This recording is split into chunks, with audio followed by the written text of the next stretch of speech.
When it comes to an IRS collection or audit, you need a law firm that specializes in the resolution of all types of tax problems. And when dealing with the world's largest civil law enforcement agency, your case could take a lot of twists and turns. And you know that if you've ever been involved in one, your first call should be to an experienced law firm like Abraham and Rose. They're prepared to advocate on your behalf, no matter if it's civil, criminal, or even the Michigan Department of Treasury. Whether personal income tax or business payroll taxes, you're going to need a real team of local lawyers, not some tax organization with a random individual that you're never going to meet. You need somebody you could see face to face. Visit abrahamandrose.com today or call 248-539-5040 so you never personally have to deal with the IRS.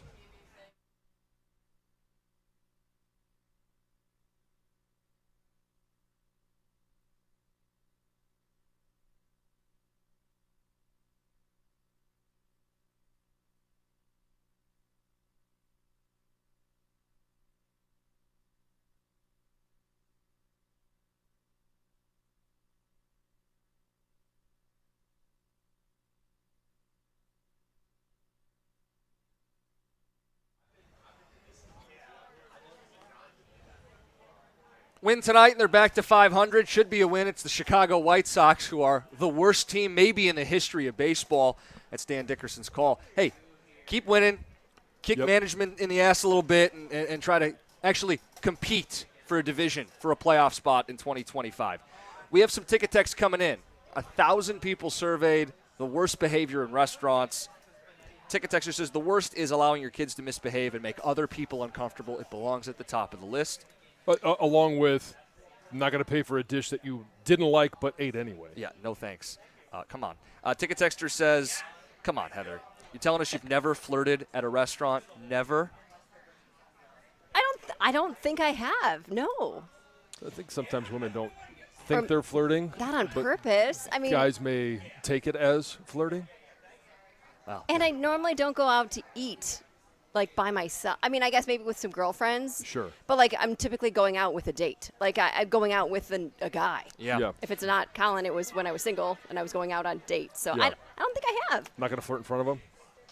No, I don't Just to think make them jealous? Yeah, no. Unless the food is jarringly horrendous, you should not be sending it back. That's picky eating behavior and rude. Well, especially if you eat the food, too. Well, yeah, but if it's not what you ordered, and here's what you got to do. You got to make sure you ask questions when you're making the order. And so if it has something in it, it's interesting this would come up. I had a breakfast burrito on our way back from Vegas. And the ingredients on the menu, and this was my fault because I didn't watch them make it right in front of me. The ingredients said eggs, bacon, I got double bacon, and cheese. And then you could add other things. When I got it, it had potatoes in it. I didn't send it back because I had already moved on. I was eating it somewhere else. But when there's an ingredient like that is in a dish that you didn't expect, that wasn't there, I think it's fine as long as you send it back and immediately. Don't eat it. Eat it. Yeah. Texter says I was 15 at B-Dubs with my dad. Waitress drops off our wings and says, "Here's your spicy and your hot." My dad said, "Thanks. You're not bad yourself." Close to ruining my life. It's such a dad thing to say. Yeah. Every time I've been to a restaurant with my mom the last 5 years, she sends food back and makes rude comments. Can't go out with her anymore. Example, "Hi, these fries are awful. What happened to this place?" Oh, no. Ooh. Now, if you send something back because say it's not hot enough, your thoughts? I think that's fair. Yeah, I think it's fair I as think well. it's Like, fine, too. yeah. Like if they bring out soup to you and you take a bite and you're like, "Oh, this is cold." Warm, yeah. I mean, you're paying for what you're supposed to get. You As should long send as that it's back. not gazpacho. Leaving toothpicks on the table. That's rude behavior. What do you stand on that, John? Rude. I mean, how is it any different than leaving your used fork on the table? Well, the toothpick's disposable, though. Like, you can put it in the garbage, right? You're not throwing a fork away. I'm not gonna get up and find a trash can for my toothpick. I'll just put it on my plate, and you can throw it away with everything else. Yeah, but you don't. But first of all, you're not gonna get a toothpick until you are leaving, and it's at the host stand. The hostess stand, yeah. No. Some people carry them on them. I've seen my dad do this. I think it's an old person thing, to be honest. It is an old guy behavior. But no, you show the respect to at least put it on the plate so that they can dump it You shouldn't. It is. I think it's gross to put it on the table. I don't know. There's something about it. I don't know. I guess kind of think the same too. Well, when John was like, it's like a fork, it is technically, right? But it's something so simple you should just throw away on your own. It is a put it on the plate. The plate's a compromise. plate's fine. I mean, It's maybe like a dirty napkin. Like they don't want to Right. put it on the plate. You Put it know, on like the leave it on the plate. floor. Or, yeah. Okay. I don't know. Unless it's a cloth one, I'm gonna put it on a plate at that point. Oh, I always do. You Before put I your cloth one on the plate. I do. I kind of like set everything on the plate. I mean, not if there's a ton of food that I haven't Right. eaten. I'm not going to put the cloth napkin on but I kind of like organize my plate, put all the silverware on the plate, put the napkin on top, and go. And away you go. 1 hour away from a Red Wing guest to Yes. be named. Letting people behind the scenes. Derek Lalone, Dylan Larkin. We'll find out together coming up at 9:35. We'll get to Michigan football coming up next. Notice of allegations. We don't have a punishment yet. I will propose one. Do you just accept the punishment and move on? We'll get to it after Heather's news. So on Friday, several Chargers players, including the quarterback Justin Herbert, were stuck in an elevator for 2 hours. This was at the Team Hotel in Dallas. There was one person who wasn't stuck on that elevator, and that's Coach Jim Harbaugh. But it's that person, Harbaugh, who wishes he actually could have been stuck in the elevator for 2 hours. He's well, weird. Because he's Jim Harbaugh. Exactly. Yeah. So they actually Not had our to problem. be rescued. The Dallas Fire Rescue assisted these players and other people who were on the elevator up through ceiling panels and then got them onto an adjacent elevator. It was really hot. Some of the players had their shirts, like they were sweating. Oh, they had had their to go shirts off. Mission Impossible. Yeah. Like, you had to go climb up in the elevator, and then you're in the elevator shaft, climb onto the next elevator. That's what it sounds like, yeah. And there was like 11 or 12 players stuck on this elevator. So that's a lot of people in a very small space. But Harbaugh says that he wishes he could have been with the guys. He says it was a shared experience that only them were able to experience, and that it probably brought them closer together. Well, clearly it did bring I've them been closer stuck together. But on an elevator with a football team because what happens is as soon as you get there, everybody grabs their room key, and then it's a rush to the elevator, and you always got to try and find the freight elevator along with it.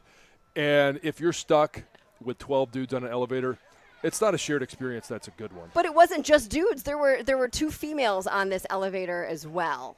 I feel bad for them. This is a big fear people have, is being like stuck in an elevator. And Harbaugh's like, bring it on, camaraderie and stuff. No, I don't have a fear of it because I'm not like claustrophobic, but I've definitely thought about it. Like, what would I do? Like, what if you got on there and you're like, I'll just use the bathroom down in the lobby? Like, that's always my fear is, what if I have to go to the bathroom and I'm stuck on an elevator for hours? That's where I start thinking, like, what would I do Yeah. if I, like, couldn't hold it any longer? Yeah.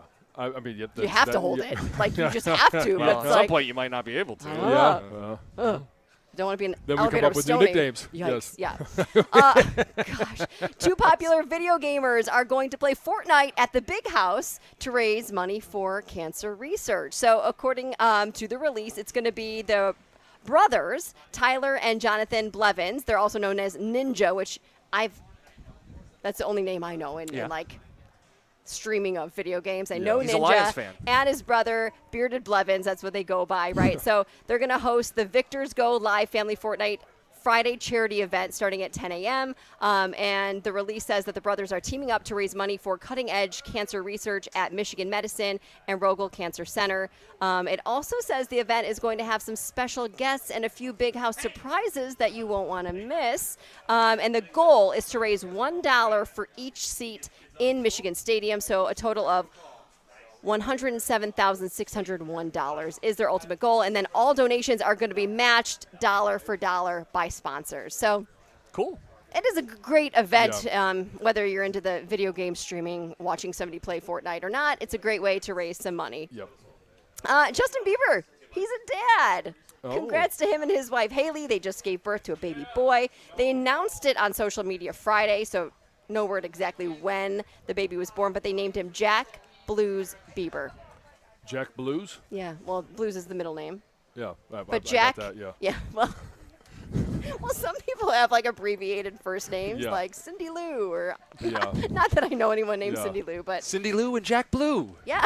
But at least he's like, it's a nice, Yeah. it's I a like nice, Jack. strong name, and Yeah. it's, I don't know. Celebrities name their kids some They can be odd weird, things, yes. So, yes. congrats.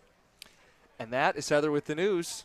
Coming up next, Michigan football. Notice of allegations. I'll throw a punishment out. Should they just accept it and move on? It's 97.1. Founders Brewing Company has been making high-quality beers right here in Michigan for over 25 years with a focus on using the highest quality ingredients. You can always count on Founders to deliver extraordinary quality in everything they release. And with that focus, the focus on quality, they've set out to create a beer that lets you have it all, and it's right there in the name. All Day IPA. Here is what you get. It's a refreshing and deliciously flavorful beer, easy drinking and high quality. All Day IPA is an IPA that is naturally brewed with an array of malts, grains, and hops, creating a delicious citrusy taste and a clean finish. It's the perfect beer for anyone looking to make the ordinary extraordinary and the good times great. And speaking of great times, hey, this is week 1. We've got college football tailgates. In a couple of weeks, we'll have NFL tailgates. All Day IPA is the perfect beer for anyone on game days, whether you're at home or at the field. Visit foundersbrewing.com to find All Day IPA. All Day IPA, it's all in the taste. Founders Brewing Company, Grand Rapids, Michigan. For 21 years old or older, please drink responsibly.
Hanging out live this morning, Celebrity Golf Classic with the Ilitch Company's Oakland Hills Country Club. Jim Costa, John Jansen, Heather Park hanging out today. Sun's out, kicking off your week 1 of the college football season.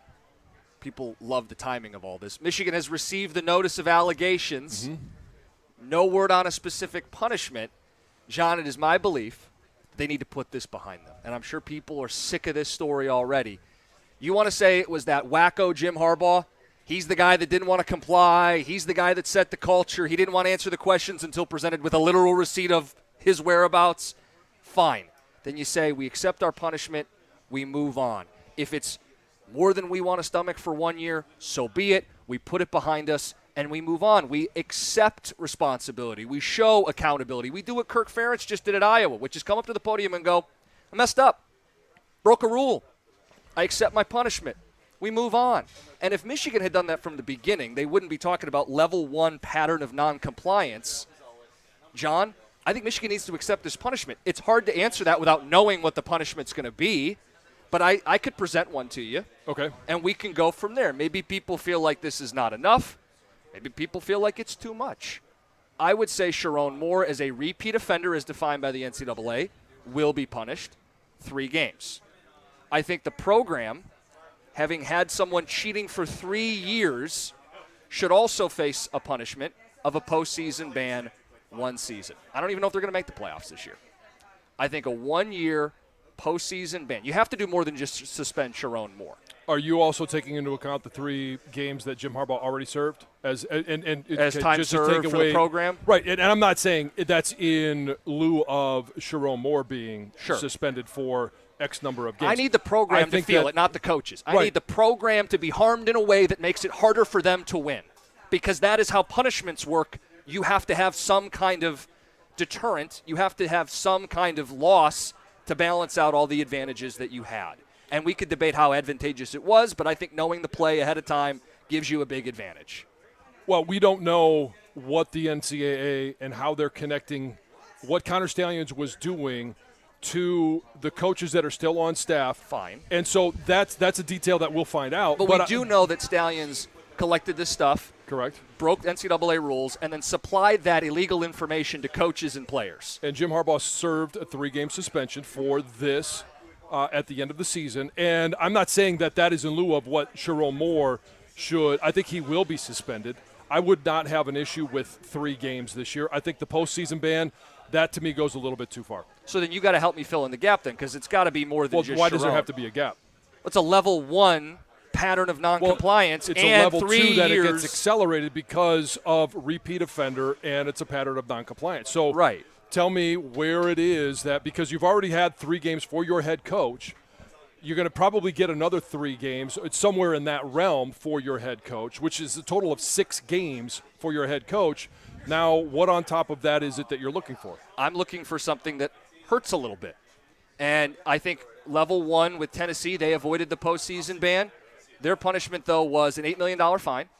It was a loss of scholarships, which I think in the age of NIL is maybe not as detrimental. But they lost 28 scholarships over a 5-year period with a 5-year probation. If you'd prefer that instead, I mean, we can use that instead. No, but it's got to be something. something. Either or. It could be something else. 248-539-9797. Do you accept the punishment? What should the punishment be? I have a hard time believing it's just the head coach disappears for a couple game days. Not even during the week, by the way. Harbaugh was still there all during the week last season. Yes. And that was the only punishment we're going to get is the head coach can't be there for a couple non-con games, albeit Texas is a big one. That's the only punishment for 3 years of rampant cheating? Well, we'll see what the NCAA decides. And I don't think – I mean, if they come to that with Michigan, I would 100% think that, no, that's not going to be just, hey, let's accept it and move on. They're going to counter. Even if they come with – let's say they come with 4 games for your head coach and there's nothing else, I think Michigan will counter. Nobody's going to take the first offer. It's not how negotiations work. There shouldn't be a negotiation. You broke the rules. You cheated. We caught you. Here's your punishment. You accept your punishment. You don't go, well, Dad, I don't want to be grounded this weekend. Too bad. You broke the rules. You sound like a whiny bee right now. Well, no, I mean, that's the punishment. I mean, you don't go, well, I'm sorry, we disagree. Well, of course you disagree. You didn't think you did anything wrong for a year. You fought us the whole time. Well, they fought the process. Not that they did anything wrong. That there wasn't going to be a judge, jury, executioner all at one time. It was let's find out exactly what the connections are. Jeff Backus is in the house. There you go. Are you playing today?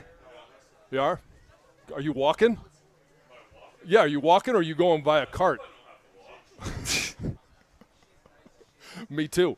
But, yeah, I think this is one where you You find out what the NCAA is looking at. Now, what should happen is, okay, you get the notice of allegations, and instantly you call up the NCAA and say, we need to negotiate this, and we need to serve this now. We need to move on. And if Sharon Moore needs to serve a suspension, and that's what's going to be, then let's negotiate that. Let's do it. Let's move on. Let's put this behind us. Because even though Sharon Moore was here as offensive line coach, as coordinator, now he's head coach, it's a new era. You want to be able to move on, and you want to be able to set a new standard of this is how we're going to operate moving forward. Now, the whole, Michigan being able to hold itself above everybody else because we do things right, that whole ship has sailed. That crystal ball has been shattered, and you're not going to be able to ever really say this is how we do things now. Well, right, and I do think you get a 90-day response window. I don't think Michigan should be dragging this out any longer than need be here. I do think if you're Sharon, you want to move on. I think if you're Michigan fans, you want to move on. You want to say, hey, what happened with the dead period recruiting, what happened with the sign stealing, with these black marks on our program, we want to have them become settled business. Well, the one is settled. But it's all business. But the whole thing, you want to be able to say, we are moving on now. And whatever punishment we have, let's get it out of the way. Whatever that's going to be. If it's the first 3 games, have it be the first 3 games before you get into Big Ten play. If it's going to be a postseason ban, get it out of the way while your team is a fringe playoff team and not a national title caliber team. If it's going to be scholarship reductions, start getting those out of the way now before you get too far into Sharon Moore's tenure, where now that becomes an anchor that's sitting over his head and the coaching staff. I would not want this to go middle of the season, then it gets volleyed back, and then we negotiate with you, and then our lawyers have 90 days, and then you just delay. It's not the same thing as being obstructionist, but that's been their issue in some of this, is that they have not been willing to play ball with the NCAA or even the Big Ten going back to last year until they were forced to. So don't continue that obstruction. Cooperate.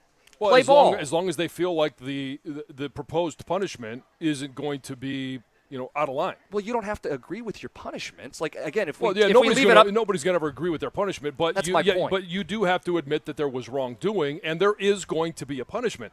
I think the postseason ban just goes too far. So then scholarships? Why does it have? I know that you want your pound of flesh. Fine, yes. So be it. Then you act as the NCAA and you set it out there, and then so Michigan to you, just can the suspension's enough. You just think the coach getting suspended is enough to you. I don't necessarily know that that's enough. I think that's what's going to happen. Okay, 248-539-9797. You guys can answer. What's enough to you, Tom? I know you have thoughts on this postseason ban. You know what? I honestly just think the softness of the NCAA is why they won't get a postseason ban. I don't even think the NCAA will try it. Maybe they will. Maybe there's why they still have some power. This is their last swing. But they're just not doing things that way anymore. Like, if this was 30 years ago, I think Michigan would probably get 2 years for postseason. If it was 15 years ago, I think they'd get 1. The state of the NCAA, they just, but some people on Ticket Text have brought up SMU. Nobody's ever getting a death penalty again. And in fact, they said after that we can't ever do that again. Well, when you've said you basically can't do that, your penalties start to get, like, if this is Miami in the 90s, they get 2 years. It's just not that landscape anymore. I actually think they probably deserve it for that, or some stripping of what happened, because the thing is here is that all the characters are gone that have a level 1 against them on this. It's Harbaugh, Partridge, and Stallions. And Stallions, obviously. And then this Denard. Denard, and then this is a level 2 against Moore. That's why I think it'll probably end up being some sort of suspension. Getting a second violation again against him is probably at least 3 games. Probably should be 6. I threw something out when we did this earlier, but again, why don't they suspend Sharon Moore for postseason? Suspend the coach for the postseason, but not the team. Yeah, I don't know. John phrased it as pound of flesh. I do think there has to be even an ounce of flesh. I feel like if the team but your pound of flesh is, there's going to be a 1 lot of year people that postseason ban and you're done with it. Yeah, but I just think that's going to be that's too much. John, don't you think if they try to get a postseason ban, Michigan will fight that, won't they? Oh, 100%. But that's my point, though, is if we ask the person who did wrongdoing if they like their punishment, most are going to say no. Well, are they going to like 3 games? No. They're going to accept it. Well, and even that they fought at the end of last season until they backed down. There was an initial puffing up, we're going to get our lawyers involved, only to realize Right, because it happened faster than anything had ever happened in NCAA or Big Ten history. They the were setting conference stepped precedent. in. Yeah. The conference stepped in. Michigan wanted to fight it initially, and then was like, oh, well, actually, we can't win this. And they backed down. I just think you need to back down, take your medicine, accept it, move on. And then you can usher in the Sharon Moore era without this cloud hanging over your program. 248-539-9797. We got calls to get to. You guys want to decide punishment. Is it enough? Thank you, Jeff Lesson. Your guys' calls next, 97.1.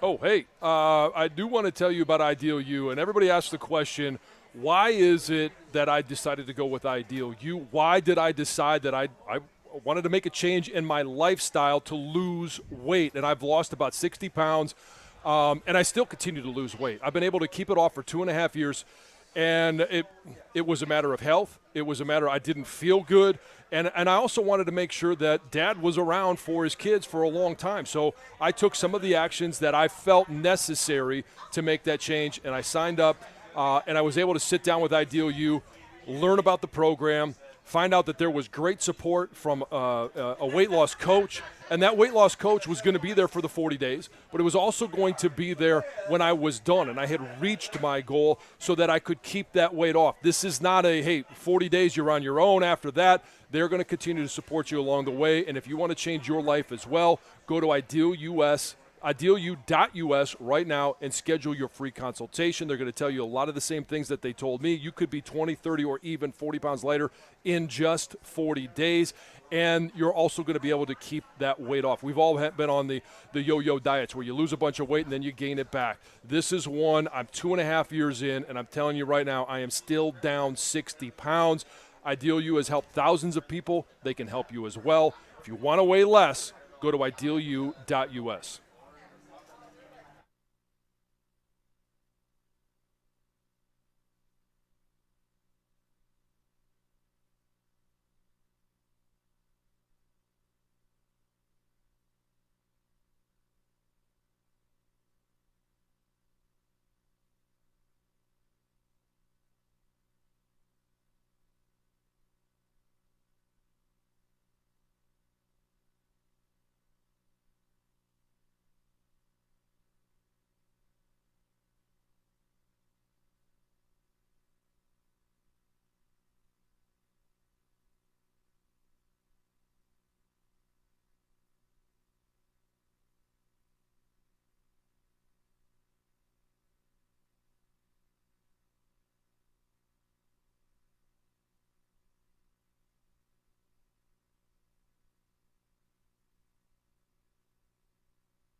Michigan football back at it this Saturday.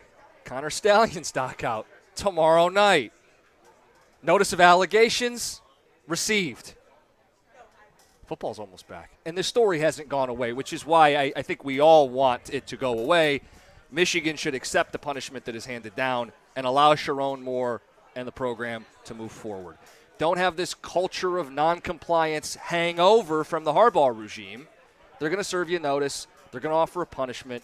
You take your punishment, you take your medicine, you do the crime, you do the time, and then Michigan can move forward and try to be the clean program they've always aspired to be.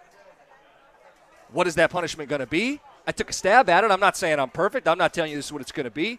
I said Sharon, as a repeat offender, gets 3 games. The program, because of a level 1 pattern of noncompliance, because of blatant cheating, whether the coaching staff knew or not, cheating that took place on a grand scale, they should miss the postseason. So they don't get to play in a Big Ten title they wouldn't qualify for anyway, and they can't play in, I don't know, the Outback Bowl or something. I mean, then you move on. The trade-off was I got 3 Big Ten titles, a national title. I took my lumps for 1 year, and now we're moving on. I don't want scholarships lingering for 3, 4, and 5 years like Tennessee. Take my lumps and move on. I can appreciate your perspective, and there's going to be a lot of people that agree with you. And there's going to be a lot of people that probably would want more. Sure. I just don't think that they're going to go with a postseason ban. And is it 3 games? Is it 2? Is it 4? I mean, TBD. We have no idea. Yeah. We got people who want to talk. Let's go to Scott and Troy. Scott, good morning. You're on 97.1. Hey, good morning. You know, it's mind-blowing to me, John, how, like, the level of your Michigan slappiness. I mean, it's so bad. It's almost difficult to listen to sometimes. I mean, between your playoff predictions last week and then rolling into this, and you talk about, I mean, it's just like the Costa saying, I mean, you can't fight your punishment. I mean, the punishment should be handed down, and I completely agree. They should just take their lumps. And they did get Big Ten titles and in the out history of the NCAA, has nobody ever responded to a punishment? They just always accept what is handed down. I'm not saying that. I'm not saying that, but I think that, like, you can't say, "Wow, we think that a postseason ban might be too much." I mean, the fact of the matter is that this is happening. They're repeat offenders. I mean, this is an issue. Don't you just want this thing put to bed rather than it keep coming up? There's no question I do, but the question is the severity of the punishment, and if it ends up being that, hey, when it's all said and done, it's a 3-game suspension like Jim had talked about, and it's a postseason ban, then yeah, you accept it. But I don't expect Michigan or any other program to just sit there and say, we're going to take whatever it is before the final decision. Now, when the final decision comes down, yes, you accept it. But in the meantime, to put this to bed, you are allowed to negotiate. I think what makes it tough, John, is I get what you're saying. I am far from a defender of the NCAA. They have wildly inconsistent punishments, which is why teams feel a need to appeal and clarify, or your word, negotiate. I just think in Michigan's specific situation where their relationship with the NCAA has been adversarial, led by Jim Harbaugh, who's no longer there, but adversarial, it would just feel like, not these guys again. Really, we're doing this thing? Come on, guys. Really, we can't just – you want to fight us on every detail? I would love to hear your take, John, if this was a different school other than Michigan. I would say the same thing, like I did with Mel Tucker. Let's get more details. Let's let it play out. And when it's all said and done, this wasn't an NCAA issue. It was one that Michigan State had to deal with, and they dealt with it appropriately at the appropriate Swiftly, time. Yeah. And so I would say let it play out as long as you're willing to. Now, do I want this to go into next year? Absolutely not. I want this to be done ASAP. Let's get to Bob and Troy. Bob, you got thoughts here on 97.1. Yeah, guys. It's more to me with the postseason thing. It's an economic thing also. You've possibly taken a postseason game at home in Ann Arbor and the surrounding cities that probably counts for millions of dollars for other people besides who goes to this school. Parking, they say they make $200 in their driveway. Mom and pop shops with, we forgot to get this for our tailgate. This is an economic disaster for any school. I wouldn't want it for Ohio State. I wouldn't want it for Michigan State. I even wouldn't want it for Notre Dame. And when I watched that game in Dublin yesterday, I go, why are they taking a campus game where you only have 6 or 7 and screw the economy for that city and surrounding areas to go to Dublin? it's not just I'm with you on that point. It's not just the postseason. No, you say right off the bat, Jim. I mean, when this stuff comes up, your table grows a couple inches every day on your side. Okay, there's two separate things. Hold on. Two separate things you brought up. The idea of these non-conference games not being on campus sites, I don't like that. I like the game day experience on a college campus. To the first point you made, this could hypothetically cost Michigan a home playoff game. It should hurt. Why is that such? Oh no, Michigan might feel it a little bit. Is that your issue? You didn't even hear me. I said that's not affecting just Michigan. It's affecting the economy of the surrounding area, just like it would for Ohio State. The mom and pop shops. They expect these days because they only have 6 or 7 home games, and one is being taken away. They've never had a home playoff game, so this would not be something that was taken away from them. I'm saying it could be. I'm saying it could be. That's why you would fight it and say, no, we're not going to get the possibility of just giving a game away because Jim says you got to accept your punishment. No, you negotiate. See, but I think you're building a little bit of this, like using like the businesses as a shield for Michigan to not get harmed in this. No, I said Ohio State, Michigan State. I don't want any. I'm not accusing you of bias, but I am saying this would be a way for the school to hold up local sandwich shop and gas station and say, you can't hurt us because of the little guy. How about we can get you, and if you let down the little guy, you're the one that screwed over the mom-and-pop business because you didn't follow the rules. I knew you'd say that. It's like the NFL taking games to Europe. Why? You should be playing them in your city. But these are separate issues. I appreciate the phone call. I'm with you on the broader point of non-con games or Brazil football. The second point about Dublin not being a great way to kick off the season. I want to kick off college football in Tallahassee or in Atlanta or, in South Bend or, I don't like that LSU, USC, that should be on a college campus. That's a separate point to me. 248-539-9797. We got some calls to get to. It's 97.1.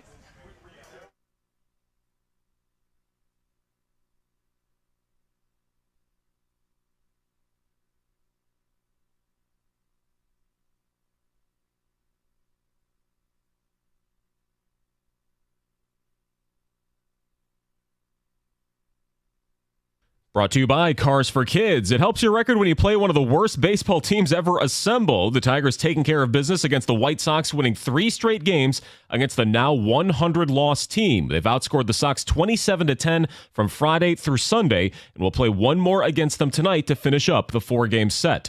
Elsewhere in the baseball world, a wild ending to the Little League World Series title game. USA was tied with Chinese Taipei, laying down a bunt in the final inning, and then some chaos ensued.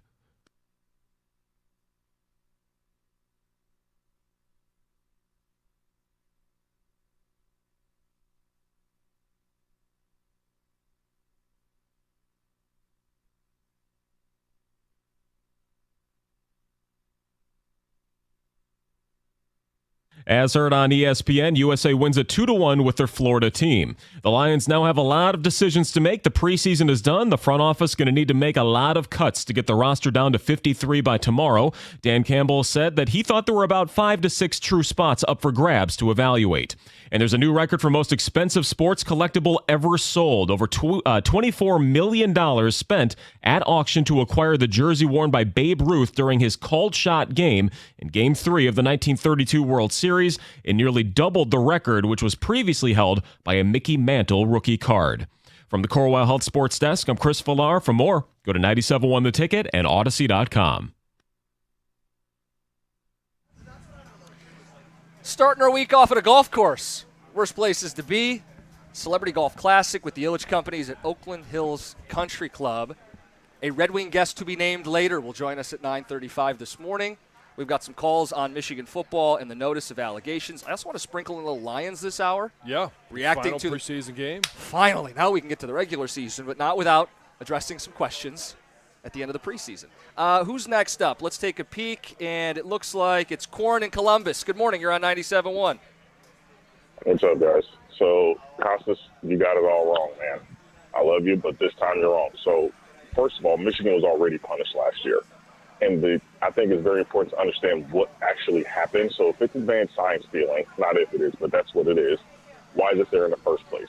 The college football has been asking for headsets from the NCAA forever. They didn't give it to them because they thought it would be an unfair advantage, which, again, NCAA being incompetent and hypocritical in the first place. So that Michigan is, first of all, everybody signs deals, but then they went a little overboard. Okay, so you get a speeding ticket for going Otherwise 80 known and a as 70 cheating. or 80 and a 65, and then Michigan was going 100. Okay, so they're going there, but what they did was only, they're still just speeding. And then they also Right, but they did already it served 50 their plus community times. service How last many year. games were illegally scouted? This wasn't like I did 100 one time and I got pulled over for reckless driving. This is our staff did this. A member of our staff did this over 50 times. That's pretty rampant. But That's again- pretty over 3 seasons. So I understand what you're saying, but then the other part of it is because there's 2 parts to this, right? It's also the compliance portion, right? Yeah, that's well, a the huge part of NCAA this. has shown to be hypocritical and incompetent, and they overreach almost every time. So was Michigan actually being non-compliant, or were they just or was the NCAA just overreaching? Now I'm gonna tell you, I'm Well, a Michigan State fan. I hate Michigan. I hate Michigan Okay. with everything in me. I want them to lose every single game this year, but we cannot sit here and act like the NCAA is some righteous rain coming down. Like I don't think there should be any punishment for Michigan. Wash your hands of it.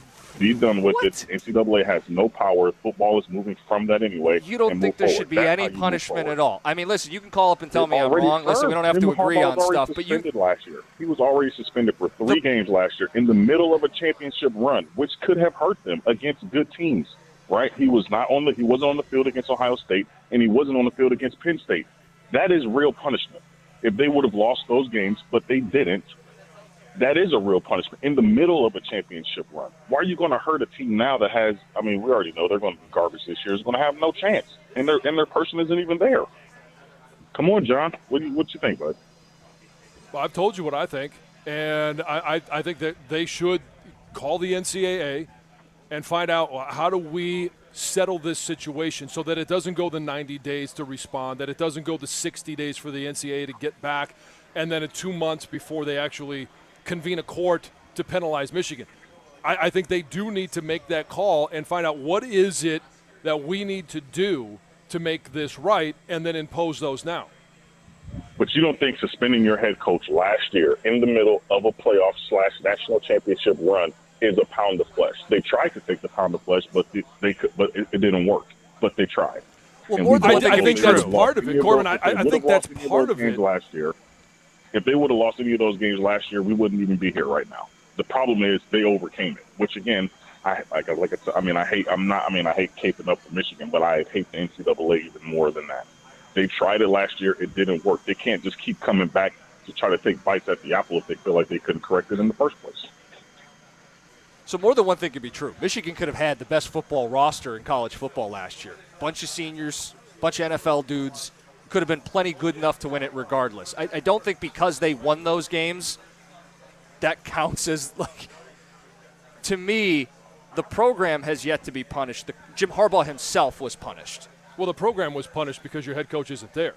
He was there during the week, and he wasn't there on 3 game days. That was the punishment. And that's sufficient in Corin's eyes. It's not yeah. sufficient in my eyes. I think there'll be more, and there'll be more because Sharon Moore is a repeat offender. And, it will be what do the text messages say? Sharon has said, I want him released because it'll show that there's nothing in there. There are, and then what does the NCAA believe Sharon Moore in regards to, was he being evasive? Was this Jim Harbaugh actions coming from Sharon Moore? Yeah, and I think Harbaugh's on a different level when it comes to the He's on a different obstruction level of it. for I mean, everything. going back to the cheeseburger, which was recruiting during a dead period, which is an NCAA violation, he denied being at the restaurant until they were like, is this your order? And he was like, well, I guess no one else would order a breakfast burger. It's got to be me. Only until they had him red-handed did he want to comply, play along, answer questions. That's a huge issue, and I don't think that's – Sharon is not Jim Harbaugh. Jim Harbaugh is not here. If you want to be different, if you want to kind of walk away from the wackiness of Harbaugh, you comply. You accept, you work with, you're productive. You don't go, until you have me at gunpoint, you don't make the NCAA do that to you. Just provide the information, cooperate along the way so the investigation doesn't take this long, so it doesn't drag out. But what you came up with is That's Jim Costa's version of a penalty. Yes. It's not the NCAA. No. The NCAA might actually be more. Or it less. might be less. This is, I mean, we're sitting here debating something that we have no idea what it is. Should there be a penalty? Yes. What is it? I think postseason ban is too much. But we'll see what the NCAA feels about this. All right, we've got that. To your point, we are knee-deep in a hypothetical. Let's talk reality. Preseason's over for the Detroit Lions. I don't know what you gleaned out of it. It's a question that we can ask this morning. 3 games in, starters hardly played. Most starters didn't play. What did you learn about the Lions in the preseason, and what are you still uncertain about?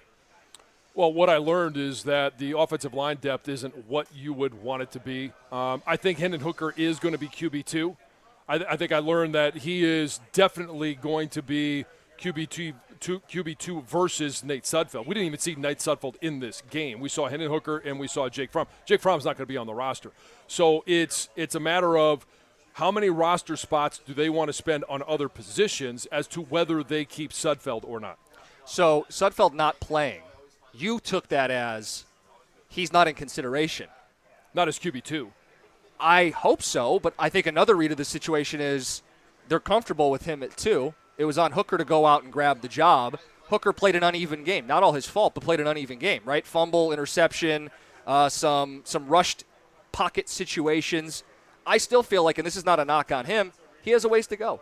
There's no question. His first couple games. I'm not going to sit here and say, yeah, he's ready to go in for a 3-game stretch. Is it I think possible he come in for one. Is it possible the coaching staff says Sudfeld gets the edge because of experience, Hooker didn't show enough yet?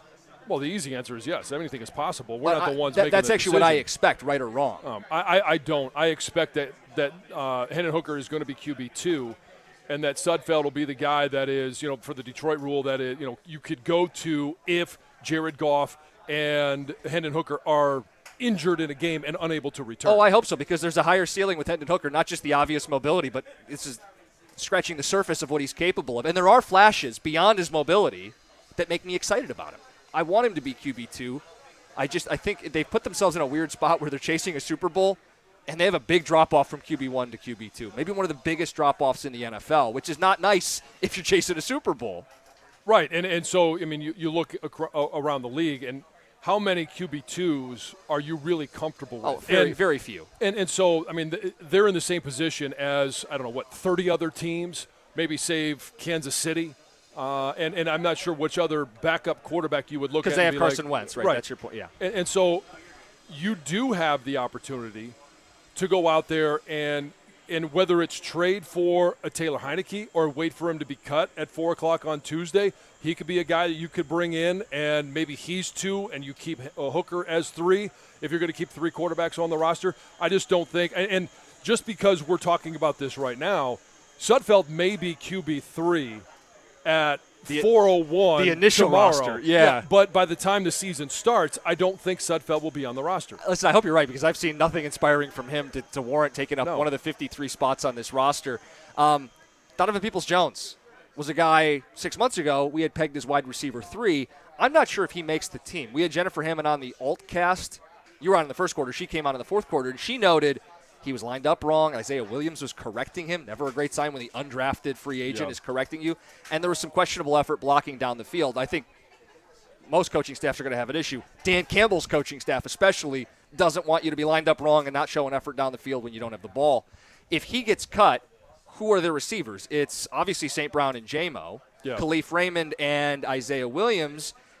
They probably want 5 receivers. Is that guy on somebody else's team to get into the whole math of what Tuesday's roster says versus Wednesday's roster? They may be looking for someone to be cut. Yeah, and it'll be one where they're going to bring in other guys, even if they go into Wednesday with Isaiah Williams and DPJ as 4 and 5.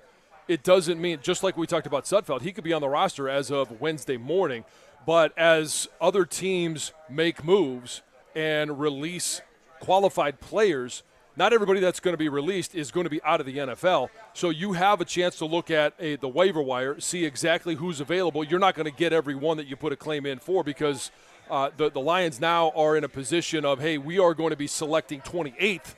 Right. When we put in some, we want this guy. That's a good point. There's 27 other teams, that we'll be putting in before the Detroit Lions because of how things ended up last year. So there's a chance, and that's why I think if there's somebody that you want, because the Lions do have a deep roster, there are going to be players that are cut from this roster that others are going to sign, just like around the NFL. Yep. So if you have some of those players, and maybe it's the tight end room where you're very deep, somebody needs a tight end. Hey, who do you have as a wide receiver that we could make a swap for? That's a possibility. When other players are cut and they fall all the way down to 28, you could pick up that extra guy. There are other guys that are unsigned that you could go out and sign right now that are just simply either waiting for the phone call or they were waiting for the preseason to be over, and now they're willing to take a roster spot. Things we learned. To me, QB2, I wish I felt better about. Yeah. Wide receiver room, still need another guy. Things I learned. Jake Bates, in totality, 6 of 7 in the preseason. Bombed a couple 50-yarders outdoors. I'm still good with him. I don't like missing 30-yard kicks in your final preseason game, but he did respond with a make later in the day. I'm good at kicker. You guys tell us, what did you take from the preseason? And coming up next, maybe the things that we wish we would know that we just don't know as the Lions get set to kick off the season. It's 97-1. When it comes to managing your finances, you need a bank that gets you and is genuinely interested in your success. That's why I bank with First Merchants Bank, whether it's your business banking or day-to-day personal banking, and I have experience in both of these with First Merchants. They're 100% interested in helping you prosper. First Merchants bankers are attentive. They're going to sit down with you and ask you a list of questions, and they're going to lead to follow-up questions so that they can get to know you as best as possible so that when they build a financial plan, it fits you and your unique situation. And when you make the switch to First Merchants Bank, you're also going to get access to their highly rated mobile banking app with innovative personal finance tools. Plus, they're deeply connected to the community's needs because it's where they live, it's where they work, and they're very connected to the community, and it's their community. They volunteer and donate to local causes to ensure that we all prosper together. This is the difference of 100% interest in you. For a better banking experience, visit firstmerchants.com. That's firstmerchants.com. First Merchants Bank, helping you prosper. Member FDIC, Equal Housing Lender.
Welcome back. We're hanging out. We just heard it will be Derek Lalone joining us at 9:35. Red Wing head coach.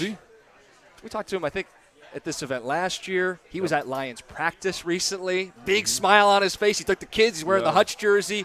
We'll get some observations from him, both on the Lions and, of course, the Red Wings. We got some calls to get to, some feedback. We wanted to get to the Lions preseason wrap-up. What'd you learn? What did you not learn? You still want answers? Chris and Ypsilanti, you're on 97.1. Hey, guys. Thanks for taking the call. My big question is, what do we do with James Houston? Dan Campbell seems to say that he's on the roster bubble, and for me, I can't figure out why. He had a great game in the preseason finale. He has something that a lot of the other defensive linemen not named Aiden Hutchinson don't have, and that's the ability to win one-on-one pass rushes. He won 3 of his 5 one-on-ones and got a sack and a quarterback hit in the preseason finale. When this team plays him at edge, he produces, but it seems like he's sideways with the coaching staff. So my read on it, and I think the quote was from Campbell, is it enough? He acknowledged he played a good third preseason game, but I think it was, but is that enough? That's the debate they have. They wanted him to be a Sam linebacker and an edge guy. Then they took Sam off his plate. Well, it's going to be harder to make the roster if you are doing half the work. Well, and he's – okay, let's just put him in that fringe category. He's the guy that – do you want to have a guy that only comes in on 3rd and long to simply rush the passer? If he can get back to the form that he had 2 years ago, the answer is an easy one, yes, because you've got to have somebody opposite Aiden in those situations. Yeah, go for it. I think it's that's part of it. I also think it's not just 3rd and long. I mean, ostensibly, this team will be playing with a lot of leads. And teams can't run the ball on the Detroit Lions. We're so good against the run. They're going to have to throw the ball. So he's going to get run in the 4th quarter in winning time. He's going to get run on 2-minute drills. And he could be a closer because last year, Dan Campbell was begging for somebody to win one-on-one. Charles Harris could not win a one-on-one. The Aquara brothers could not win a one-on-one. James Houston can, and he just keeps proving it over and over again. He never should have been tested at Sam. He's built like an edge. He runs a 1.56, 10-yard split, 34-inch arms at 6 feet tall. He's a freak. He's an absolute freak. He should have been an edge the whole time, and I think he could be a super producer for us. I agree with everything you've said. I just was trying to give you what I think they're debating. I would put him on this roster for a couple reasons. One, the flash at the end of 22, what you said, playing with a lead, begging for someone opposite Aiden. We've been talking about that going back to the offseason, and they didn't really add anybody. I know Davenport, right? But can he stay healthy? You can never have enough pass rushers. Even with the current roster, we probably want one more. I don't want to lose one. I want him to make this team. Yeah, well, I do too, but when you have a roster crunch, and this goes to, is it going to be between Sudfeld and Houston? If it comes down to simply that, the answer to me is easy. But it's also, do you want to have a guy on the roster? If you're going to play 70 defensive snaps that only plays 10 a game, that only plays 11 or 12 because he can't play Sam, he can't defend the run, he is simply going to be a 3rd and long situation or passing down situation. If you're up by 2 scores in the second half, and all of those different situations, he can be a very viable option, but he better be able to contribute on special teams, and he's got to find something else that he can do to make himself a little bit more valuable. But again, I'll go back to if it's as basic as, hey, 8 games, 7 sacks, that's our sample to go off of, then please sign me up for that. That's a guy that can come in and be dominant. I said we get to what we didn't see, we didn't learn in the preseason. The secondary didn't play together. That's a whole revamped group. They gave up the most air yards in football a year ago. We're both excited about these corners, albeit rookies. Branch moved to safety. We didn't get to see it. DJ Reader, the good news, off the pup, but we haven't seen him. Even Levi Onwuzurike. We didn't get to see it. We've heard a lot of people talking about him. I mean, up and down the roster, up and down the coaching staff, about the development, the health, the reshaped body of Levi Onwuzurike.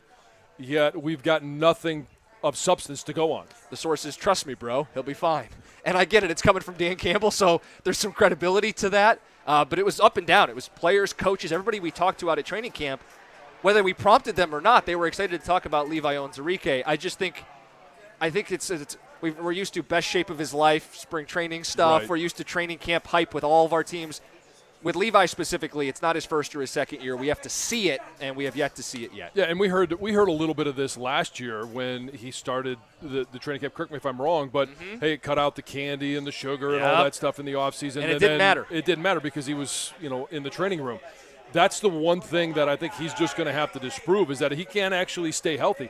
There's a lot of people that think he can be productive. I didn't particularly care for the pick, especially in the second round. That's water under the bridge. Now he's here. Now he's in year 4. He's got to stay healthy, and he's got to get productive. Before we get to Derek Lalonde, we've got what's going on in the news with Heather. I'm sad to report that a husband and a wife were killed and 4 others were injured in this really bad car crash in Lenawee County over the weekend. Investigators say that a Chevy Equinox that was driven by an 85-year-old man and his 82-year-old wife was in the passenger seat. They crashed into another vehicle, a Ford Taurus. The older couple both passed away. The occupants in the other vehicle were a 76-year-old man, he was driving, a 74-year-old woman, and then a 26 and a 25-year-old in the back seat. They were all from Adrian, all seriously injured, taken to the hospitals, but authorities do say they're all expected to live. The crash is still under investigation. They're looking at to whether there was any alcohol or excessive speeding involved. Some more sad news. Former Detroit Red Wings massage therapist Sergei Manatsakhanov, who suffered some life-altering injuries in a limousine crash. Well, let's hope so. Less than a week after they won the Stanley Cup for the first time in 42 years was June 7th of 1997. Well, he passed away on Friday. The Wings did share a tribute on their social media. They said that they were deeply saddened to learn of his passing. He was left paralyzed from the waist down, spent several weeks in a coma after that car crash, leaving a golf outing at the Orchards, which is pretty sad. The Detroit Zoo wants your help to name that brand new baby gorilla that was born on August 8th. The gorilla, it was the first gorilla born in the zoo's history. In 96 years at the zoo, this is the first gorilla that had ever been born there. It's a little baby girl. So you can go online. She needs a name. They've got a list of names that you get to choose from. So you can go to DetroitZoo.org and you can vote through Monday, September 9th. Do you check it out. Do you have any of the names? I do have. I don't know if I'm going to be pronouncing them right because they're all. Ursula is one. Just go online and you can make your own pronunciations because I want to. She already make got the one Russian name right now. I'm making her go through like gorilla names. Lobek, Sorry. perhaps. I don't know. I don't know. We'll take your word for it. People can use Google. And it gives their meaning too, so you can tell why they chose these names to be picked. Anyway, some good news. I think cigarette smoking has plummeted to an all-time low. According to some new data, only 11% of U.S. adults say that they have smoked cigarettes in the past week, and it's even lower for Gen Zers. Just about 6% of people under 30 say that they have smoked in the last week, which is pretty incredible, especially because the data obviously has changed dramatically, right? So the survey was first conducted in 1944. Back then, 41% of adults said that they smoked. In the 50s, it was 45% of Americans who smoked. And in the 80s, over a third % of Americans admitted that they smoked cigarettes. So this is great to see. Why exactly? Things are changing. Trends are changing. And they say it's mainly because of these young adults who are not choosing to start smoking, right? However, they were more vapors, the younger. So, it's a trade-off, but not necessarily a great one. Yeah. We got time for more. Oh, we have time for one more. So it sounds like season 4 of Ted Lasso is a go, which is a shock to some people because apparently the final episode of Ted Lasso in season 3 basically wrapped it all everything up, right? Ted's going back to the U.S. Yeah, he's going home. So a lot of people thought, well, that's the perfect way for it to end. Even I guess that's kind of what it was supposed to be. 3 seasons and done. However, it sounds like it's not quite over yet. There's too much money to be made by keeping it going. 4 of the original cast members are returning. They've signed contracts, so they're coming back. Jason Sudeikis is also said to be involved with as an executive producer. I don't know. Were you guys big fans of the show? I loved the show. I didn't start when it started, but I got caught up along the way. Loved it. I liked it. I never finished it. I liked it enough to watch, but then it kind of didn't. It wasn't It didn't keep you. No. I started season 3, but I have yet to finish it. Yeah, I never saw the finale. So, finally, too, so the days of those $5 footlongs at Subway are long gone. Way You can't long get those. gone. But for a limited time, Subway is going to be offering all footlong subs on its menu for $6.99 starting today through September 8th, which is actually a much better deal. I mean, I'll go there and get a veggie sub, right? I'm not getting any meat on it. It's still like $10. You know what? And I'm wondering, we had the whole thing about acceptable things. Can you just say, hey, can I have half of that for half the price? Can you negotiate with them? Because I'm not getting any of the really expensive stuff. I'm just not going to eat the whole thing. So, why don't you just, sell me half for half the cost? I'm just going to eat it and then say, you know what, I hate it and I'm not going to pay for it. I'm going to do that. Yes. No. And that is Heather with the news. All right, Derek Lalone next. It's 97.1.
Hanging out live at the Celebrity Golf Classic, the Ilitch Companies at Oakland Hills Country Club, where you bump into celebrities like Red Wing head coach Derek Lalonde. Derek, thanks for joining us. I almost ran over Alan Trammell. I was so excited in the parking lot. Wait, you almost hit him? I almost hit him. I would have been in a lot of trouble. So very cool. We'll talk hockey with you, but obviously we most recently saw you out at Lions practice. Yes. The buzz, we know you're a big fan. You're wearing the Hutch jersey, brought the did. family. What do you think for this season? Energy, awesome. Loved it. We were talking before we got on air here. You can feel the buzz. You can feel the energy.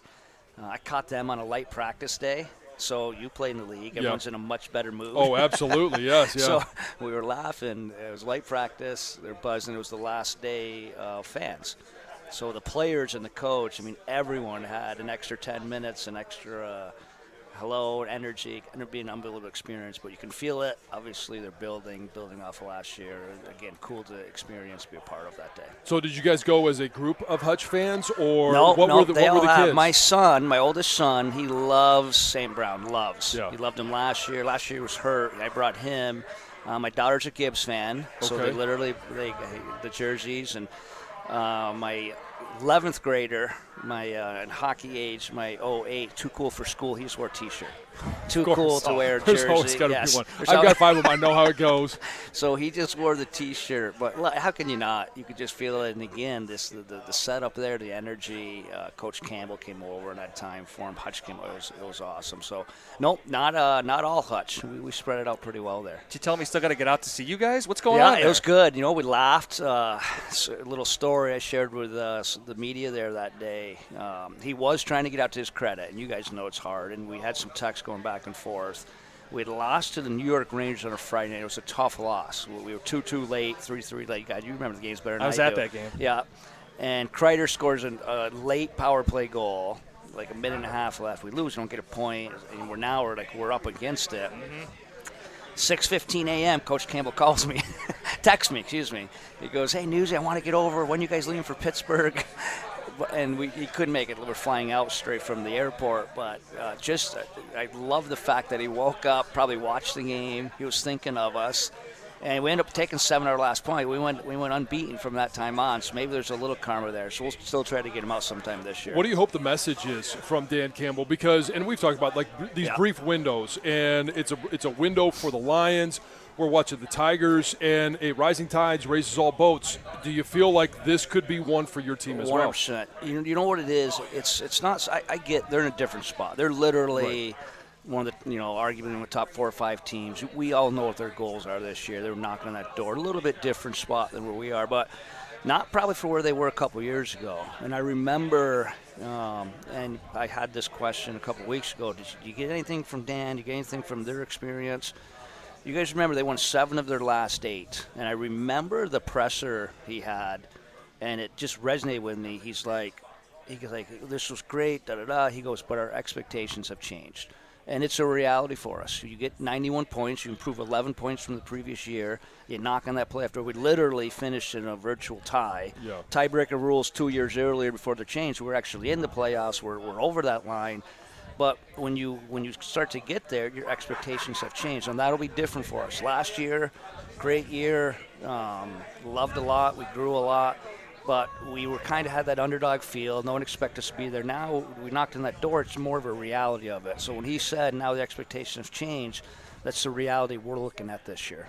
Last season, you had said, I don't know if we'll be in this spot again. And when we had discussed it, we go, oh, come on, you believe that you guys can break through. Is that where you are today? You do believe this is a playoff team going into the season? Well, we're going to be right there again. I know a little bit of the narrative is a potential regression.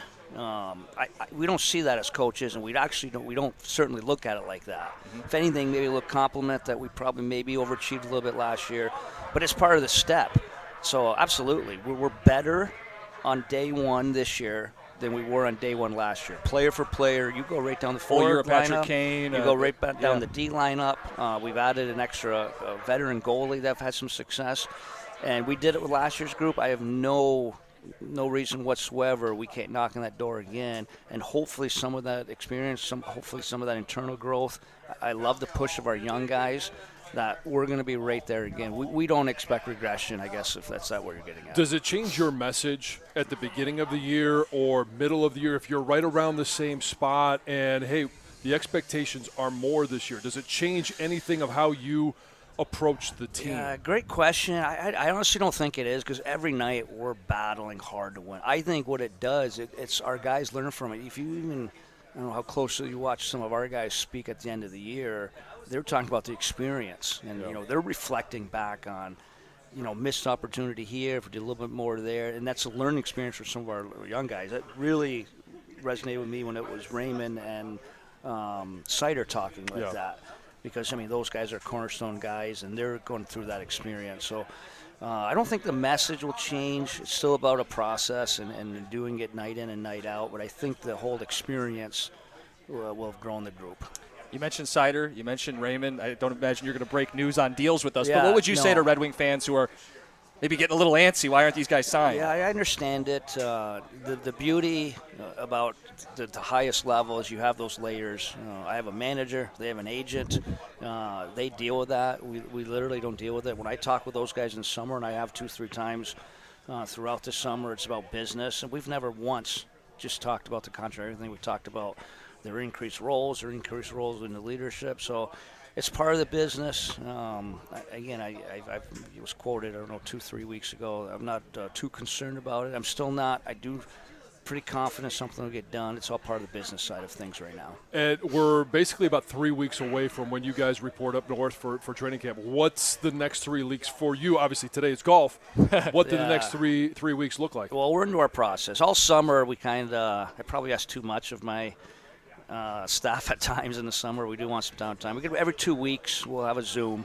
This day and age of being able to do things virtually, and we'll have projects we'll work on, and then we'll start building adjustments we may want, the D-zone adjustments we may want. We'll do, we offer some of our analytics. We'll study other teams. Then we just keep building to where we are. Now we're kind of in a 1 week Zoom, and we're kind of where we are right now. Now it's just kind of fine-tuning where we'll get in. After the holiday weekend, we'll get into the office, quote-unquote meetings. And then we'll just start building with some different things within our meetings. We'll literally go over our first 3 days of camp to the point where I can just see my staff. They want to poke a pen in their eye. It's so ad nauseum for them.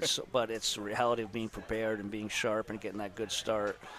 And then we're off to Traverse City. We'll see the rookies, and we're going. So it's kind of a game on here now. We're talking to Red Wing head coach Derek Lalonde. We had Ken Daniels on a couple weeks ago. I think it was a couple weeks ago. And he brought up the possibility of Sider playing with Edvinsson. Is that something that we could see a little bit this season? I think for sure. I think our top four will be fluid, no different than probably our top six. I think the luxury of having Simon on our team on a full-time basis is a legit, if you quote-unquote will, top four talent. So I think we'll have those guys, and we have the luxury of having 2 righties, 2 lefties. I think you'll see some different combinations, and I think we'll give that a look and we'll see how it plays out. Sorry, go ahead. I was going to say, does it excite you as a coach? Because I think people have envisioned these 2 big blue liners, top 10 picks. And I know young players, there's still some growth in it, and even with Simon, there'll be some mistakes in there, but when he came up for the last handful of games last year, we were an improved team, and it helped our defensive depth. So it's only natural to be very excited where that's going. With young players, there's always this, look what it could be, but then there's always young mistakes. And we've seen growth by Raymond, by Sider, by a lot of Edvinsson. Who are some of the young guys that you are expecting to take, whether they're on the team or not, big jumps when you see them in September? I got to be careful because I want to let this play out. Yeah. But I'm a very huge fan of those 3 players knocking on the door. When I say those, I think Jonathan Berggren, I foresee him on the team. He's got to come earn it. He's got to have a good camp. But I think what he did through last year, I foresee him. He's going to get that opportunity, benefit of the doubt, if you will, on the team. But the 3 guys that see knocking on doors, Nate Danielson, Carter Mazer, and Marco Kasper.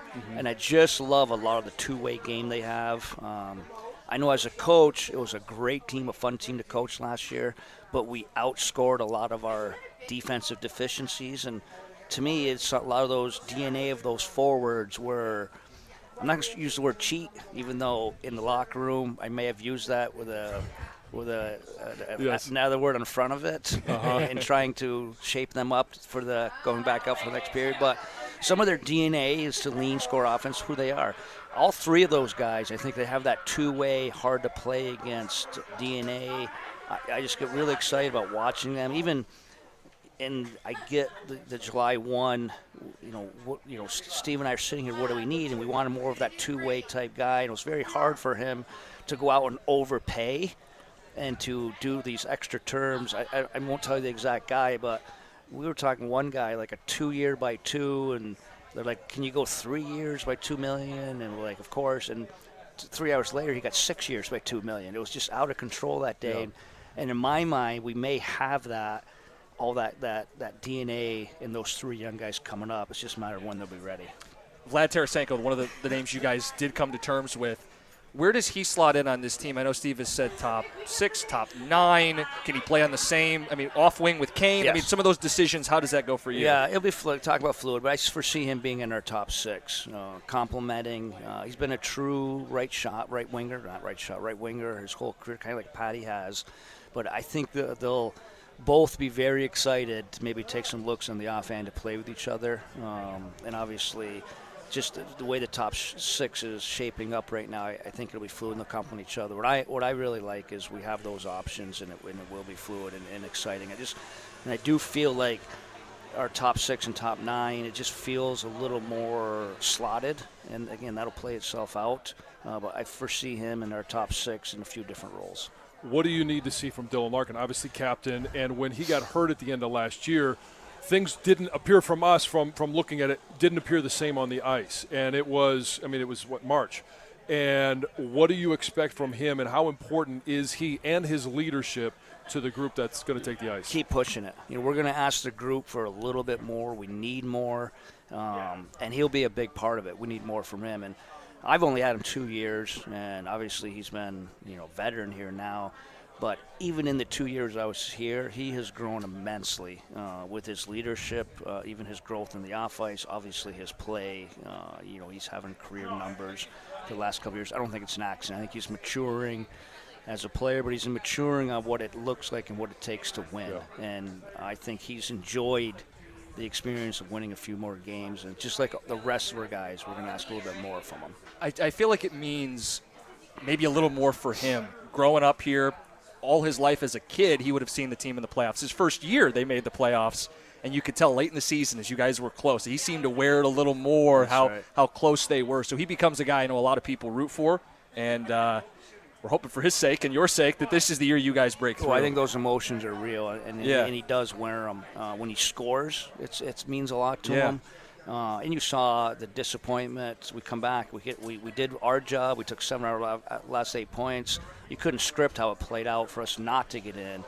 And he's literally teared up in the room. And that means a lot for him. But that we want more. We need a little bit more. And I think he's going to be a big part of it. Well, we're excited for the season. Derek Lalone, Red Wing head coach, appreciate your time. Thanks, guys. Always a treat. It's 97.1. The summer driving season is upon us once again. We're in the thick of it. In fact, it's starting to wind down a little bit, and with school buses, more parents dropping their kids off, it adds to the combination of increased traffic, big trucks, motorcyclists, and construction. It's still going on, all contribute to the fact that summertime in Michigan has more accidents than any other season of the year. If you've been injured in an accident, injury attorney David Femininio and his team are ready to help you right now. David will never take a fee until he wins your case, and you can speak to David right now personally by calling 855-65-CRASH, or you can always go to the website, getdavidgetpaid.com. That's 855-65-CRASH, or on the web at getdavidgetpaid.com.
Joe Tessitore. Nothing subtle about that call. Week 0 in the books. Georgia Tech. I told you, John. Take the points, take the under. You told me. 2-0 start for Cash the Ticket. Yep, victory lap. I'm going to take my victory laps. Sure. Because I know you're going to give me a hard time when I'm wrong, and I could point out that you I don't follow it that much unless you're going to be obnoxious about a pick, which you were not. And so, yeah, go ahead. But we're just getting into football. I'll crank up the obnoxious meter as we get going here. Oh, we're waiting for that? I'm sorry. I thought that was already. Oh, you haven't lived until you've gone through a football season with me, John. Can't wait. Okay, I want to debrief a little on Lalone, but also want to ask Heather, celebrity sightings here? I've seen some celebrities. I've seen some players that I'm like, oh, I know you, but I don't know your name. I was just trying to Google some of them because I'm like, who is that guy? Yeah. But to me, the biggest celebrity I've seen so far, Dave Coulier. Cut it out. You got it. Full house. Yeah. Because, I saw Alan Trammell walk by. We heard Lalone almost hit him in the almost park. Ran him over, Larkin here. Yeah. You got Dylan Larkin hanging out. We've seen all kinds of people out here. Yeah. Yeah, Jeff Backus. I already talked about him. You were just, yakking with Backus over there. Catching a little bit. Yeah. But Dave Coulier, yep. That's the one for you? That's the one. It's the Ilitch Company's Celebrity Golf Classic at Oakland Hills Country Club. And Derek Lalone, your thoughts on some of the things he told us? Well, I like that he walked right up to the expectations, and yet expectations are more. We wanted to hear expectations are playoffs. And he said, yeah, we're going to be right there. But I did like the fact that he talked about the 3 young players that he expects to have the opportunity to make the team, and also the fact that, and one of the things that we talked about in March and April when they ultimately had their demise, the young players that were in that situation, when they look back and you simply only needed 1 point, that's how close you were. You were in a virtual tie. You lost the tiebreaker, so you didn't get to play any longer. All of those guys are going to look back and say, well, if we had done this, or if I had made this one play, it could have made the difference in us actually making the playoffs. That's where you want to have that awareness from young players, and the growth of the experience is we've got to have those this year so that you don't come down to a tie. Well, right, because as much as he highlighted the finish, what was it, 7 of the final 10 points they secured, it's the stretch right before that where they lost all the momentum and all the – they were up 9. Big cushion that they blew last year. And we talked about choking and missing the opportunity. That's the difference. When we cite the Lions, they went 6-2 in the last 8. They weren't stumbling. They were rolling. And for the Wings to be the Lions, they can't be in it next year. They have to – they can't be in the mix next year. They have to be in the playoffs next year. But the experience that you get, and we talked about it with the young players, because it is such a young roster for the Lions, especially in that year 2 years ago, where they look back and say, if we had just beaten, Seattle at the beginning of the year, or for the Wings, it's the Washington game. It's, right? The so Coyote you look games. at all of those moments and you say, okay, as I continue to mature in this league, whether it's the NHL or the NFL, you understand that week 1 matters a lot. Game 32 could ultimately matter at the end of the season. The 3 young players he highlighted, I don't know if any will make the team, but it stuck out to me that he was willing to name some names. Carter Mazer, Marco Casper, Nate Danielson. They'll have the opportunity. Fighting for spots on this team. Do we have Doug/Gator? You got me. Awesome. So this is Doug, by the way. Oh, hey, thanks for clarifying. Doug, thanks for joining us on the Altcast, by the way. Yeah, it took a minute. There was some technical issues, and the irony is that we sorted it out by turning the computer off and turning it back on. The universal solution to everything. Yes. Classic. Yep. Reset. Hard reset. Yep. And so I got to do the 4th quarter, and it was fun to see you guys, and hopefully people enjoyed the broadcast. Yeah, I told people every quarter was a little different, right? Early I got John breaking down O-line play, Stephen Tulloch run fits. Meanwhile, Sam Richardson's like, I'm doing a show in Greece. It's just like an interesting collection of people. I get Valeni berating me over Hendon Hooker in the 2nd quarter. It was a fun experience. I thought it was a pretty cool thing to do. A lot of different personalities. Yeah, that's great. That is really fun. What do you got coming up today? Well, we'll start with some college football talk, as it is game week. We got Champ and Chump. Something that I think might be going on with the Lions that is fantastic. All that coming up. Sounds good. Carson Anderson next, 97.1.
Hello, it is game week in college football. Welcome, everybody, to the Carson Anderson program as we are fired up. In fact, I got fired up on Saturday watching Florida State, Georgia Tech as the first surprise of the college football season comes in the first game of the college football season. Welcome, everybody, to the Carson Anderson program here on 97.1 The Ticket. Gators out today, but we got lots to talk about with college football starting on Saturday, actually Thursday, really. I mean, it kicks back up, and then Friday, Michigan State plays, and then Saturday, Michigan's on the field, and then there's games Sunday and Monday, and then we get into NFL game week. Excitement at a peak as another football season is right around the corner. Lions, of course, we'll get to them coming up momentarily, and the Tigers continue to win. So we start with Michigan, team with some high expectations, although they seem to also be a popular pick to be a team that swings and misses at a playoff spot. They did get the official NOA, the notice of allegations, which I reached out to somebody, not a Michigan employee, not a media member, but very close to the situation. And they kind of confirmed what everybody's reporting, that the ESPN story that was leaked a couple of weeks ago is essentially what the notice of allegations include. And there's good news and bad news. I mean, the good news is that original leak didn't link coaches to the Stallions scheme. The bad news is this person doesn't think it's going to be a quick process. It's now Sharon Moore's program, and the source said Sharon, along with Michigan, are cooperating with the NCAA. But my sense is the NCAA is pretty mad at Michigan, and I kind of understand. They did have some careless stuff take place and some people that were perhaps not cooperating, and that's the accusation. So thus starts the negotiation. I feel like the negotiation starts now as to what the punishment will be. I continue to hear, and others continue to hear, that it does not include forfeiture of games last year. And if they came out with this notice of allegations before the Connor Stallions thing that gets released tomorrow, I suspect that they've seen it, and there's nothing new that will come out of that impugns anybody. But we'll see. We shall see. Regardless, it's not great, but it's also the first step towards moving on. Big question in Ann Arbor is the quarterback situation. Big question on the field, the quarterback situation. Is it going to be Alex Orji? Is it going to be Davis Warren, who has started to create a bit of a buzz? I'm familiar with the late camp quarterback buzz. Compared it to stuff that's happened earlier in my broadcast career when Drew Henson's going to be quarterback. Oh, don't forget about this Brady guy. Everybody thinks Scott Dreisbach's going to be quarterback. Brian Griese's kind of come off the mat, I should say, and resurrected his career. Where it doesn't go the way everybody thinks it's going to go. And I started to get that Davis Warren buzz late in camp. We shall see. I suspect we'll see both this weekend. Defense should be good. Can Jair Sugar Hill handle the cornerback spot opposite of Will Johnson? Can they develop depth on the defensive line? How good is Jayshon Barham, the linebacker transfer from Maryland? He looks like an NFL guy. His neck starts above his ears. He is a chance to be a beast in the middle of that defense, and I've talked to people who say that actually will be an upgrade. Questions all around offensively. Tyler Morris and Samaj Morgan are back as somewhat proven wide receivers. They were always in complementary roles. Now they're lead dogs. Can they handle it? Who is wide receiver 3? Is it Fred Moore? Is it a transfer? Is it a freshman? All yet to be determined. How is that offensive line going to shake out? How's the offensive line going to be? Some encouraging reports, but till they get on the field on game day, who knows? There's plenty of guys who got experience. Josh Preeb was an All-Big Ten selection. Northwestern transfers in. Gio Ahadi, John Jansen's football man crush, has played a lot. Miles Hinton has played a lot. Some other spots to fill in. Greg Crippen or others. Somebody else at center. Tight end room's loaded. So lots of questions there. Michigan State, Jonathan Smith, first year for the Spartans. They play Friday night. By the way, the forecast for Friday night, chance of thunderstorms. Didn't that happen a few years ago? Michigan State's opener, thunderstorm delay on a Friday night. But Spartans, what are you hoping for there? I think a realistic goal for Jonathan Smith, something to shoot for, the over on wins, 500-ish record, and beat somebody you're not supposed to. Get that win that fires everybody up about your program. Get that win. There's always hope with a new coach, the new coach bump. And, who's it going to be? Can they find a way? I mean, the big boys in the league, Ohio State, Oregon, Michigan, they play them all. I mean, one of those games, maybe they can't get a win there, but play somebody really tough. Maybe beat an Iowa along the way.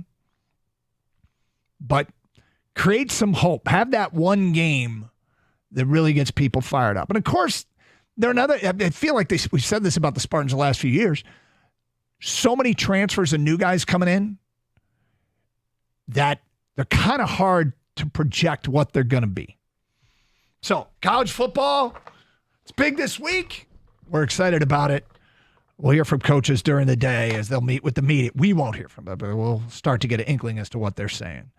So, there you go. And boy, that Florida State-Georgia Tech game was wild. So was, for those that were really hardcore, so was Montana State-New Mexico. Raise your hand if you watch that. I raise my hand as Montana State comes from behind, claws back from 17 down and wins it late. 10 seconds to go. Go ahead, touchdown. Love football. Love football. So, if you want to continue talking college football, we will. 248-539-9797. Gator out today. We got Champ and Chump. Kang's going to give us his Champ and Chump. I'll have mine today at 10:35. Plenty to choose from. Who should be singled out for having the best weekend? Who should be called out for having a weekend that stinks? We do it every Monday. We tally up the votes when we post on our website on Tuesday. Who the people select as Champ and Chump of the weekend? How do you get your votes in? Well, you can tweet us at Doug and Gator 971. We count your votes on the Twitch and YouTube streams. If you want to post your Champ and Chump nominations on Twitch or YouTube, where you watch the show, twitch.tv or youtube.com. Streaming chat on both those sites. Additionally, we take your ticket text. And as it turns out, that's where we get the bulk of the votes. 248-539-9797. Get your votes in. Ticket text. And we'll start tallying them up. But again, we'll have ours today at 10:35. All right. The other thing, of course, is the Lions' final preseason game. And I figured out, well, first of all, I'm starting to get very encouraged about something. Very encouraged. And I figured out what might be going on. And we've watched other teams do it. And maybe it's the Lions' turn. Maybe, just maybe. And I like it a lot. And I'm encouraged. We'll get to that today at 10:20. It's Carson Anderson, Open Lines. Of course, Tigers taking care of business against the White Sox. Some of the young guys coming through. If Tiger fans want to get involved, we'll take your phone calls and feedback as well. It's Carson Anderson.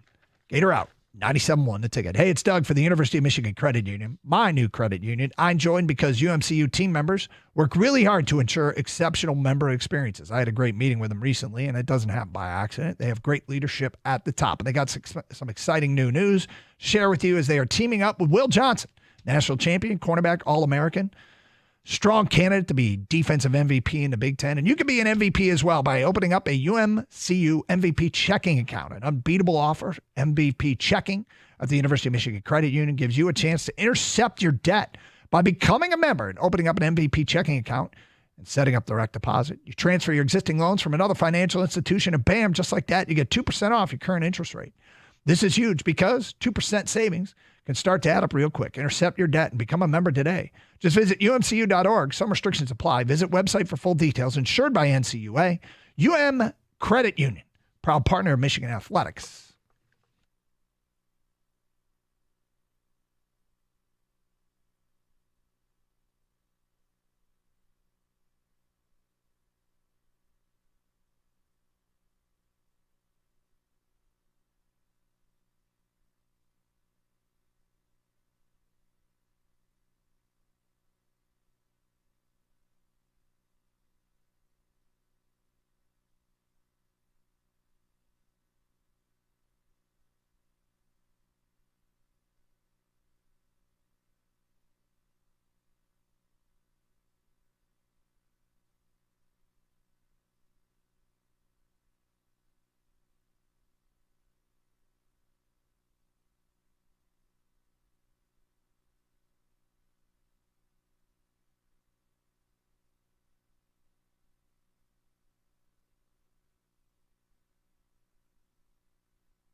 Yep. Lions' final preseason game against Pittsburgh. Game opened up, and hey, man, you got your 2s and 3s out there defensively going against Russell Wilson first series and Justin Fields second series and beyond. And not a surprise.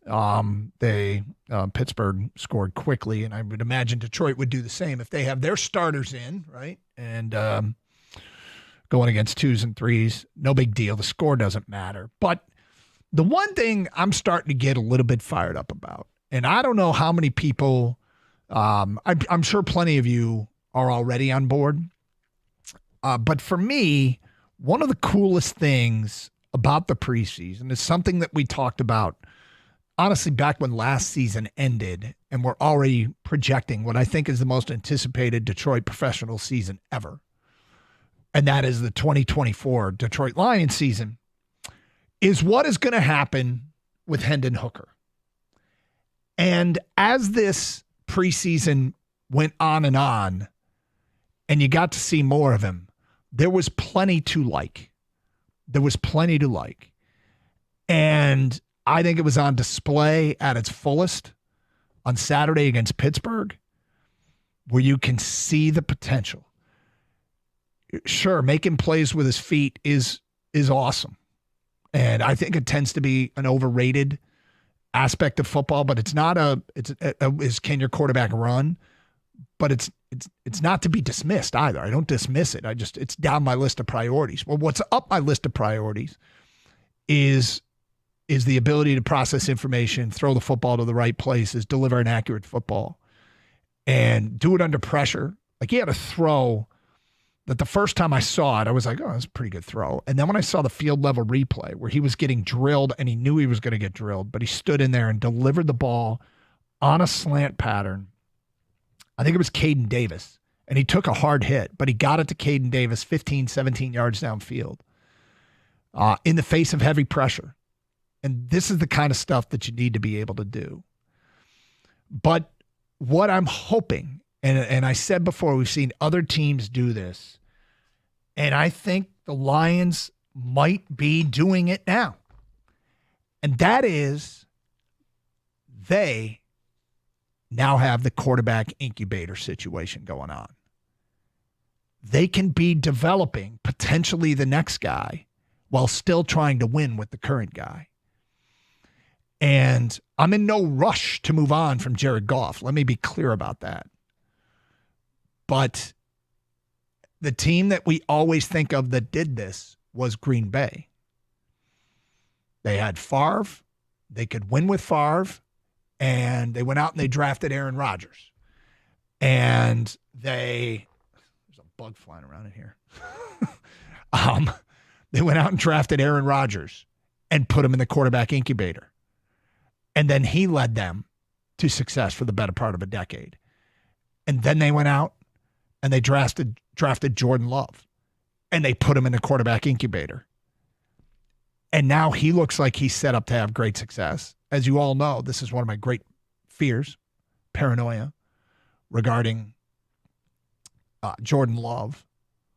And I've talked about how much, before I just said, hey, they didn't do it again, right? They couldn't have done it again. And then the Jordan Love that appeared in Detroit on Thanksgiving was, part of the second half of the season that Jordan Love looked great. And so they might have pulled off the quarterback incubator situation perfectly. And now I'm wondering if the Lions have it, because you can still see the mistakes that Hendon Hooker makes. I talked about it being in practice when Gator and I saw him put the ball on the ground once in practice where he ran into a fullback and they fumbled. There was another, and as practice went on and we were broadcasting and weren't paying attention to every rep, it was tweet went out from the Birchie kid that he put it on the ground 2 more times. He had another fumble in this game against Pittsburgh. And he had a fumble in the game against Kansas City. So you can see where the growth is necessary, but I really, really am starting to get on board with Hendon Hooker, and am perfectly fine with just stashing him in that incubator and let him practice, let him learn behind Jared Goff. And if I'm to predict what happens, the roster gets cut down sometime tomorrow. We may get a sense for how it's going to go today. But my prediction of how this is going to happen is that Nate Sudfeld's going to make this roster and be the number 2. And he could be here all 17 games. But it's all dependent upon Hendon Hooker. Like they're just going to continue to develop him. And it's hard to do during the season, but it's not impossible. And give him reps in practice and give Jared Goff days off. He's a veteran. He doesn't need to go every day. There's, bye week. It can be part of development. And the moment that Hendon Hooker, there's going to become a tipping point where Hendon Hooker, they have the faith in him not to put the ball on the ground, not to throw into coverage, know when to fold them and just throw the ball away. And, I think with a quarterback with his skill set early on, I thought I saw it a couple of occasions on Saturday, tuck and run early, like your first read isn't there. I think the instinct is you can just go. Like you just take off when maybe you got to work your way through your progressions a little bit more. But I am on board now with their plan of having this guy developing behind the scenes. And that maybe I haven't even thought about the comparison to what Green Bay is doing, but mostly because I don't even know that Jared Goff is anywhere near the end. And maybe that's going to become an issue, is that they have this other talented guy that wants to play, but he's got to develop to the point where, that's down the road. That's something you get to way down the road, is whether or not he is good enough to command more playing time, and he grows impatient here. That's way down the road. In the meantime, what do you want? You want to have 2 good guys. You want to have 2 good guys at every single spot, which is pretty much unrealistic, but that'd be great. Got him under contract for a few years. And unfortunately, it's a game of attrition, and you always have to plan for what if we get a severe injury. Always have to plan for it. Kang, your thoughts on Hendon Hooker over the weekend? Anything you saw? Yeah, I saw things I liked, and I saw things I didn't like, and that comes with, not having any real NFL experience. Unfortunately, last year he couldn't play because of injury, and the Lions knew that when they took him. But he is an older quarterback, coming into this league, not like a 20-year-old or 21-year-old. He spent some time at Tennessee. Yeah. I don't know if you knew this, Doug. We've talked about his age before. Yeah. I think he's only a few years younger than Jared Goff. So I think mentally he can get there quicker than a younger quarterback. Physically, it seems like the leg's okay. Now it's just processing everything, putting the physical and the mental together with more reps. Little different situation than Green Bay because, unfortunately, he wasn't a first-round pick, so he doesn't have that extra year. And extra year in his first contract. Yes, yep. And with Jared Goff, I think Aaron Rodgers they thought was nearing the end of his career. I think we're hoping just to get started with Jared Goff here, and I think you're spot on with the incubator type quarterback where they know they have to sit and develop Hendon Hooker. Now, whether that's to develop him to be a really good backup quarterback, to step in when needed for a game or a couple weeks, whatever it may be, but he needs time. I have no problem with Hendon Hooker being where he's at because he just doesn't have the reps, like Dan Campbell said. But my issue is, if he can't be the backup quarterback, I feel like you should have done better than Nate Sudfeld. Yeah, and maybe, like I watched a lot of quarterback play over the weekend from other guys and other teams' backups, and I'm like, well, that guy might be better in our current situation. The question is, are they counting on, like, they think Hooker will be ready to be the backup this year? Are they counting on that? And they're going to roll the dice that, look, Sudfeld, if God forbid Jared Goff goes down with some minor injury, but it keeps him out of the second half of the Rams game, and they've got you figure they got a 20-17 lead when he goes out. Which quarterback is going to protect the lead better?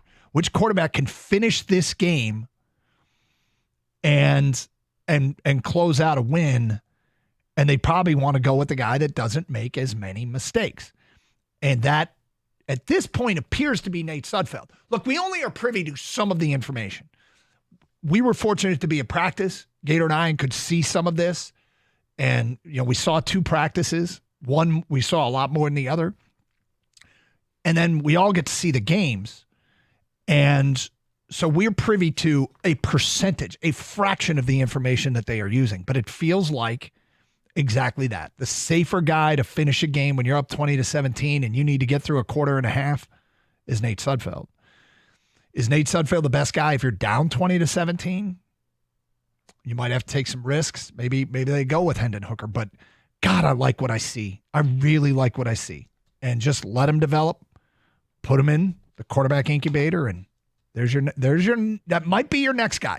The one thing that, again, as you said, gets talked about that just isn't perfect is that he is 26. Mm-hmm. He is an older second-year quarterback. But Goff will be 4 years old. Goff turns 30 this year. Hooker turns 27 near the end of the year. So, there could be some timeline stuff there where you can keep Hendon Hooker could be replacing Jared Goff eventually, but that's A, so far down the road. B, I'm in no rush to get rid of Goff. C, Hooker's got to do his part too, right? Yeah, the signs you see are obviously we know he's mobile, but there's a play where he had to move around in the pocket a little bit and find a guy crossing in the middle. Things like that. You think, all right, we got something here to work with. He throws a nice ball for the most part.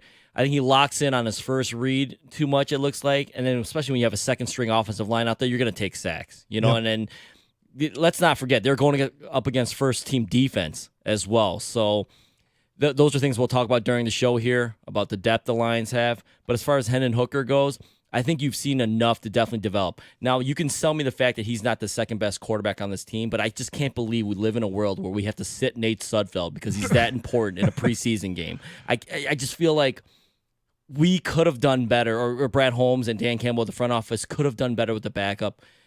They see more than we do. You just mentioned it. They watch all the practices. They feel comfortable with him ahead of Hooker. That's fine.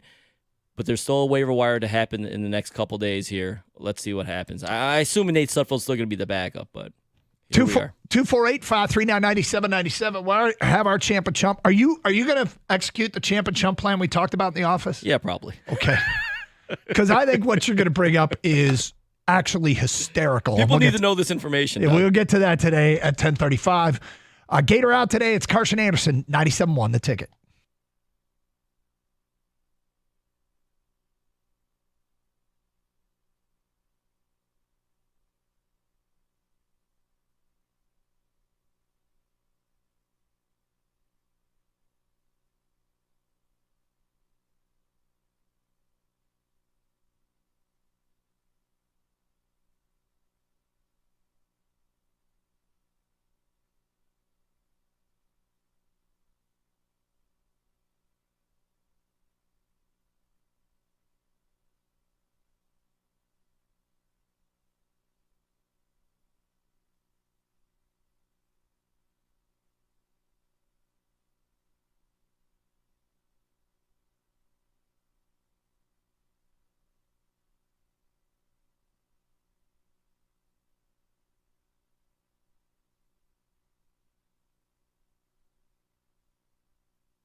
There you go.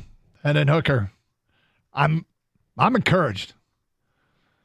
And that's the thing about it is, hey, he might not be ready yet for prime time, but you can see the skill set. He made some of the throws that you want your quarterback to be able to make. Obviously, he was very effective on the ground as well. But, you also can kind of understand hey, there's still development to be done, and that's okay. That's okay. But I'm hoping, thinking that maybe, just maybe, MJM, this is the Packer quarterback incubator plan. We could be playing it out here in Detroit the way they've done it, and with some success the last couple of regimes, quarterback eras there. 248-539-9797. Let's go to Chris. You're on 97 on the ticket. Hi, Chris. Hey, Doug. How you doing? Doing great. So it sounds good to me in theory, and like you said, I was encouraged too, but I think the timeline's just tough for us in this situation. If you take Jordan Love, your example there, he sat on behind Rodgers for a few years, and then they moved on from Rodgers, and Love was ready, and that's great. But even if you look at those two, just Love and Hooker, Jordan Love is still younger than Hendon Hooker. Yep. Even after all that. Yep. So I just think. I think by the time – go ahead. I'm sorry. No, I kind of brought it up, and I completely agree with you. It's the one thing that's a little bit unfortunate about this is just Hendon Hooker's age. But, he's under contract, and I kind of want to see the guy, really, really step up where at the very worst, if he steps up and he's great – but Goff is still winning and they're competing for Super Bowls and they're comfortable with Jared Goff, they may run into a salary situation with it. I'm not trying to push Jared Goff out the door, don't get me wrong, but sure. it could be okay, then they trade Hendon Hooker and they get something of value for him. That's what I thought. Yeah, if he could become maybe becomes a really good backup, and that would be great right there because they need that. But yeah, maybe you have like a Garoppolo situation where you're like, hey, we can get a good asset for this guy. He's developed into a good quarterback, but you know what? Goff is still our guy. Maybe they can get maybe they can get like a second-round pick for him or something, or a first-round pick if he develops into a good quarterback. But yeah, I think having him just be in the incubator might not work out just because of the age. It might not, and it's certainly something. I mean, it feels like it's this close to being a perfect plan, but that's the biggest that's the biggest thing that kind of could be an issue. You're exactly right. 248-539-9797. Carson Anderson, Gators out today. Let's get to our Champ and Chump nominations. Who should be singled out for having a great weekend? Who should be called out for having a weekend that stinks? My champ of the weekend is Lions fans. And it's because you guys sold out everything. Word got out during the game Saturday that the standing room seats sold out for the preseason. I made the comment long time ago, most anticipated Lions or Detroit professional season. And that's the kind of stuff that makes me feel like absolutely that's exactly what it is. And selling out the standing room only seats for the final preseason game, to me, is just simply wild. So congratulations. And, Lions fans are my champ of the weekend. Kang? Yeah, you think Lions fans are ready for the season, Doug? I think so, yeah. My God, man, that's crazy. This is a strange but true stat according to Ari Myrov, who I would give credit for this. Mm-hmm. My champ of the weekend, Doug, is quarterback Trey Lance. The stat he came up with or found is, and did easy research, just look it up, but he led the NFL, all NFL players, in passing yards and rushing yards this 2024 preseason. That's right. He had 664 passing yards, Doug, and 168 rushing yards to lead all NFL players in the preseason. My champ of the weekend, Trey Lance. All right. Still fighting for a job. Let's go. Your guy. My chump of the weekend is Florida State. I don't know if you've ever seen an example of a team and open a game and think, oh, we got this. They went right down the field, didn't face a third down that entire opening drive against Georgia Tech. Then they get down there and they go for two and they make it. They're up 8-0. And then they kind of do diddly squat after that and lose, get upset by Georgia Tech in the opener in that game in Ireland to open up the season. Florida State, my chump of the weekend. Kang? Yeah, my chump of the weekend is Trey Lance, dog. Oh, my God, man. He's playing this much in the preseason, fighting for a roster spot. This past weekend, he had to play the entire game, I think it was. 5 interceptions. 5 interceptions in a preseason game. I mean, to even get the opportunity to do that, he threw 5 picks. He had a nice run in the game as well. But, yeah, Trey Lance, my chump of the weekend, like I said, fighting for a roster spot. The guy that I thought, hey, take a big swing on this guy if you're the Niners, which they did, by the way. And they swung and they missed. But they also they were lucky to have Brock Purdy. So I'm glad that we brought this up because we are somewhat in awe of what he did in the final Cowboys preseason game. You didn't believe it when I told you. No, I didn't. And in fact, I looked it up, wrote it all down, and said, we got to talk about this. And about 30 minutes later, I went, I'm going to check another website and make sure these stats are correct. Trey Lance had a touchdown pass and threw for 323 yards in the Cowboys' final preseason game against the Chargers. He had a 47-yard touchdown run. He had 90 yards on the ground. He accounted for 413 yards, all while throwing 5, that's right, 5 interceptions. One of my favorite stats from that game is that Cowboy wide receiver Cam Johnson had 2 tackles. 2. They're on offense. Right. I mean, this is, to me, one of the funniest things I've ever seen because it's like preseason. And so, the Cowboys are like, hey, let's just play him the whole game. Oh, yeah. And it's not like they were going to pull him. Yeah, send him back out there. He threw 5 interceptions and accounted for over 400 yards of offense. Fascinating. And the funny thing is, as the weekend goes on and I'm on social media and stuff, I'll send myself, email myself posts and things. And there was this post and it's the middle of the night and it came from RG3. And I see this and I'm like, oh, that could be interesting, especially for Kang. This is why you don't give up on Trey Lance. His ability to be a game changer is clearly there. He made these defenders with angles look like they were running in place. It was a link to his 47-yard touchdown run. And he was flying down the field. Oh, dude, he's a big man that can move. Yeah, and I'm like, oh, this will be cool. And we'll talk about this, because this, boost up our guy Kang, and maybe Trey Lance isn't done yet. And then I see he threw 5 picks. It seems unreal. And I'm like Robert Griffin. This is why you give up on him. Yeah, it's because he throws 5 interceptions. Did he not remember that you also have to throw the ball as a quarterback? I guess.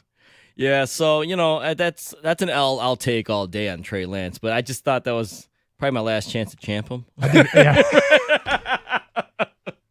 I'll never get it. What a preseason! Strike while the iron is hot. He led all players, Doug, and not just passing yards, but rushing yards as well. That is kind of a wild stat, but there you go. Champ and Chump, get your votes in for Champ and Chump of the weekend. Some have already started to roll in. If you sent a text or a tweet or post it on one of our streaming video sites, we will get to them. Coming up, 248-539-9797. It's Carson Anderson. Gators out today. We'll run down other things from the Lions preseason game. Open with some college football talk. Michigan State fans, your level of excitement for this season. On a scale of 1 to 12, where are you at for the Spartans and the Wolverines? It is Carson Anderson here on 97.1 The Ticket. Hey, you heard us talk a lot about FanDuel, America's #1 sportsbook. Well, we got a little something different for you here.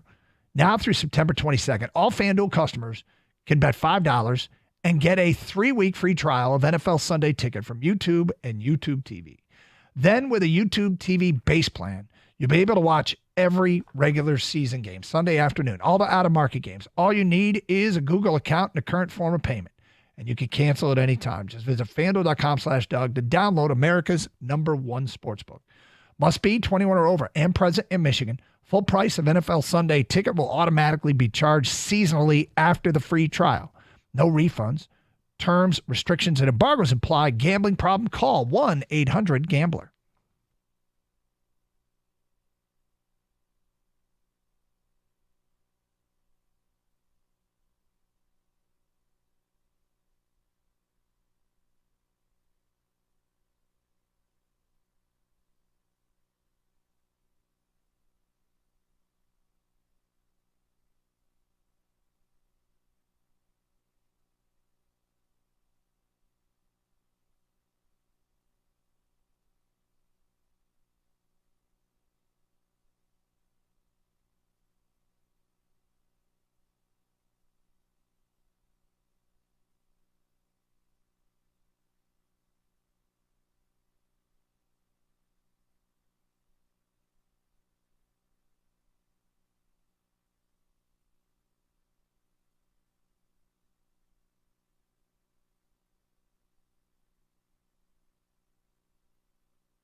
Jake Bates split a pair of field goal attempts.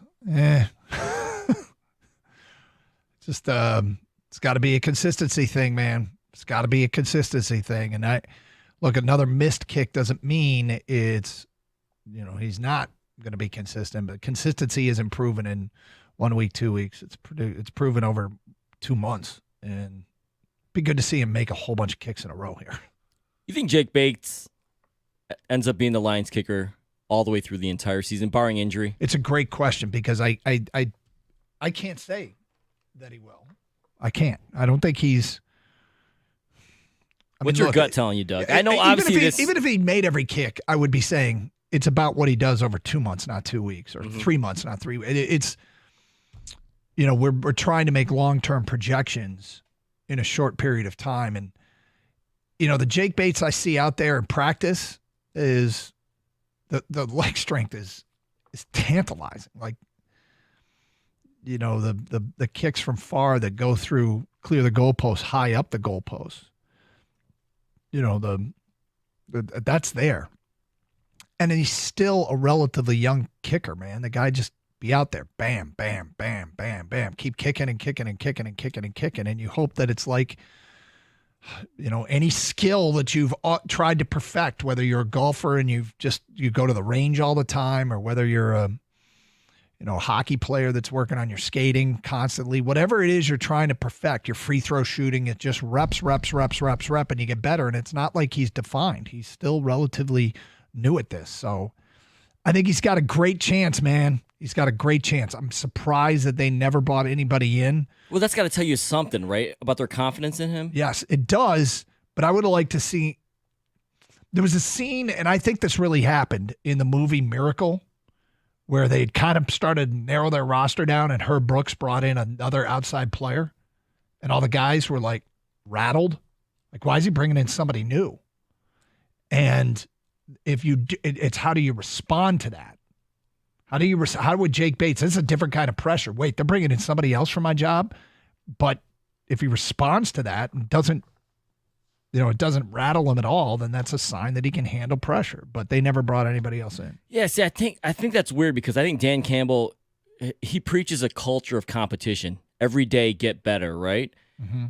And when Badgley went down, they never brought that competition in for Bates. So I found it strange. Why would they do this? They must have the ultimate confidence that he can do it.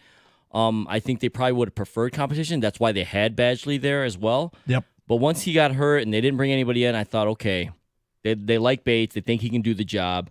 My thing is every player is different, so everyone gets motivated differently to get better. So maybe Bates, maybe they thought it would be better if they didn't bring a kicker in, whatever. I know for the short distances for kickers, they kick it differently, like a higher, arch and all that stuff, so it doesn't get blocked. But maybe for Bates, if he's better consistently hitting longer field goals, why can't he just try to drill that 35-yarder like it's a 55-yarder? Will it be more accurate that way? Yeah.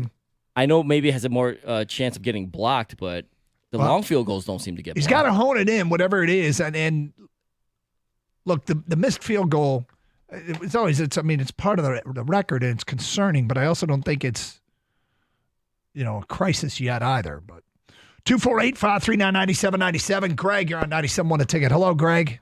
Hey, guys. You guys are awesome, man. I'm an educated fan, not emotional fanatic because of you guys. But my champ is Fromm. Jake Fromm? He's the epitome of what grit is all about. Yes. Because it was an opportunity. He took it, and man, did he make the best of it. And I just love that. Okay. I love that. I just think that's just so great, so awesome. He's so poised, we're so calm, and just marched down the field like he's been doing it forever. And I just really appreciated him taking advantage of the opportunity. It's true grit. All right. Your chump? I really don't have one. All right. Fair enough. Well, it's funny you bring this up. Maybe the NCAA. For mention with Michigan continuously. Well, we'll see what comes of that. I feel like the negotiations are just starting right now as far as what comes out of this. Look, as far as Jake Fromm's concerned, this is interesting. Here's a string of texts we just got. I would rather have Jake Fromm than Nate Sudfeld and make Hooker the third quarterback. Next text. I know Fromm had extremely limited playing time, but I think in those few plays, he is better than Sudfeld. Cut Sudfeld and put Fromm on the practice squad.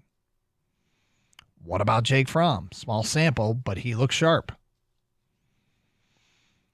It's unfortunate, and Kang, I think you said this, that we didn't get to see Nate Sudfeld go up and go out there and shred third and fourth stringers that won't be in the NFL. If for no other reason, it would invoke some confidence in him publicly. Yeah, I mean, like, who cares about fan perception and media perception, right? If you're Dan Campbell, the coach staff. But wouldn't it help for their perception, too? I mean, I guess they already have a lot of confidence in Sudfeld. But, hey, why not put him out there against the second stringers and, prove what you believe in him? It's this. Then there's no excuses, right? Like, hey, he's going up against, first stringers. It's going to be tougher for anybody. But yep. Nate Sudfeld, the Fromm text, I didn't expect him, honestly, Doug. What do you think about people? I know this is only a small sample size, but we legit got Fromm text today saying they'd rather have Jake Fromm. I just, we get to see so little. Yeah. I understand it, but in practice, what they do in practice matters too. And I know people love to say, well, when the lights are on is what counts. Yeah, but they have a whole bunch of evidence. Maybe Fromm survives it and ends up on the practice squad. They want to keep him around. If they really think there's something there to work with. I think Jake Fromm got signed because Hendon Hooker had a concussion. And if you're Jake Fromm, you take the opportunity. You take any opportunity. I think the only chance we see him is if he gets through to the practice squad. You have to think. These are not illogical people running the Lions. They're not. And we're striving for perfection here as far as roster construction. And it's not something that you'll probably ever achieve. You probably literally every single team has concerns about their roster. But for us, it's great that the concerns are things like we're literally debating over who might be the third and fourth quarterback on the roster. It is a literal debate that's going on here. I mean, it could come down to the backup quarterback, I suppose. But in Jake Fromm's case, it seems awfully unlikely that he is more capable than Sudfeld to win a game at the end. And if they had evidence to the contrary, they'll keep him. They'll keep him. But I also suspect they would have got him in the game earlier if they were truly considering keeping him. 248-539-9797. Champ, yeah, Lions fans, not only for packing the place, but an honorable mention to the guy who put the tape over the last half of the nameplate on his Hawkinson jersey and replaced the ensign with Tua. That's from Scott. So somebody had a Hawk Tua jersey. Jump the Florida State Revenge Tour. Yeah, I mean, I had College Game Day. I was actually doing yard work and listening to College Game Day. And apparently Florida State fans booed the hell out of Kirk Herbstreit every time he talked because Herbie was, remember last year Florida State got left out and they did a lot of talk. Jump the Florida State Revenge Tour. Did I read that? Yeah, Jump Florida State Revenge Tour. They did a lot of talk about how they were going to be on the Revenge Tour and then go out and lose the opener. Not great for them. And the other thing that, I just find to be funny, I don't know how many people watch this, but they said, Florida State, they come over here to Ireland and, they're going to spend the next few days touring Ireland. They're going to here for business, but then they're going to have a few days to be tourists. And I'm just thinking, how miserable is that going to be now? Because they lost the game. The coaching staff's got to be irate. And the players have to now try and shift into fun mode. I don't know. The whole thing. My guess is they're going to come back and say, never, ever again. We're never going to Ireland, ever again. Regarding Hendon Hooker, Phil from Southfield writes in, I agree with you. I think Hooker has the potential has the potential. He does sit in there in the pocket. He's a tornado in the pocket, and he's a pretty strong arm quarterback. Let's give him a chance. Okay, I don't know what you agree with, Phil. I'm really excited about his potential. I think they've got him in the QB incubator, and I think this could be a nice situation where they're developing potentially the next guy with a ton of high-end talent while they've got the guy. When you say let's give him a chance, I'm not interested at all in playing him if Goff goes out and has a similar year to last year. I'd give him some mop-up duty snaps for experience, but... Next text, talking about the QB incubator, I think the Lions also have a left tackle incubator for Manu. Dude looked really good the last game against the Steelers. That's from George in Ann Arbor. He definitely looks like he's gotten better through the preseason. I would agree with that. I was very worried. I don't say very worried. I was a little concerned the first game because he just looked a little lost out there, but maybe he needed, hey, this is my first time in a real NFL game. I don't care if there's second, third, fourth stringers. It's different than, with all due respect to University of BC, where he came from. Yep. I think it's BC University. Yeah. All right, my bad. I have no idea. It's not the BC University. The BC University. Yeah. But yeah, no, he's definitely gotten better. And I see, obviously they know this is a draft and stash tackle. I've never heard that really before, but that's what he is, right? Did you say University of BC? Or did you say BCU? I can't remember. I said University of BC. You are right. It is University of BC. My apologies. Don't question me, man. My apologies to the alums out there listening. Yes. My bad. Tap, 248-539-9797. All right, I got to bring up this bet that someone I know made. And I guess I'm going to ask for yours. I saw this weekend, and I thought it was really, really funny. We will get to it today at 11:05. Plus more of your phone calls and feedback. Champ and Chump, college football, Michigan and Michigan State fans. If their first depth chart comes out, what are your eyes going to first? First depth chart, what are your eyes going to first? Last year at Oregon State, I think I saw that they did have depth charts. Actually, Michigan's release just came out. I'll see if they did a depth chart. But what are you looking for first on that depth chart? 248-539-9797. It's Carson Anderson, open lines, 97.1 The Ticket.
Brought to you by Twin Peaks. Tigers, White Sox, they get one more game tonight in Chicago. Detroit going for a 4-game sweep against the worst team in baseball. Ty Madden coming off from the minors to make his debut on the mound. A win would get the Tigers back to a 500 record for the first time in nearly 3 months. It's an 8:10 first pitch with the action right here on 97.1. Justin Verlander interviewed last night during Sunday Night Baseball on ESPN, asked about the proposals being discussed by Major League Baseball to perhaps set minimum inning requirements for starting pitchers. JV said he's aware of them.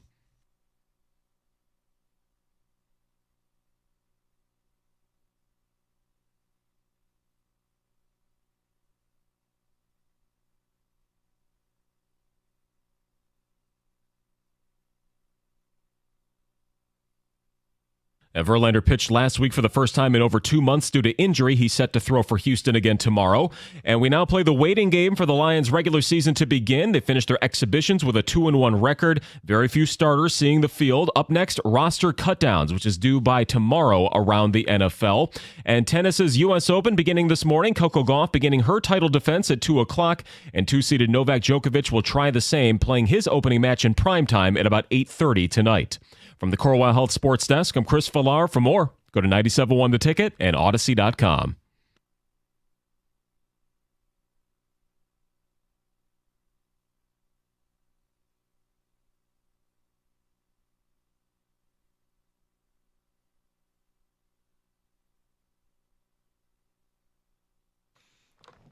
Doug Harsh, Gator out today, 248-539-9797. Starting to feel more and more like football season. It's game week in college football. Michigan State playing Friday, Michigan playing Saturday.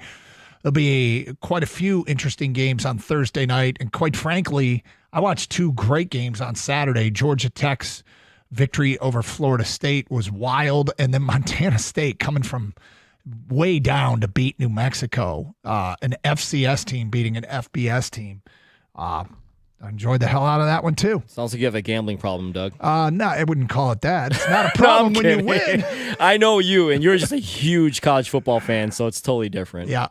Now, did I have $1 on Georgia Tech? Maybe. Did I have $1? Did I have $1 on Montana State?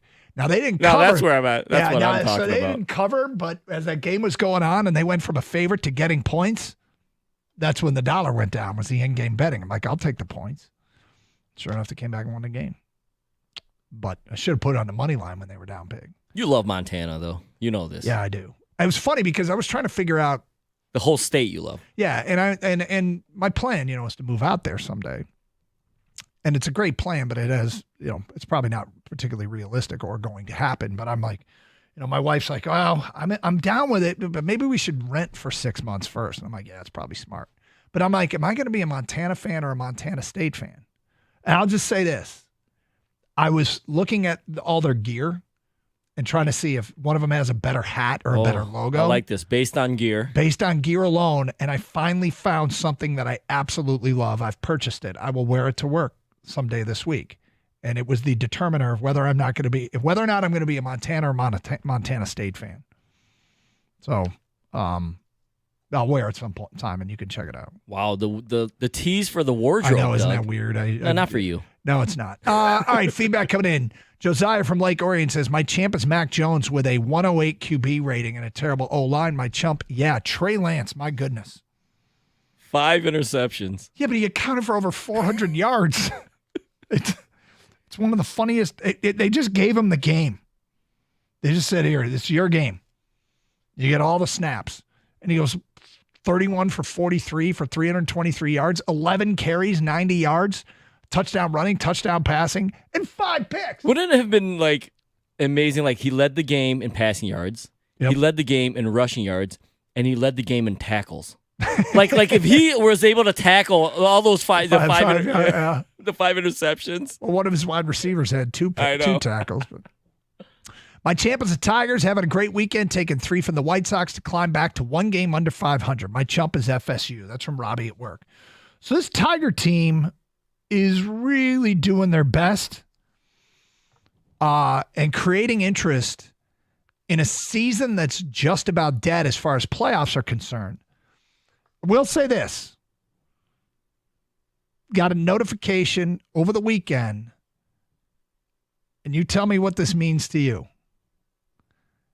An AL wildcard graphic had the Tigers on it. The Tigers were listed. Now, I don't know what network had it. I just saw the Tigers on the graphic for an AL wildcard chase. I should probably have some follow-up questions and find out. But AL wildcard graphic. Tigers were there. And I think they're 7.5 games out of the last wildcard spot. It would be one of the most stunning developments ever if they even crept within a few games of the wild card. And I'm not expecting it. But I do like watching these lineups that they're putting out there because it's everything that we heard was in the system. It's Colt Keith, it's Jace Young, it's Parker Meadows, it's Riley Green. It's a chance to see the next wave of Tigers. And they become, I can get on board with watch more late season Tiger baseball than I ever thought I would. It's Dylan Dingler, it's Trey Sweeney, and they're going to sink or swim. Some of them are going to sink. But like Parker Meadows is hitting 343 with a 390 on base and a 943 OPS since his return from injury in August. Spencer Torkelson is hitting 290 with a 371 on base and an 888 OPS. Kerry Carpenter, since he's come back, still hitting. I mean, they just do enough to justify a big offseason move or two. Please. Please. So they can go next level with this group. All right. So sitting around, my son who just got a job and is out of state had to, came back this weekend, and he got a text message from a friend. Kang, I think you're going to like this. His friend had just made the all-hate parlay. The all-hate parlay? The all-hate parlay. I'm interested. I'm listening. He parlayed the following things. The Ohio State Buckeyes to win the national championship. Parlayed with the New York Giants to win the Super Bowl. And the Yankees to win the World Series. And whatever he got on that. I don't remember what but he did all that on futures. Bet all those things to happen and called it the all-hate parlay. Mm-hmm. And I thought, this is funny. And he called it an emotional hedge. I was going to say, this is called, there's a term, and it's the emotional hedge. Yeah, he made an emotional hedge parlay bet.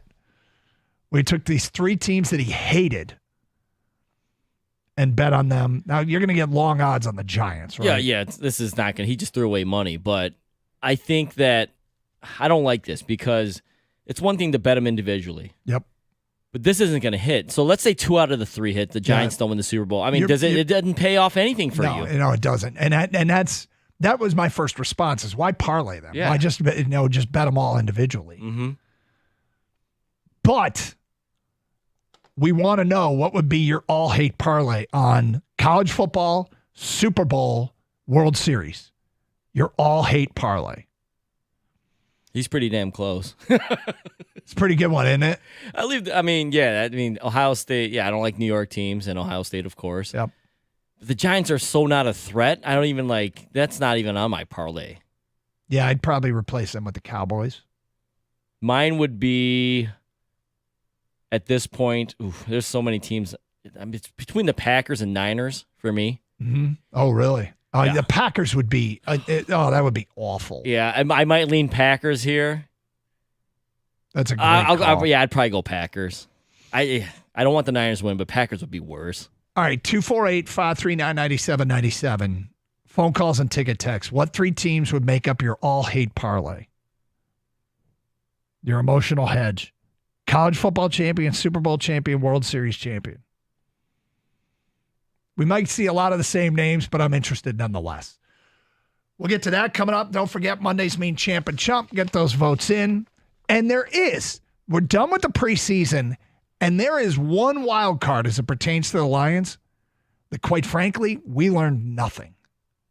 And we need to know. We'll get to that today at 11:30 here on Carson Anderson on 97.1 The Ticket. Hey, summer might be in its final days, but the savings are still hot at Sarah Chevrolet Sterling Heights. Right now, you can get into a new 2024 Chevy Equinox for just $216 a month with $19.99 downs. 2-year lease on an Equinox LS front-wheel drive for just $216 a month. Unlock the savings with your GM employee discount or current lease in your household. Equinox is one of the roomiest compact SUVs available, and Sarah has right around 200 in stock to choose from. Sarah Chevrolet Sterling Heights, where they guarantee the lowest price or it's free. 17.5 in Van Dyke in Sterling Heights. Make this the summer to save. And Say Sarah. Call 87-SAY-SARAH. Go to saysarah.com. Together, let's drive.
All right, a lot of feedback on this.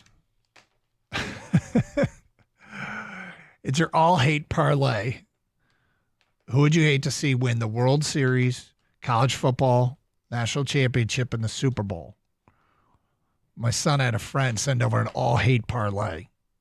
Well, who would be on your all-hate parlay card? Now, immediately my thought is this is a flawed emotional hedge because if you start betting on teams you hate, you're happy when they lose because you hate them. But if they happen to win it all, you at least make money. And the problem with making it in a parlay is you can have 2 of the 3 win it all, and you're not happy at all. I mean, imagine if you had in your all hate parlay card the Yankees. They don't win the World Series, but then the 2 teams you hate in college football and the Super Bowl win it all. You get nothing. In fact, you probably hate it more because you came close to hitting on your parlay. But here we go.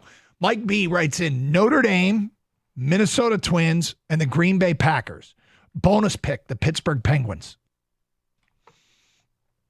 From Gerald in Brownstown, my all-hate parlay card, Ohio State in the Natty, Dallas Cowboys in the Super Bowl, the Yankees to win the World Series, the Chicago Blackhawks to win the Stanley Cup.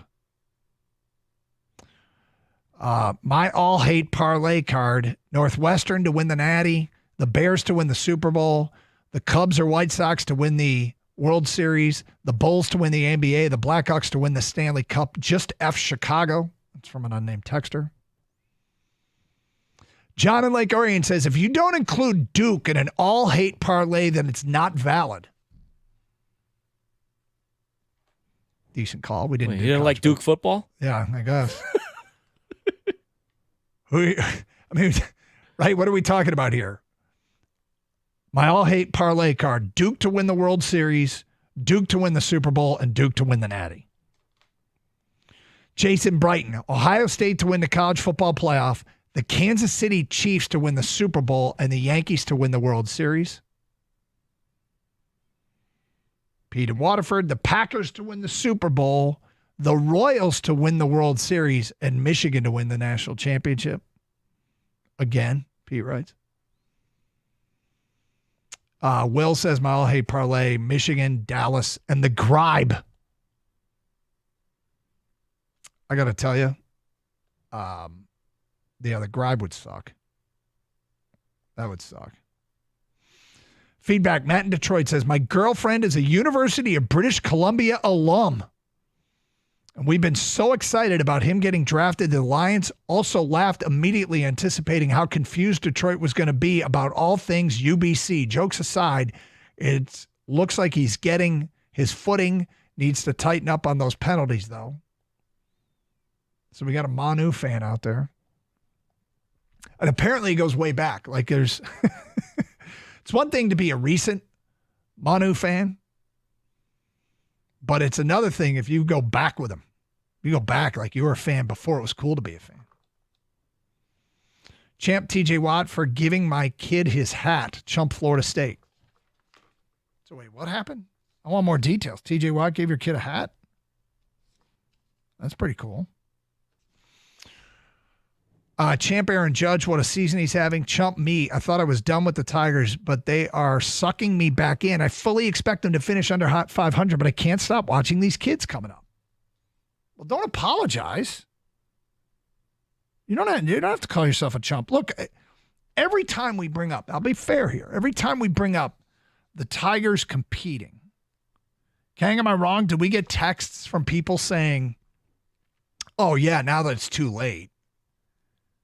Like or that don't think it means anything because they started to win essentially after the trade deadline when they gave up on the year. And to me, it's not about that at all. It's about Chase Young being here. It's about Torque being back and looking like he might be fixed. Parker Meadows might be fixed. And then guys like Trey Sweeney and Dylan Dingler, sure, see what you got. You know, I mean, they are interesting. And we talked about it last week.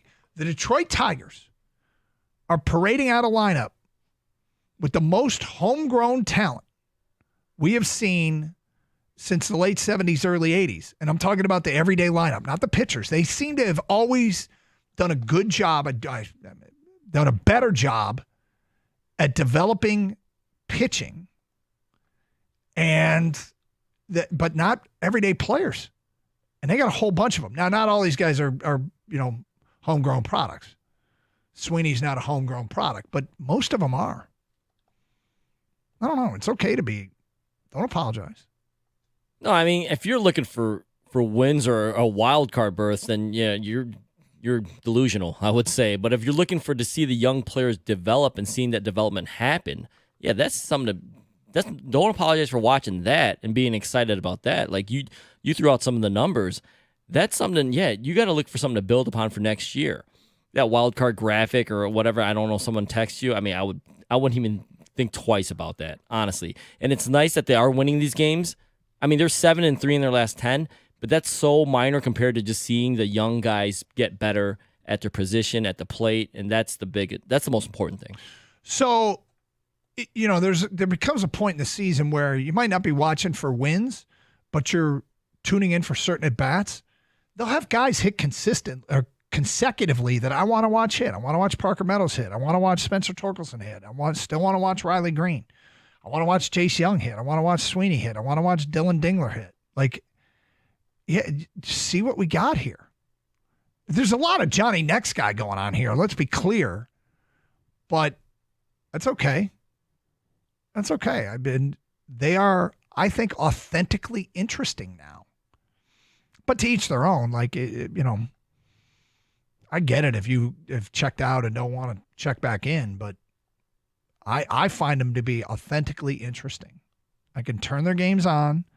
I don't really live and die with the wins and losses, because why would I? But I also can watch their games, and I mean, everything they do positive could be the start of something good. Sink or swim, and some are going to absolutely sink. 248-539-9797. More feedback to the Carson Anderson inbox. Champ, the Tigers are having a great weekend. Chump, Florida State, they're getting a lot of that. Regarding Jake Bates, Bates also missed the new landing zone twice, and that is very punitive now. Haven't heard any discussion on getting consistent kickoffs combined with missed extra points and field goals. Yeah, they got to make sure that doesn't happen. The special teams play has not been great this preseason. Between long kick returns allowed, between penalties, they put the ball on the ground way too much.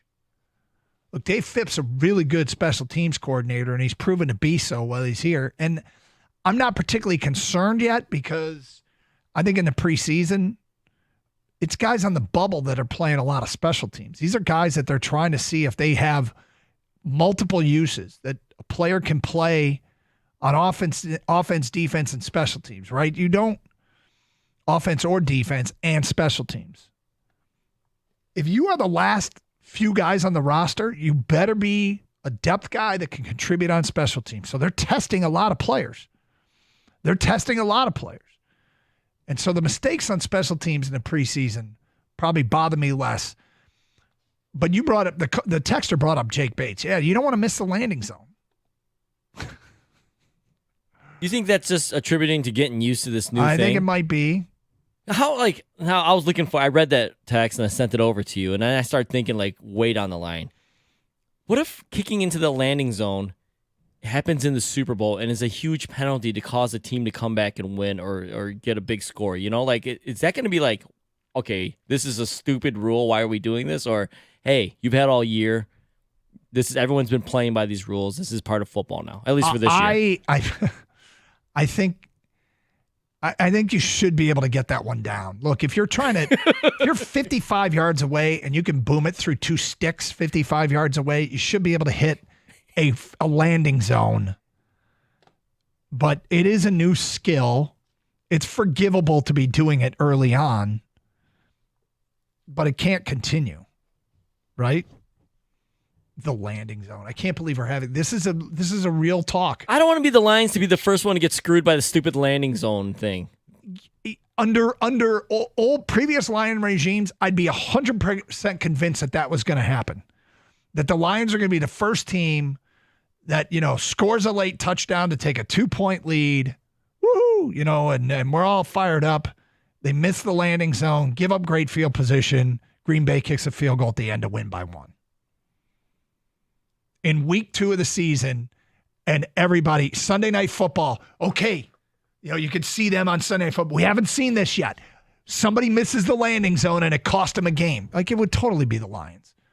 But it's a new era Lions football, so I don't think I'm not in the fatalistic what can go wrong will go wrong place yet. Or now. Or anymore is a better way to put it. More your phone calls and feedback coming up. There is one thing about this team that is huge that we have no idea about. None. We'll get to that coming up at 11:35 here on 97.1 The Ticket.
It's big, and we have no idea how it's going to go down. We'll get to that today at 11:35.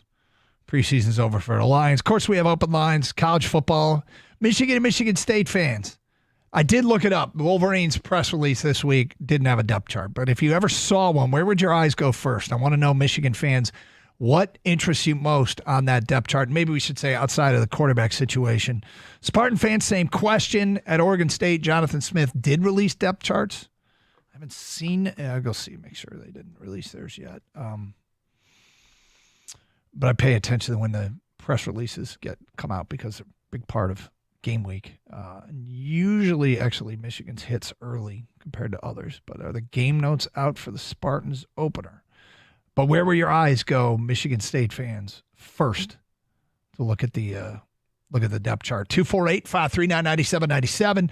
Let's get back to your open line calls. Brian on a cell is next. Hi, Brian. Hey, how's it going? It's going well, Brian. Thank you. For a Monday, right? Yeah. Yeah, it's game week, though. It's football. It's back. Love it. Well, Kang can probably relate to me with this, and I used to compare notes all the time with Valenti about this guy. Mohamed Sanu, okay? Remember back in the day, Doug, you could never go wrong. Draft this guy in the 11th round. Mohamed Sanu would tear up your fantasy roster. You could always rely every week, pretty much 8 catches, 80 yards, a touchdown. This guy was just fantasy gold, Doug. Hang, if you didn't draft Tushmanzada, who are you taking? Mohamed Sanu, your 4th receiver. You could always rely on him. I mean, he was just that X factor. Even when he went to Atlanta, Doug, Mohamed Sanu, he was your stud, always. Even if you busted on Marshawn Lynch as your first pick, you could always fall back on a good output from Mohamed Sanu.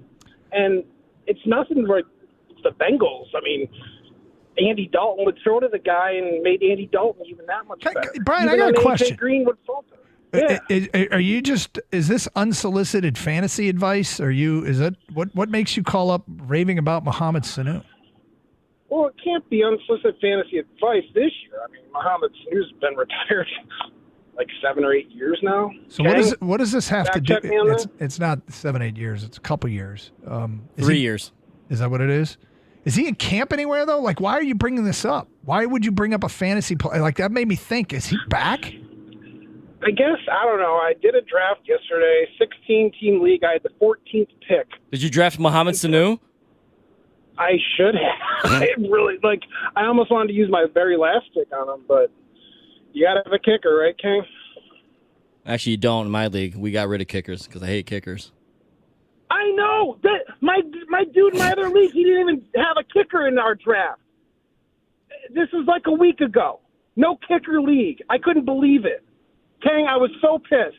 All right.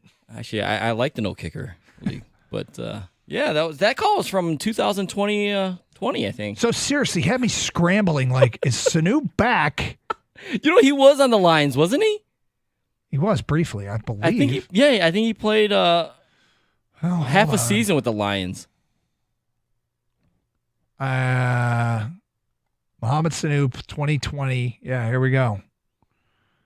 He started 4 games, caught 16 passes for 178 yards. I mean, you know who else was really good in fantasy football? Peyton Manning. Put up a lot of numbers. Really good. That's out of left field. That was Awani Al-Shafi weird, if you remember that call. All right, thank you, Sanu guy. Big Sanu fan here. Didn't have that on my bingo card for today's show. All right, did bring this up. Want to follow through. So you think about the questions we had going into the Detroit Lions preseason. And one of them was a kicker. One of them was a backup quarterback. One of them was a 3rd or 4th wide receiver. One of them was the edge rusher opposite of Hutch. One of them was a secondary.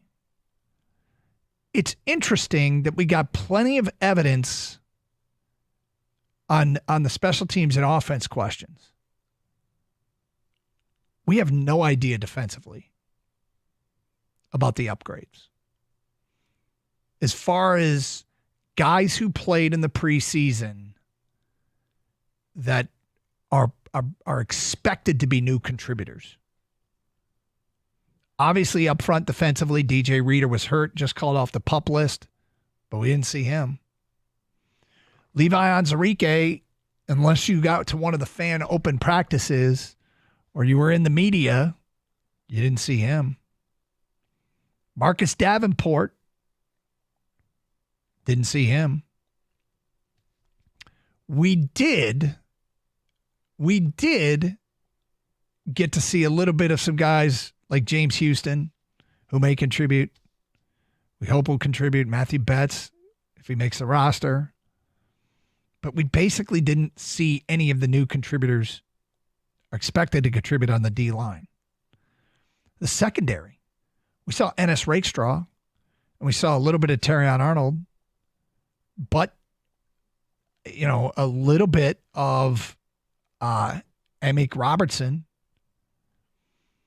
but basically same thing in the secondary. The defense, the guys that are supposed to improve this defense the most, it is still a complete and total unknown.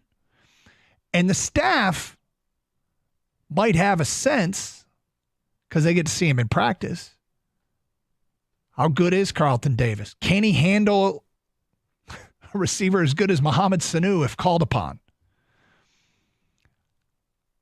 How good could, Rakestraw and Arnold, most of their reps unseen.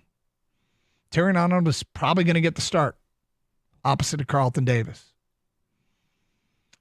But we really just didn't see the defensive difference makers, and it's such a huge part of the season and the story. And we have actually really no clue as to whether or not they're really going to make a difference. It's like it's a complete unknown almost. Complete right? unknown. And we're just all under the assumption that it's going to be better. Yep. And I fall under that category. I'm assuming the secondary specifically is going to be better. But we didn't see our number one corner out there at all this preseason. Saw a little bit of Arnold, saw some Rakestraw, but didn't see, Brian Branch a ton with, Kirby Joseph back there. That's going to be our new safety combo, right? Yeah. Amik Robertson's going to probably be the nickel. Saw him play a little bit, but together as a whole, we don't really know this unit. And of course, Hutch and those guys, the big guys, didn't play up front. So the defense as a whole, we're assuming it's going to be better. Yep. But we never saw it. Offense, it felt like the guys that we had questions about, we got to see. On defense, we have no idea. We have no idea. And here's to hoping that they got it right. But, some of the guys that they protected, like them protecting Levi Onwuzurike, surprised me. I thought they'd want to get him reps. But nope. But they protected almost everybody defensively.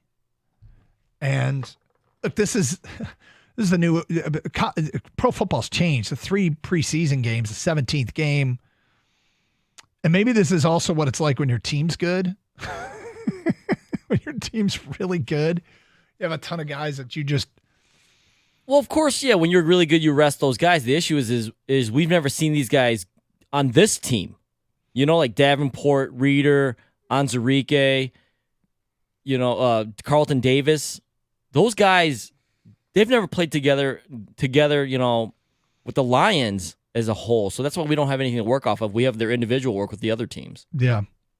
So anyway, that's what's wild about this is we are in the dark completely for almost 2 more full weeks. And 2 weeks from last night, we got our first sense for whether or not, A, they made the right personnel changes, that they got the right people on the field and the position to make, because there's still, might be some shuffling. There might be, they decide Robertson and maybe Terrion Arnold isn't up to it. Maybe he is. Maybe Rakestraw emerges and he's too good to keep off the field. Is Brian Branch playing safety or nickel? It looks like safety for now.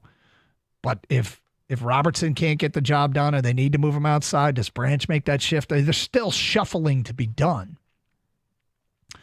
But at the end of the day, it's amazing that we got questions answered offensively and almost no questions answered defensively. And by we, what we got to see, what was public. I'm sure they got their depth chart and their belief behind closed doors. They have a better sense, but we don't. And we'll find out for a while, most likely. 248-539-9797. Phone calls, feedback. It is game week for Michigan and Michigan State. Friday, chance of thunderstorms Friday night, low of 64. It'll be 88 during the day. It's kind of a weird situation where, same thing in Ann Arbor, 84 during the day, 64 at night. So you're going to the stadium, your shorts and a T-shirt. Make sure you bring a sweatshirt. It might get chilly at night. You might want to bring some sweatpants as well, just to not get too cold when the games are going on. But chance of thunderstorms in East Lansing. Spartan and Wolverine fans, when you see that first depth chart, and you probably won't in Ann Arbor, you might see it in East Lansing. Other than quarterback, where do your eyes go first? What do you want to see first? Champ and Chump, get your votes in on a Monday. Gators out today. It's Carson Anderson, 97.1 The Ticket.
Doug Karsch, Gators out today. It's Karsch and Anderson, 97.1 The Ticket.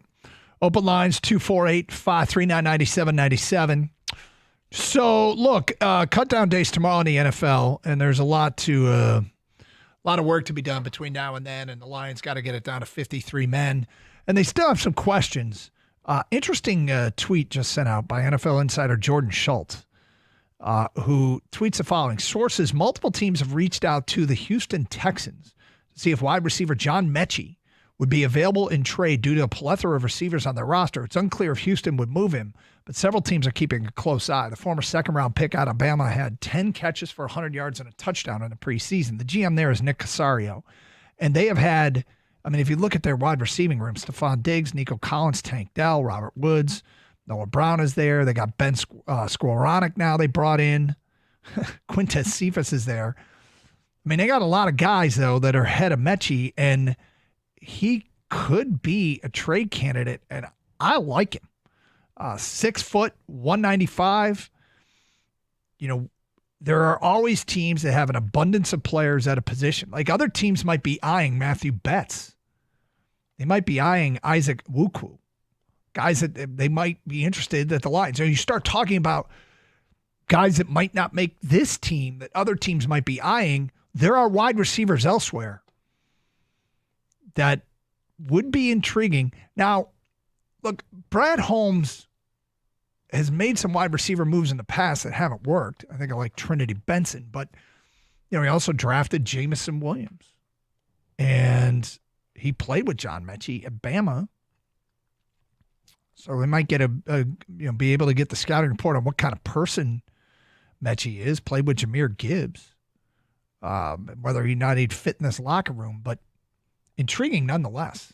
I find it very intriguing. I quote tweeted that with, hey, Brad Holmes on the phone, because we all know the receiving situation around here. The receiving room doesn't look too deep behind the top three guys, right? Mm-hmm. Isaiah Williams, undrafted guy. I think a lot of people here like what they saw in the preseason from him, kind of pulling for him, thinks he can make a difference. Yeah, but if you're looking like player for player, Mechie's better right now. Yep.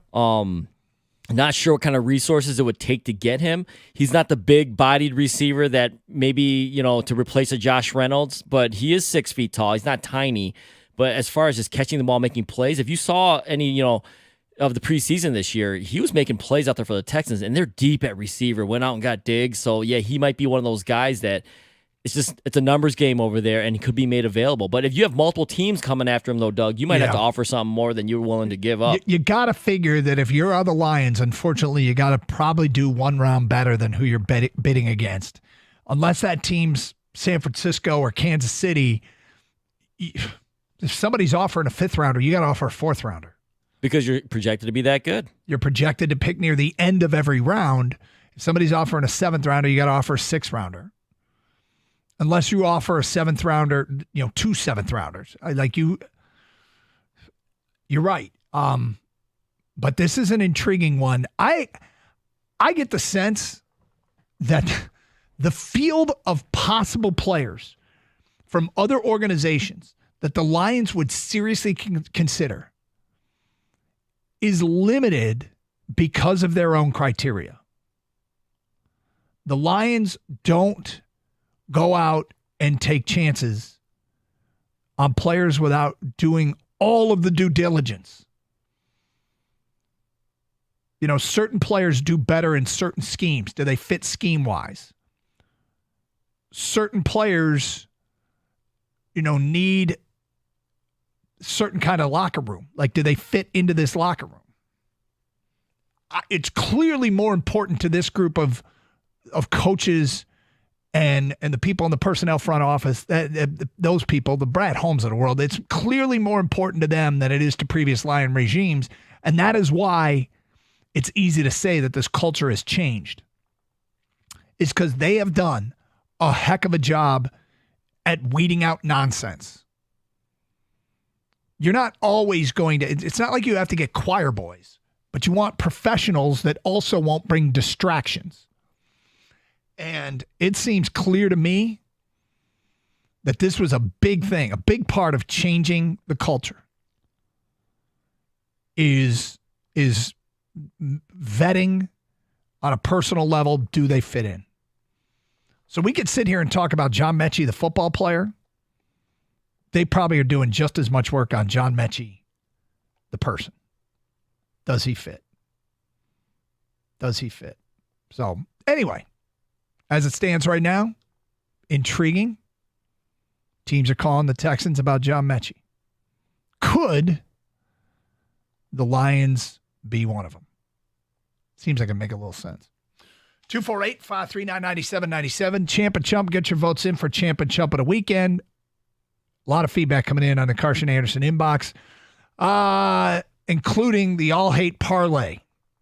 If you had to pick 3 teams, World Series, Super Bowl, National Championship, who would be on your all-hate parlay card? The emotional hedge. Doing him as part of a parlay doesn't make as much sense, but that's what my son's buddy did. He did an all-hate parlay. You should have told him the Karsh Casino was open, and he could have just placed his bet with you. No, it's an excellent point. Vincent New Baltimore says, I'll do you one better. NCAA, all-hate parlay card, Ohio State. NFL, Steelers. MLB, Yankees. NHL, Penguins. NBA, Lakers, only because of Braun. Marlon Walled Lake. My all-hate parlay card would be Ohio State for college, Green Bay for the NFL, and Minnesota for baseball. I hate all 3 of those teams. Yeah, the Green Bay pick's a great one. That would have multiple layers of hating it. One would be, if Green Bay wins this year's Super Bowl, the bitter pill to swallow will be they went into rebuild mode when they got rid of Aaron Rodgers. And honestly, all we could say is they've already surpassed the Lions. Kang, you're shaking your head. This is a nightmare. Yeah. This is such a better call than any other team. Green Bay winning the Super Bowl would be the absolute worst. I mean, it would be the worst. And really, the thinking people out there have nailed it with putting Green Bay on the all-hate parlay card. I think I brought it up first, Doug. Did you? Congratulations. Well done. It's gotten a lot of support. Yeah, I was just patting myself on the back. That's okay. From an unnamed texter, Champ, Georgia Tech football chump. Puka Nakua's brother in his 106-yard kick return that did not result in the touchdown. Are you kidding? Did you see that? Yeah. Yeah, he stepped out of bounds right before he dove into the pylon. That was a hell of an attempt, though. But he just chumped him? I don't know why he chumped him. Is it just for running with nothing? He got nothing in the end? Well, what's he supposed to do? He's going to try, right? Yeah, and there were defenders there. It wasn't like he... Yeah, like he dropped the ball before the end zone. He was trying to dive into the end zone. Like, that's unfair. Champ, Georgia Tech for that upset. Chump, college football as a whole for continuing the pointless and terrible product that is Week 0. Okay, when you are in a desert and someone offers you a saltine, I don't chump them for only offering a saltine. I eat the saltine. But he's saying they can offer you more than a saltine. Well, here's Doug. the deal, is that's going to happen. There is no doubt in my mind that there's no way that the networks, which run college football now, are going to let Week 0 continue to be mostly a nothing burger. With all respect to McNeese State and Florida A&M and to Montana State and New Mexico, there will be better games in the future. In fact, I saw an article about it recently. It's happening. Greg and Dearborn, you're on 97.1 A Ticket. Hi, Greg. Hey, Doug, how's it going? It's going well, thank you. Good. Football. I'm really excited. So you were asking about like the depth chart, yep. And so yeah, if you go out there, I mean, you can see one that was posted by a couple of guys about Michigan's depth chart. And I go to look at the offensive line because, of course, they got to replace the whole thing. And I mean, it's all guys that you like recognize names of that've seen play.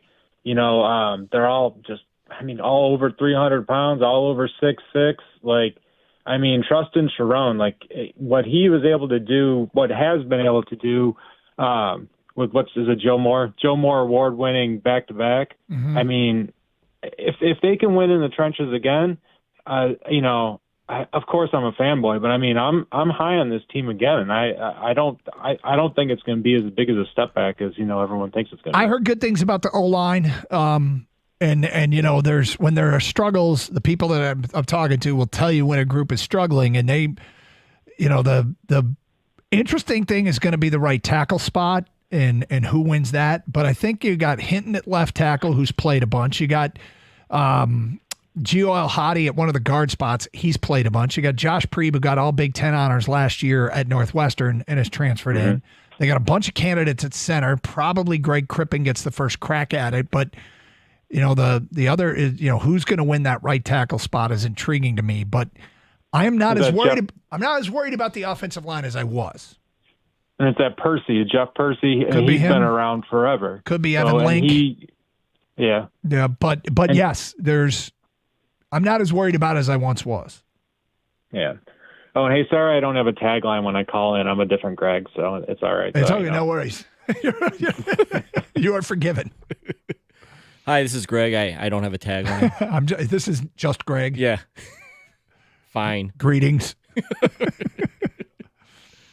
No, but to your point, one thing, if you're a Michigan fan too, one thing I would just say you got to love, it is so vogue now to pick Michigan to miss the playoff.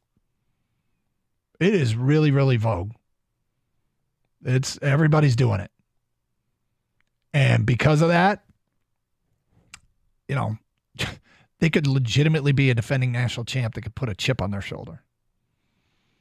Which I'm not a big chip on the shoulder guy, but they certainly aren't getting an abundance of preseason love. Some people are, but I think most people like to exclude them from their postseason playoff. 248-539-9797. We'll get to more of your phone calls and feedback coming up. It's Carson Anderson on a Monday. If you missed our Champ and Chump, we'll reset it at 12:05 here on 97.1.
Hello and welcome to the Carson Anderson program. Gator is out today. For those that love the sport of football, which is just about everybody everywhere, it's starting to really, really kick off here this week. Certainly very intriguing Saturday of college football. Lions preseason is over. We just await cuts to get down to the 53-man roster. I love that we were supposed to be at practice a couple times this coming week, but they've shut it down and said, nah, maybe not. I'm not mad at them at all, but they are really getting into game preparation as things get real next in the NFL. And, of course, Thursday, there's a bunch of college games. Michigan State plays Friday. Michigan plays Saturday. There are games all day Saturday, game Sunday, a game Monday. It's time. And let's go. 248-539-9797. We do Champ and Chump every Monday. And with Gator being out, Kang is filling in. My champ of the weekend is Lions fans. People sold out everything, including standing room only for a preseason game, most anticipated Detroit professional sports season ever. Lions fans, my champ of the weekend. Your champ, Kang? My champ is Cowboys quarterback Trey Lance, Doug. He led the all-NFL players in passing yards and rushing yards in the 2024 preseason. Numbers like that just can't be ignored. 662 passing yards, 168 rushing yards. Yeah, you know what? Preseason fantasy football champ right there, my friend. Yeah, stand by for his chump. My chump of the weekend is Florida State. A lot of talk in the offseason. Went out, laid an egg in the opener. I think it's an example of a team that took the opening drive down the field and thought it was going to be easy. Didn't face a third down, right down the field and scored. Then what happened after that? Well, they lost to Georgia Tech. Florida State, my chump of the weekend. Yeah, my chump of the weekend is Trey Lance, Doug. Do you see those numbers I just read off to you? If anyone's playing that much in the preseason, they're probably fighting for a roster spot, and it's probably not good because with those numbers also came 5 interceptions this past weekend. That's right, 5 interceptions in a preseason game. Trey Lance, yeah, it's not looking good for him, Doug. Hard to imagine, but his stat line's incredible. He had a 47-yard touchdown run that had RG3 saying, "This is why you can't give up on this guy." He ran for 90 yards, threw for 323 yards, and a touchdown, and threw 5 picks. One of his wide receivers made 2 tackles. So, yeah, it's crazy a preseason stat lines. You'll see they clearly just said, hey, man, this is your game. Go. What do you got? And I got 5 picks in these. What I got. I got a bunch of stats, man. Right. I'm going to fill up the stat column. 248-539-9797. Get your champ and chump votes in. One of the big stories yesterday is the notice of allegations came out against Michigan. For people missed at the beginning of the show, I talked about it. I reached out to someone, not a Michigan employee and not in the media, but familiar with the situation, and they told me it was very much similar to what the ESPN leaked report was a couple weeks ago. The good news is it doesn't link the coaches to the Stallion scheme. The bad news is a person doesn't think it's going to be a quick process. And, I mean, Sharon may get dinged here for the deleting of the text messages, and we still wait for those to be released. But they say that they're clean. And, I mean, Dan Murphy reported the text messages didn't link Sharon to the scheme at all, but it's still his program. And I did get this from an independent source. Sharon, along with Michigan, are cooperating with the NCAA, so that is good. But my sense is that what this means is the start of the process for Michigan and the NCAA to be negotiating what the punishment might be. Sharon actually speaking right now, and if he has anything to add to it, I suspect that he won't, but we'll pass it along if he says anything. In the meantime, our college football question for Michigan and Michigan State fans is, what position battle / area, other than quarterback for Michigan, are your eyes going to go to first when you see that first depth chart? Now, unfortunately, we're going to have to go hypothetical here because Michigan's press release came out and there was no depth chart.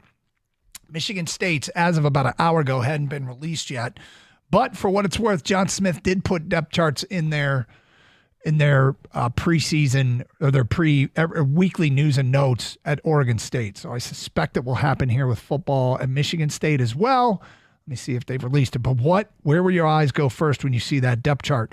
248-539-9797. We got the all-hate parlay.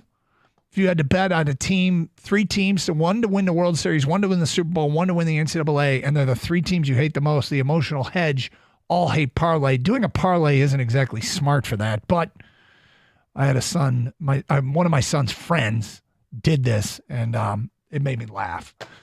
248-539-9797. Let's get back to your open line calls. Rick is in Livonia and next here on 97.1 The Ticket. Hi, Rick.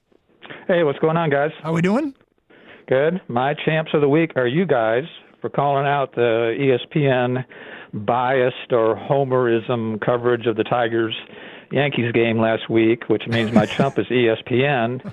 Instead of the wide world of sports, they've got like a limited worldview of New York teams, LeBron James, and the Dallas Cowpukes. And frankly, I'm sick of it. So please keep calling them out on that BS. You know, Rick, I have to admit I'm uncomfortable with it because I'm sitting in a chair where at any given time I can load up Ticket Text and watch people hating whatever it is we're talking about. It almost doesn't matter. There's always somebody complaining about what the topic is. And I'm like, all right, so I know why they're doing it. They're doing it because they think it gives them ratings. But right. I mean, the Tigers are a really interesting team, and watching them spoil the Yankee, party on that Sunday where it was all Yankees. It was like, but the Tigers won the game. The Tigers won the game, and that game's probably going to be insignificant in the grand scheme of things. And yet, Rick, I hope it's not. Because to me, I felt like watching, for people who don't know what Rick's referring to, it was last Sunday when the Tigers played in the Little League game in Williamsport, and the Tigers felt like they were Little Leaguers as well. Like, as much as the Little Leaguers were like, oh my God, that's Aaron Judge. Oh my God, that's Juan Soto. I imagine in the Tiger dugout, guys like Dingler and Sweeney were going, oh my God, that's Aaron Judge. Oh my God, that's Juan Soto. And they won the game, And so I enjoyed the hell out of it. And yeah, we called out ESPN for it, and I didn't love it, but I was just like, come on, man. I mean, give the Tigers some love. Give Parker Meadows some love. Give Torque some love. They did give Scooble a lot of love. I will grant them that. But it's almost like you have to establish yourself as a star instead of maybe reading a little bit ahead and saying, what else do we have here? But there's a saying in broadcasting. It's kind of true in sports radio as well. Play the hits. You play the hits. And we got a tweet today. Somebody complaining about too much Lions talk, more Tigers talk. And I like this Tiger team. I like what they've been doing. But if we play the hits, the hit right now is a football team that might win the Super Bowl. 248-539-9797. Anyway, get your champ and chump votes in. It's Carson Anderson, 97 won the ticket. Okay, so some beat reporters came out with their final 53-man roster projections. And there are some interesting disparities. There's some interesting differences. I'm be intrigued to see with things like tight end and defensive line, who you think has got it right and who you think has got it wrong. And I think one of the more intriguing questions is, did Isaiah Williams, the wide receiver, undrafted free agent out of Illinois, essentially lock up a roster spot? Did he literally make the Lions keep him with his performance this preseason? And something I love that I see is going on with the Lions right now, amongst a lot to like. Other teams have done it. Is Detroit doing it now? We'll get to that today at 12:30 here on Carson Anderson. Gator out today, 97 won the ticket. Just a reminder, you can stream the show anywhere in the United States with the Odyssey app. Download it for your mobile device today, AUDACY. There's going to come a time where you're out of the market. Something's going to go down. You're going to be fired up. You're wondering what's going to be said about that big trade, that big free agent signing, that big win. And you're not going to be around. You're going to wish you had the Odyssey app. So you might as well download it today. More and more people are streaming the show these days. So feel free to do so. Also stream through our website, 971theticket.com. Stream a video, go to twitch.tv to do that. Also youtube.com. 248-539-9797. Get those champ and chump votes in. We post on our website on Tuesday who the people select as champ and chump of the weekend. It's Carson Anderson here on 97 won the ticket.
All right, college football kicking off in full this weekend. NFL, things getting really interesting now that the preseason is done and the Lions prepare to make their final cuts to get down to their 53-man roster, 248-539-9797.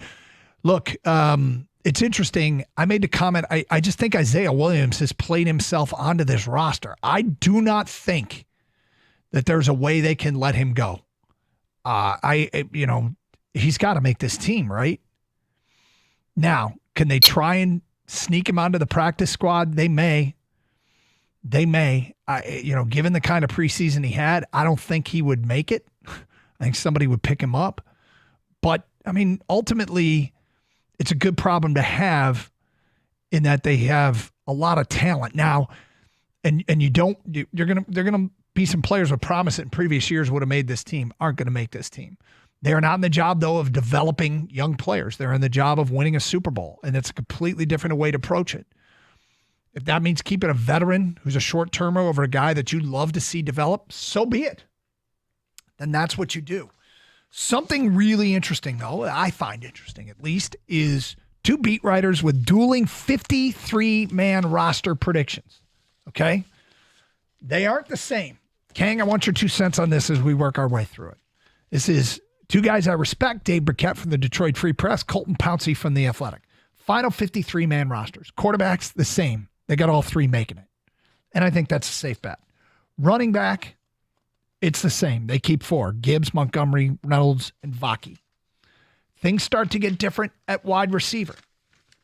Wide receiver, according to Colton Pouncey, 4 make it. Amon-Ra St. Brown, Jamison Williams, Khalif Raymond, and Isaiah Williams. Dave Burkett, 5 make it. Amon-Ra, Jamison Williams, Khalif Raymond, Isaiah Williams, and Donovan Peoples-Jones. Donovan Peoples-Jones is not making it easy to keep him. I think a lot of people here, Detroit kid, were rooting for you, Donovan. But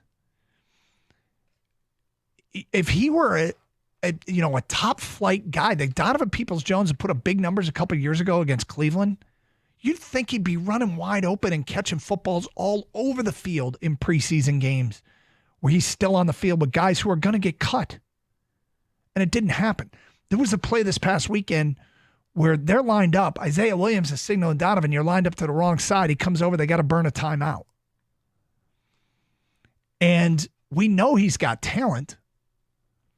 How come it hasn't showed up on the field in the preseason in a way where he'd make it easy? I don't understand it. I feel like there's more there. I feel like there's more there with Donovan. And I think a lot of people in Detroit want to see him be successful. Yeah, local kid, played ball in Michigan. I think people are definitely pulling for him.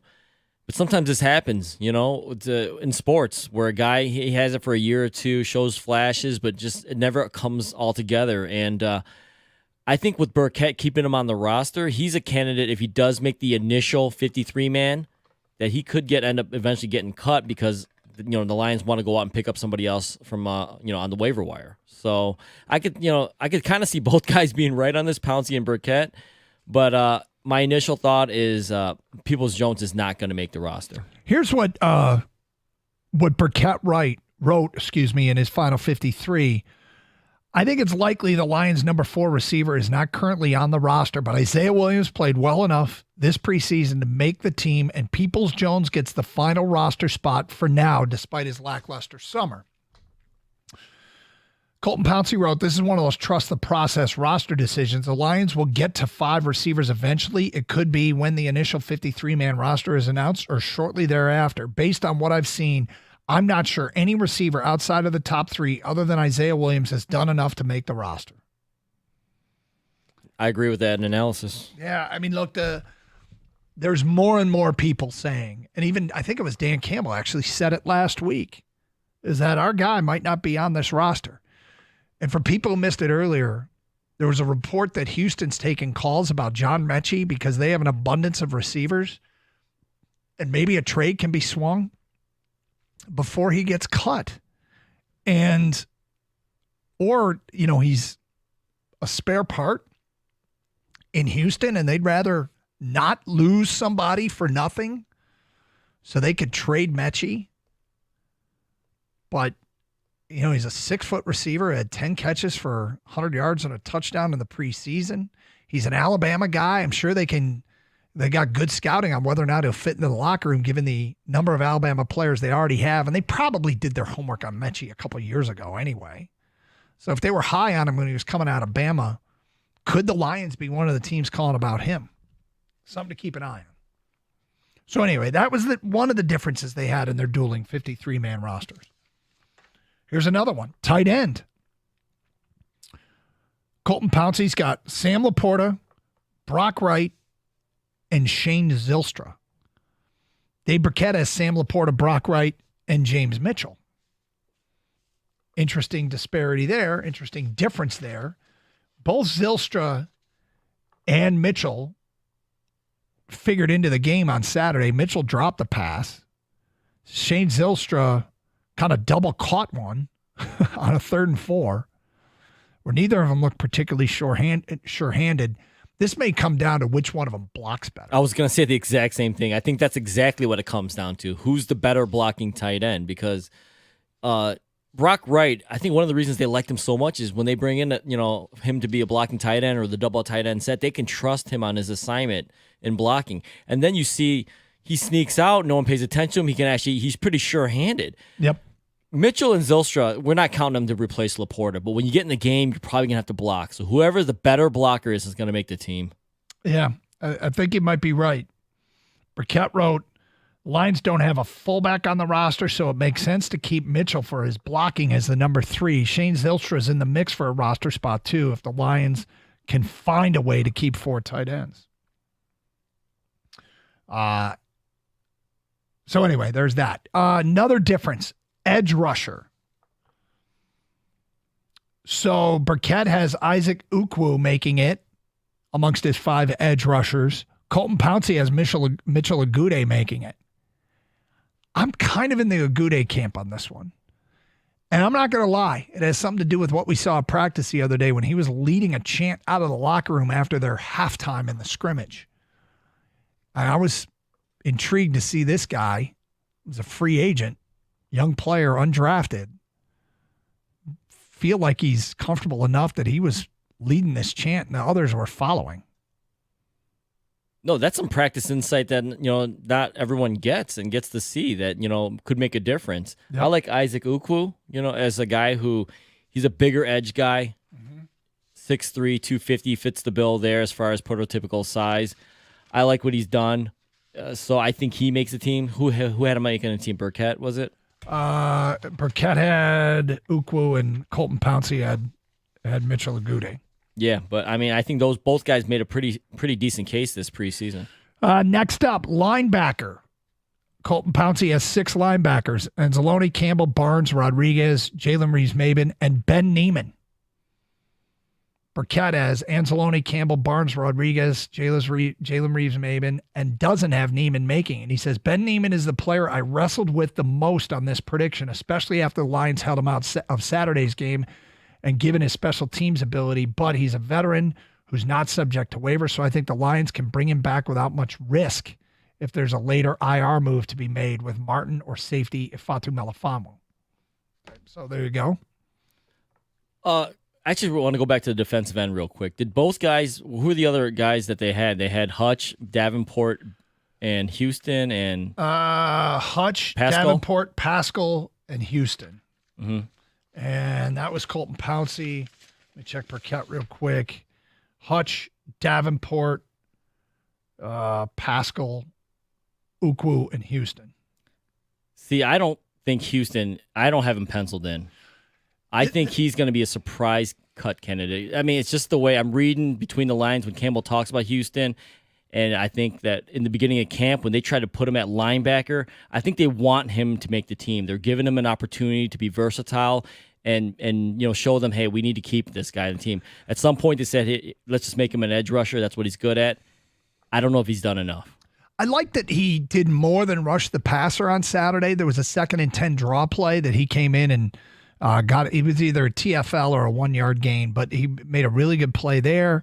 He also did sack Justin Fields, so that was good. I think Houston makes it, but this is your bold prediction. Yeah, I think there's always one of these every year. I think he's the guy this year. I think James Houston. I mean, I don't know if you could sneak him through any waiver wire, but I think he might be the odd man out.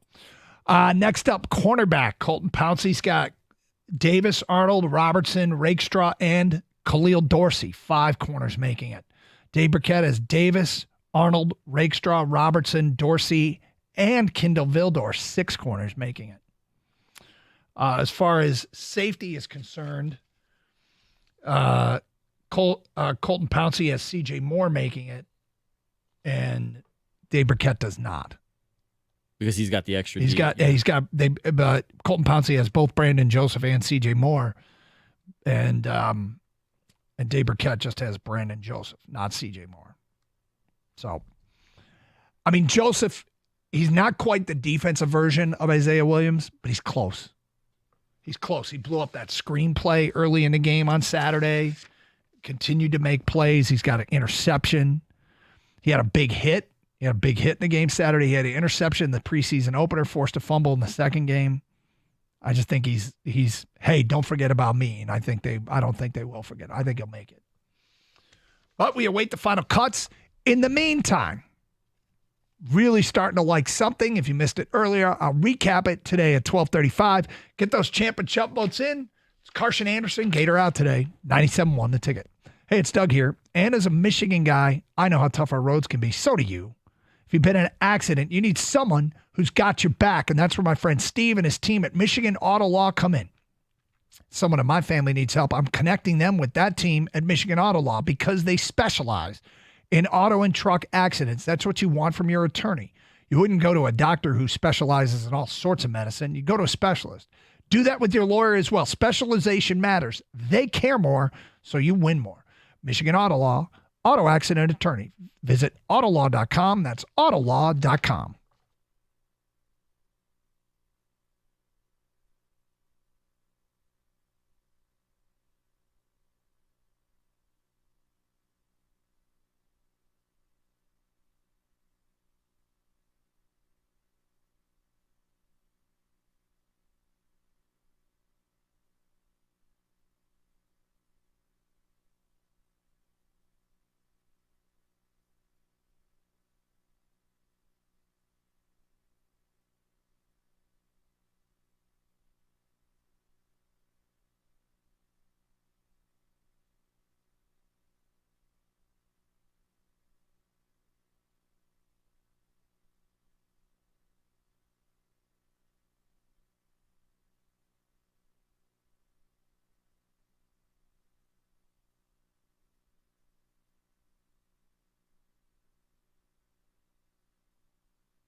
News out of Ann Arbor regarding the quarterback situation. According to Chris Ballas at the Wolverine, no decision on a starter.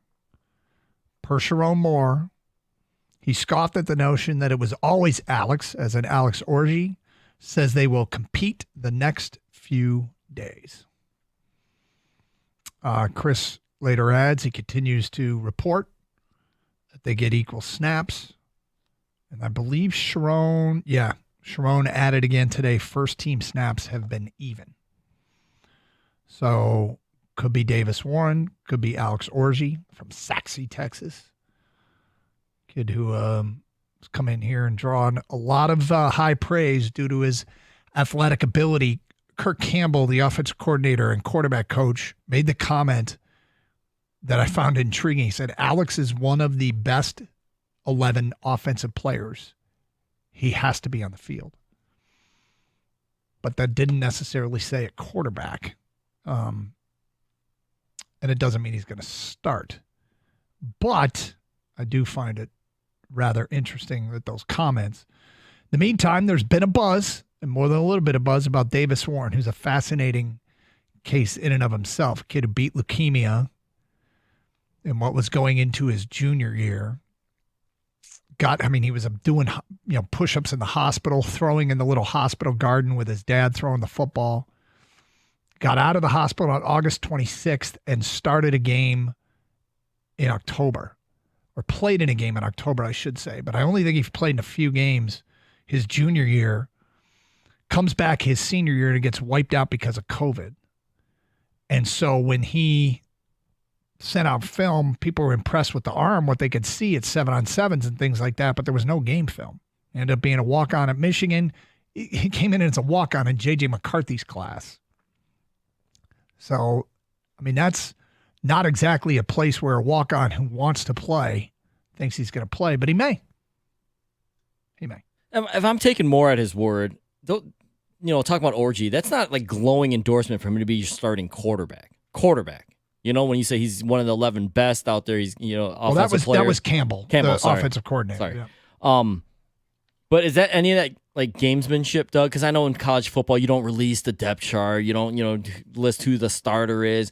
Is that part of it, or is he being just maybe kind of letting you in a little bit? Like, yeah, we might not start him at quarterback, because that's what I would read it as. I don't know. When Campbell said that was a while ago, so I just found it to be a very interesting quote. I think there's a lot of gamesmanship going on here. I think if they had to play a game today, they'd know who they'd start, And so but they're still letting them compete in practice, I guess, as it's close. And there's two kinds of close, right? There's close and it's a good thing. Yeah. There's close and it's a bad thing. Yep. There's close in that we like them both, and we think we can win with either one. We're just trying to figure out which one gives us the best chance to win. And there's close a bad thing, which is neither of them have grabbed us. And we're hoping that one of them does this week. But, my suspicion is that it's more gamesmanship because I don't know this to be a fact, right? But if you ask me, do they both play against Fresno? Yes. Here's the thing about Fresno. Fresno's the second best team in the Mountain West. Fresno's returning a quarterback who transferred from UCF and set a career high against a Power 5 school last year in passing yards. Now, it was Purdue, but it was his first game, and he lit them up. They are pretty much a middle-of-the-road Mountain West defense, but I think that's a team you have to be a little bit careful with when you're breaking in a new quarterback. Look, I don't think Michigan's going to lose. I think they're going to win, but I think you have to be a little bit – you can't mess around too much trying to get guys snaps. Make sure you're going to win the game first. Well, that's why I ask about the gamesmanship question is because, for the people that think, shouldn't Orji have run away with this or like taken at least a definitive lead, that the fact that it's quote-unquote maybe still up in the air, is it gamesmanship, or is it a good problem or bad problem. There's so much you can read into that. Yeah, again, like I said, good thing or bad thing, I don't know which direction it is. I hear good things. Like I hear Orji is impossible to bring down in practice and is a huge threat with his feet. And then I hear Warren's got an incredibly accurate arm. And, it's I'll say this. Whoever it is, whatever the situation is now, these things change throughout the course of a season, especially with young first-time quarterbacks. And you get to the end of the year, and the hope is as the season goes on, the position just gets better and better and better. And it's not always a straight line, but that's one of the goals. And you survive the early growing pains. And they get Texas in week 2, man. Well, week 1, you said you wouldn't be surprised to see both quarterbacks play. I mean, is there a chance that they're still battling out week 1? Like, one guy gets a half, the other guy gets a half? Yeah, absolutely. I can tell you don't like this. I thought Orji would have at least have separated himself by now. But like I said, I don't know if it's gamesmanship or they are really trying to figure out who is going to start against Texas. It's funny because I've been covering this program for such a long time that I don't rule out Davis Warren being a hell of a good quarterback. A hell of a good quarterback. And it's because the development of young football players, no matter how highly recruited you are or you aren't, people anoint you Johnny next guy. You're going to be the next star, and that's not always the case. And then players come out of nowhere. And those guys can develop too. In fact, I feel like Michigan's national championship roster a year ago was filled with guys that kind of came out of nowhere. Some 3-star recruits that, what kind of position, they don't even maybe have a position. They bounce around a little. Mike Sainristil bounced around a little. Michael Barrett bounced around a little bit. And these guys turned out to be incredibly critical players in winning a national championship. And they weren't highly sought after recruits. And so, when somebody tells me that Davis Warren's pushing Alex Orji, I don't think that means that it's necessarily a problem. I think they might have a couple of good options, but at the end of the day, we aren't going to know that until probably after the Texas game. Until after the Texas game. And then we'll have a sense for where they stand.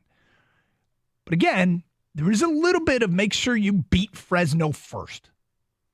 The defense is going to give everybody problems, including Fresno, obviously, and they should take care of business. But Fresno's not a total chump here. And I guess I've also been around long enough to see wild things happen in college football. I was on the field for App State. And believe it or not, I kind of said the same thing before App State. Well, yeah, as the kids say, Doug, you don't want to F out and F around and find out. Nope. Right? So that's why I think you don't want to be messing with your quarterback situation with Fresno because it could turn into an upset. 248-539-9797. We'll get to your phone calls and feedback coming up. Do got some Lions stuff I do want to circle back to, but we had Sharon Moore speaking about the quarterback situation. Just wanted to pass it along as that is developing as of right now. Jonathan Smith also at the podium, kind of looking for social media for anything super interesting he has had to say and not coming across anything yet. But if he does, we will pass it along. Pass it along. He is pleased with fall camp and the competition and the culture that they're trying to build, according to beat reporters, kind of his opening statement. Up in East Lansing, hey, Twin Peaks keeps raising the bar. They've rolled out the hottest happy hour in town with their $5 You Call It and $7 Shot Caller. Now they've added new food items just in time for football season. Your favorite lodge is proud to show off their new Queso Birria Tacos. 3 crispy flour tortillas stuffed with in-house smoked brisket, mozzarella, onions, and cilantro. Served with pickled red onions, grilled jalapeno, and the birria broth for dipping. They're outstanding. They've added 2 new flatbreads and wing sauces as well. Try their breaded wings tossed in their new chili crispy sauce, or toss those hand-cut and breaded order boneless wings in the slightly spicy tikka sauce. They pair perfectly with the beer of the month, which is only $5 for a 22-ounce ice-cold draft of Miller Lite. Then there's the Twin Peaks Girls, the beautiful Twin Peaks Girls. It's a great way to start your week with all your favorite sports action on wall-to-wall TVs, and college football returns. Games all night on Thursday, up in East Lansing Friday, in Ann Arbor on Saturday. And be sure to ask them about the fantasy football draft parties. Special perks for all league members, as well as a special bonus for the commissioner. Draft kits are available. To find locations and details on the draft parties, go to TwinPeaksRestaurant.com. It's TwinPeaksRestaurant.com. Twin Peaks. See for yourself. Eats, drinks, scenic views.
Doug Harsh, Gator out today, 248-539-9797.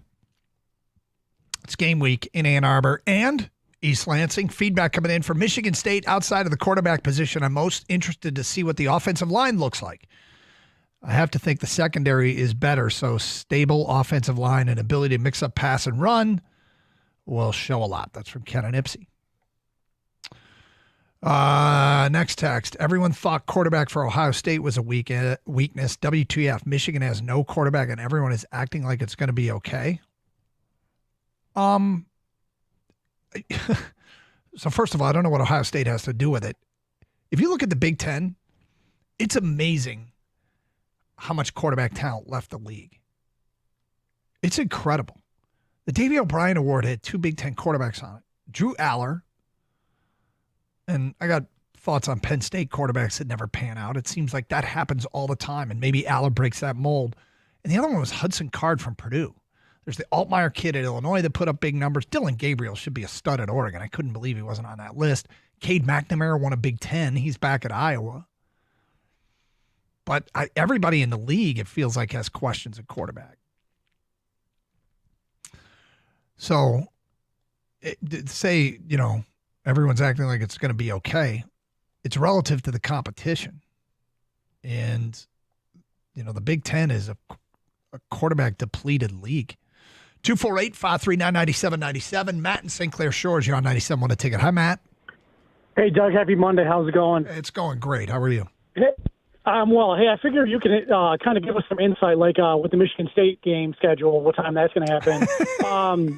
Alex Orji and Davis Warren they play a different brand of quarterback, right? Orji's kind of the more runaround kind of maybe option guy versus Davis Warren is your prototypical pocket passer. So is it maybe more depending on which kind of offense Sharon Moore wants to hitch his wagon to, and maybe more of a how does the rest of the team, the offensive line, the running backs, kind of respond to that type of quarterback? Because, we don't really have receivers that great this year either, again. So I almost feel like it's more incumbent that we have a playmaker in the backfield versus someone that can, throw a dot to a guy that's not going to be able to catch the ball. Well, you're right. Look, I don't think they're completely, depleted of talent at wide receiver. But, yes, there's guys that are going to have to step up. Without question, Tyler Morris and Samaj Morgan made some big plays for them last year, but they weren't go-to guys. And, yeah, it's all related. It's all related, right? Here's the thing about if you decide that, hey, we can get it done with Orji and he's more of a running threat, you know who else knows that? Is every defensive coordinator, and they adjust accordingly.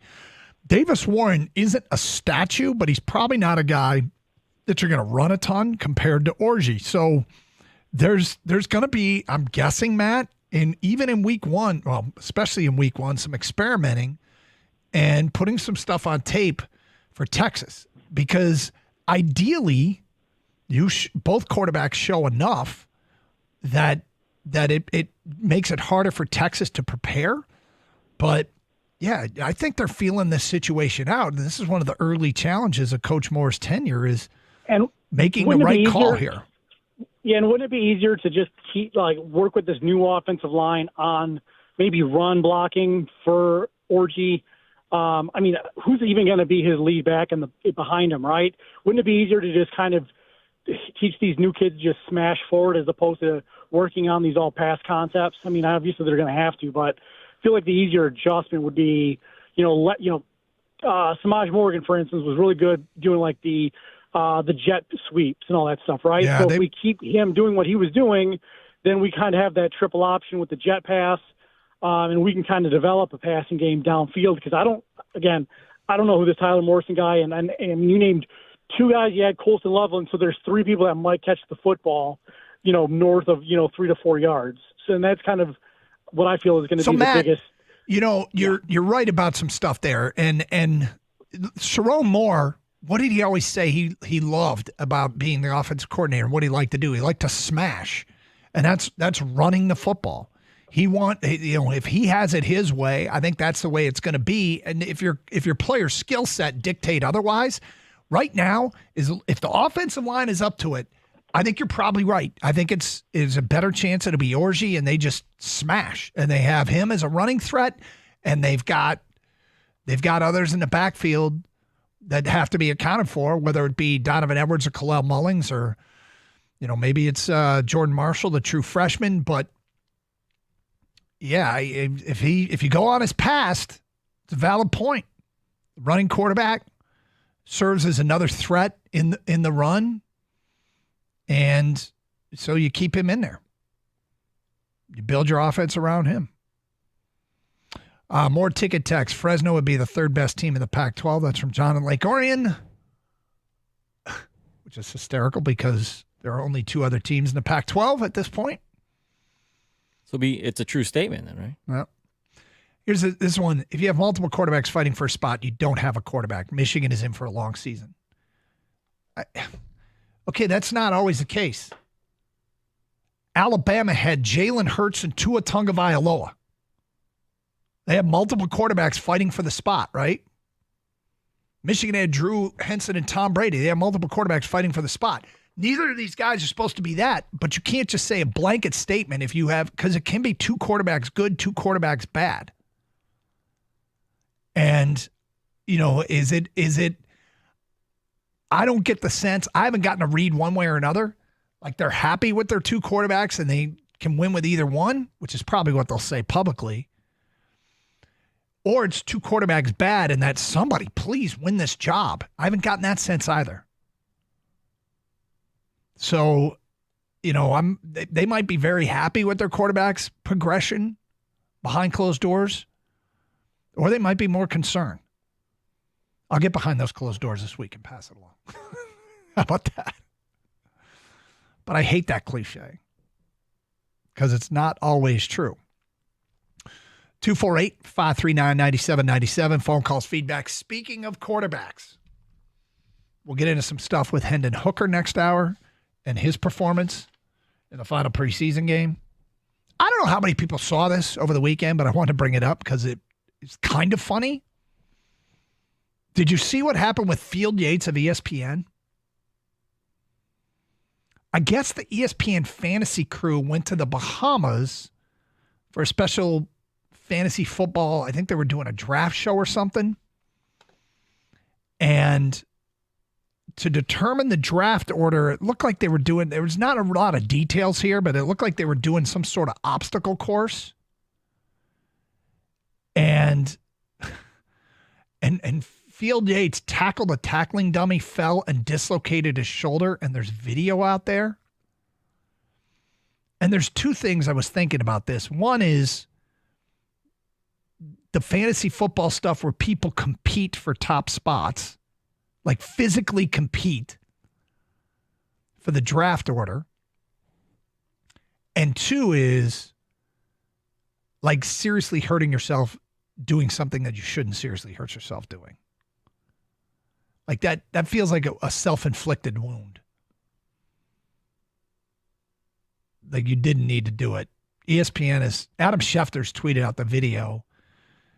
ESPN has obtained exclusive footage of the precise moment in which Field Yates dislocated his shoulder before being briefly hospitalized. Contacted tonight for comment, Yates asked for privacy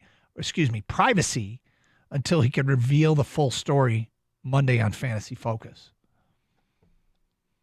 King, you guys don't do anything silly to determine your draft order, do you? No, and after seeing this, I think that cemented it. Yeah, some guys had brought up the possibility of, we just had the Summer Olympics, right? Man, should we do something with the Olympics, like different events, whatever, determine the order?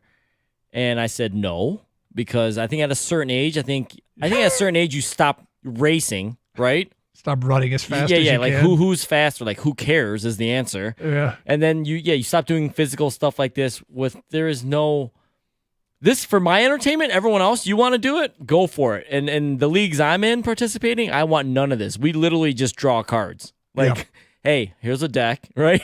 Pull out. It's hard to get hurt that way. So yeah, I'm not for this. I'm beyond this at this point in my life, Doug.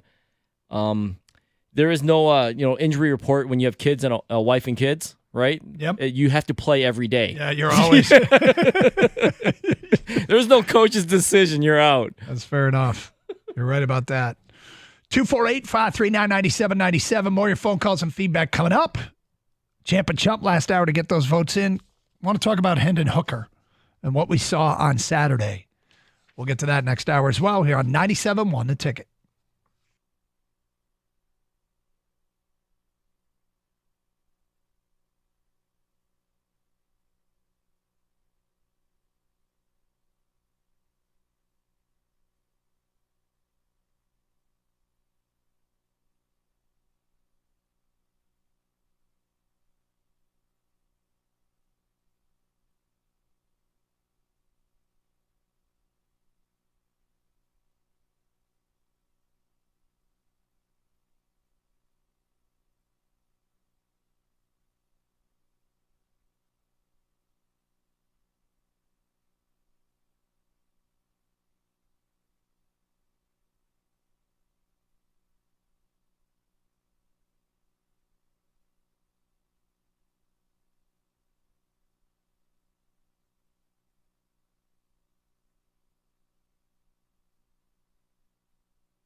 Open lines 248-539-9797. Let's get back to your open line calls. We got a Quincy who's next on 97 Want a Ticket. What's up, Quincy?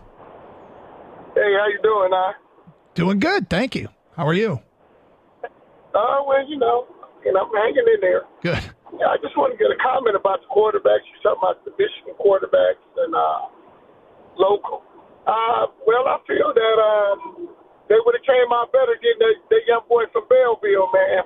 I think Harbaugh dropped the ball on the Underwood quarterback. I hope he go to LSU and win the Heisman Trophy. I just feel that he's the best quarterback in the country. And the guy they got for 25, he's okay, but he's not Underwood. Well, the last couple of years, they missed out on Bryce Underwood and Dante Moore, two in-state quarterbacks that I'm sure, would be in the mix right now. Those guys are pretty talented. We'll see what arc their career takes, but they didn't get in C.J. Carr either. I mean, these are pretty. Now the Jaden Davis kid is as highly rated as Carr was. Who's in from played in the Providence Day School at Charlotte, North Carolina. He's a hell of a prospect. And the Carter Brady Hart kid, that they have on the way is supposed to be very good as well. But you're right. Those might cost them this year. It might be swings and misses. But the thing about recruiting, it's an inexact science. Yeah. What about that? They got that young guy coming in from Ohio State. He's supposed to be pretty good too. What are you talking about? The quarterback. The young boy, what's his name? St. Clair or something? He's coming into Michigan? No. Ohio State. Well, I think they said they're starting Will Howard, the transfer from Kansas State. Well, I'm talking about 25 guys. We talking about 25. I don't know. I'm not talking about 24s. I'm going back to hopefully Belleville. They probably win another state championship under Underwood's last year. It's just I just felt that they just didn't. He could have went to state anywhere. You know what I mean? I just feel that the local recruitment, the way they do it, I just feel that they don't go after the guys good enough. I just feel that they always drop the ball on it. I don't know why. Quincy, I mean, they did just win the national championship. Yeah, I understand that, but prior to that, these recruitments go in early.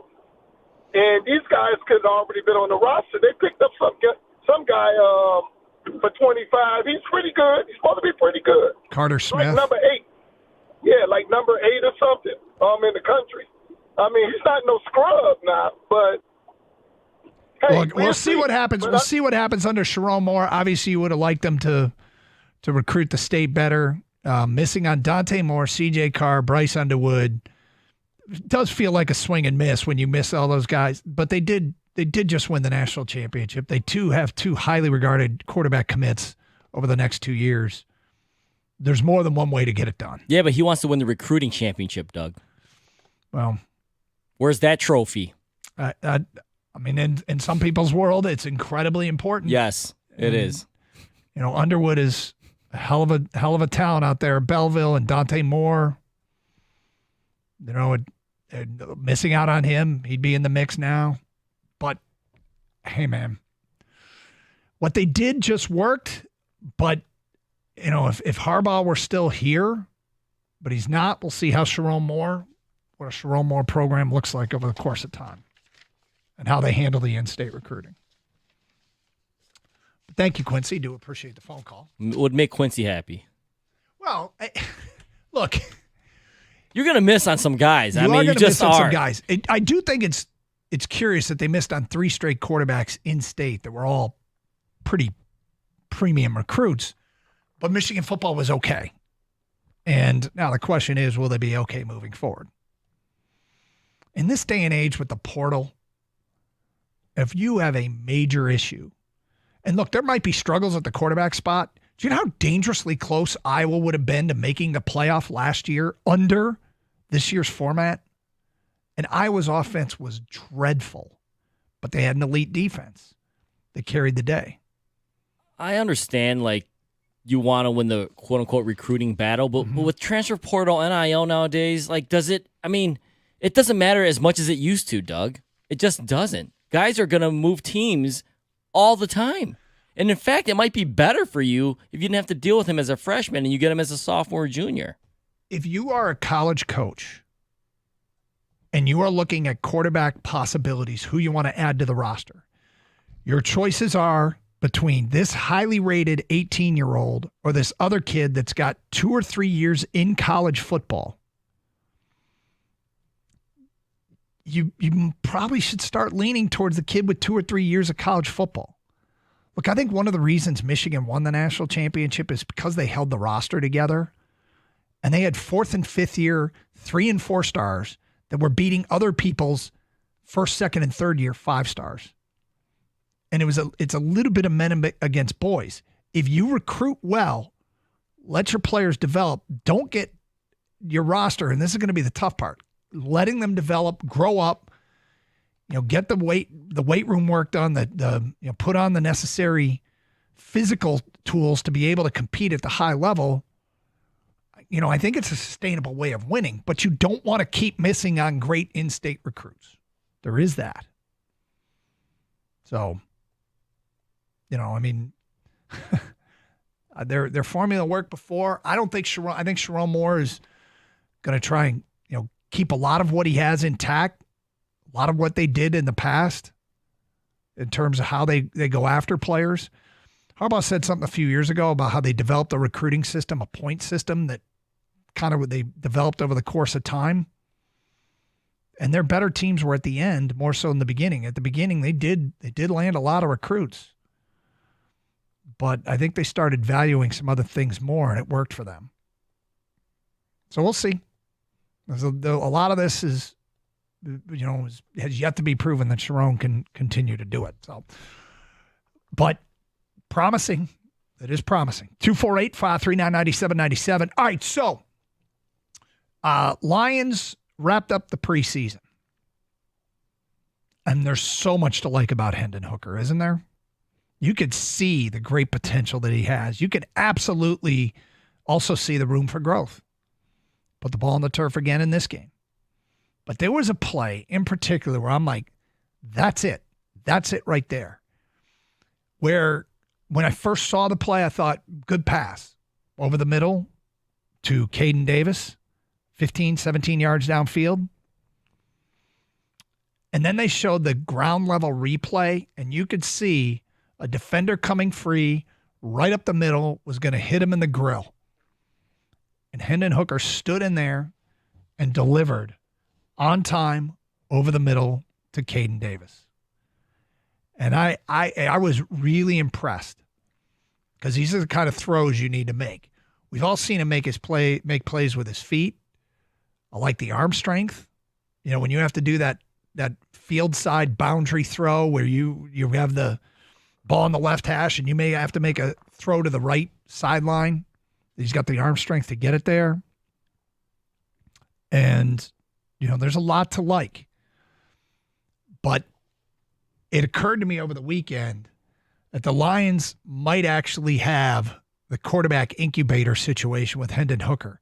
You just keep getting better over here. You keep getting better over here. Not so dissimilar to what Green Bay has done. You look at Green Bay, they had it with Aaron Rodgers in the incubator where Brett Favre was wrapping up his career. And then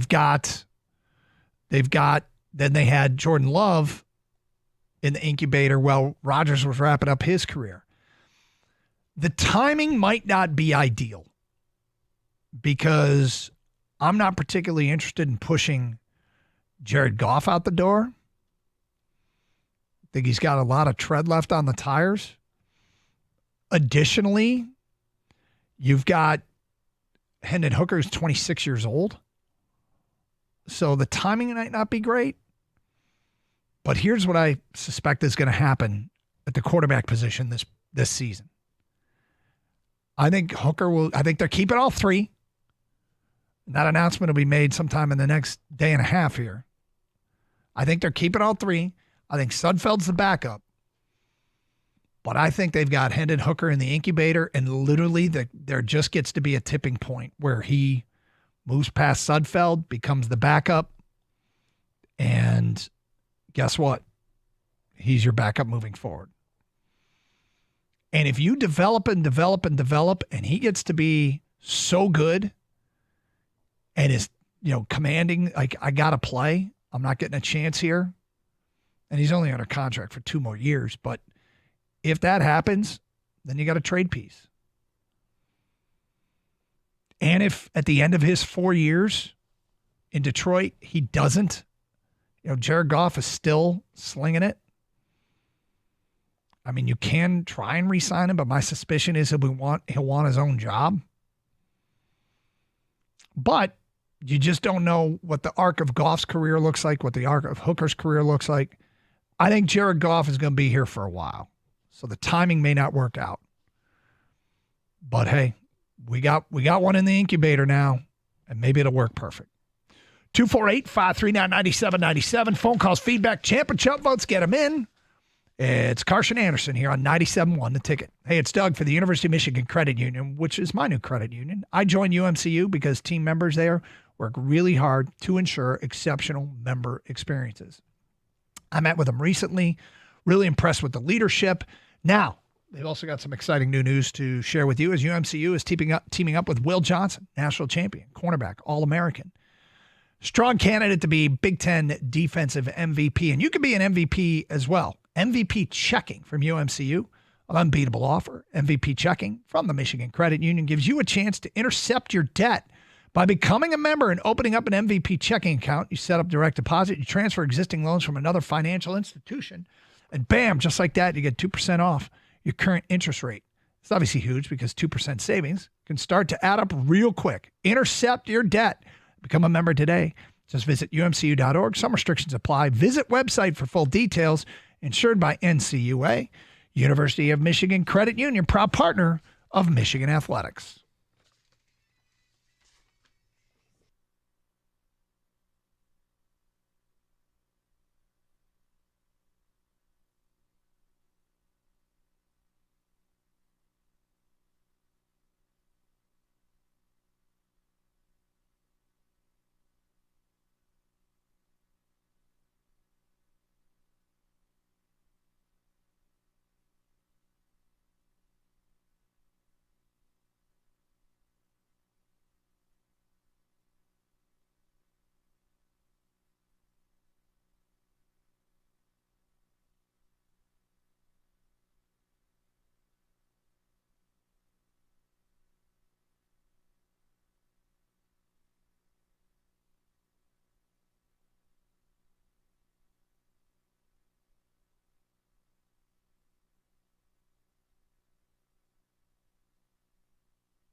Anybody notice the member of the Pittsburgh Steelers offensive line was wearing a Guardian cap in the game?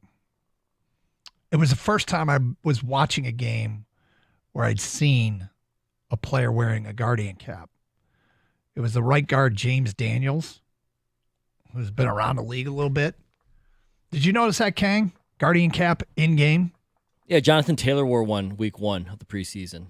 Did you know if he's still wearing it? I didn't see the games after that, but I know that. I mean, he actually did the smart thing. He said, I'm going to try it in a preseason game where it doesn't matter, right? Just to see how it feels. Because if it doesn't make a difference, like I don't feel any different, he's basically said, I'm going to wear it during the regular season then. If I can still feel I can do what I need to do on the field, then who cares? For the Steelers, yeah, I did notice that. But, I mean, with an offensive lineman, different position, obviously he's not going to be running as far and trying to get away from people. So I think if it doesn't impede what you're trying to do and you don't feel any different, it's extra protection, right? Especially if you're really concerned about, head injuries. So I found Jonathan Taylor here, and it says he wore the Guardian cap during preseason games. 6 players wore the cap in week 1. It was Daniels, who was still wearing it week 3. Jonathan Taylor, 4 other Colts. Rodney Thomas, safety Kylan Granson, tight end, linebacker Grant Stroud, and running back Xavier Scott.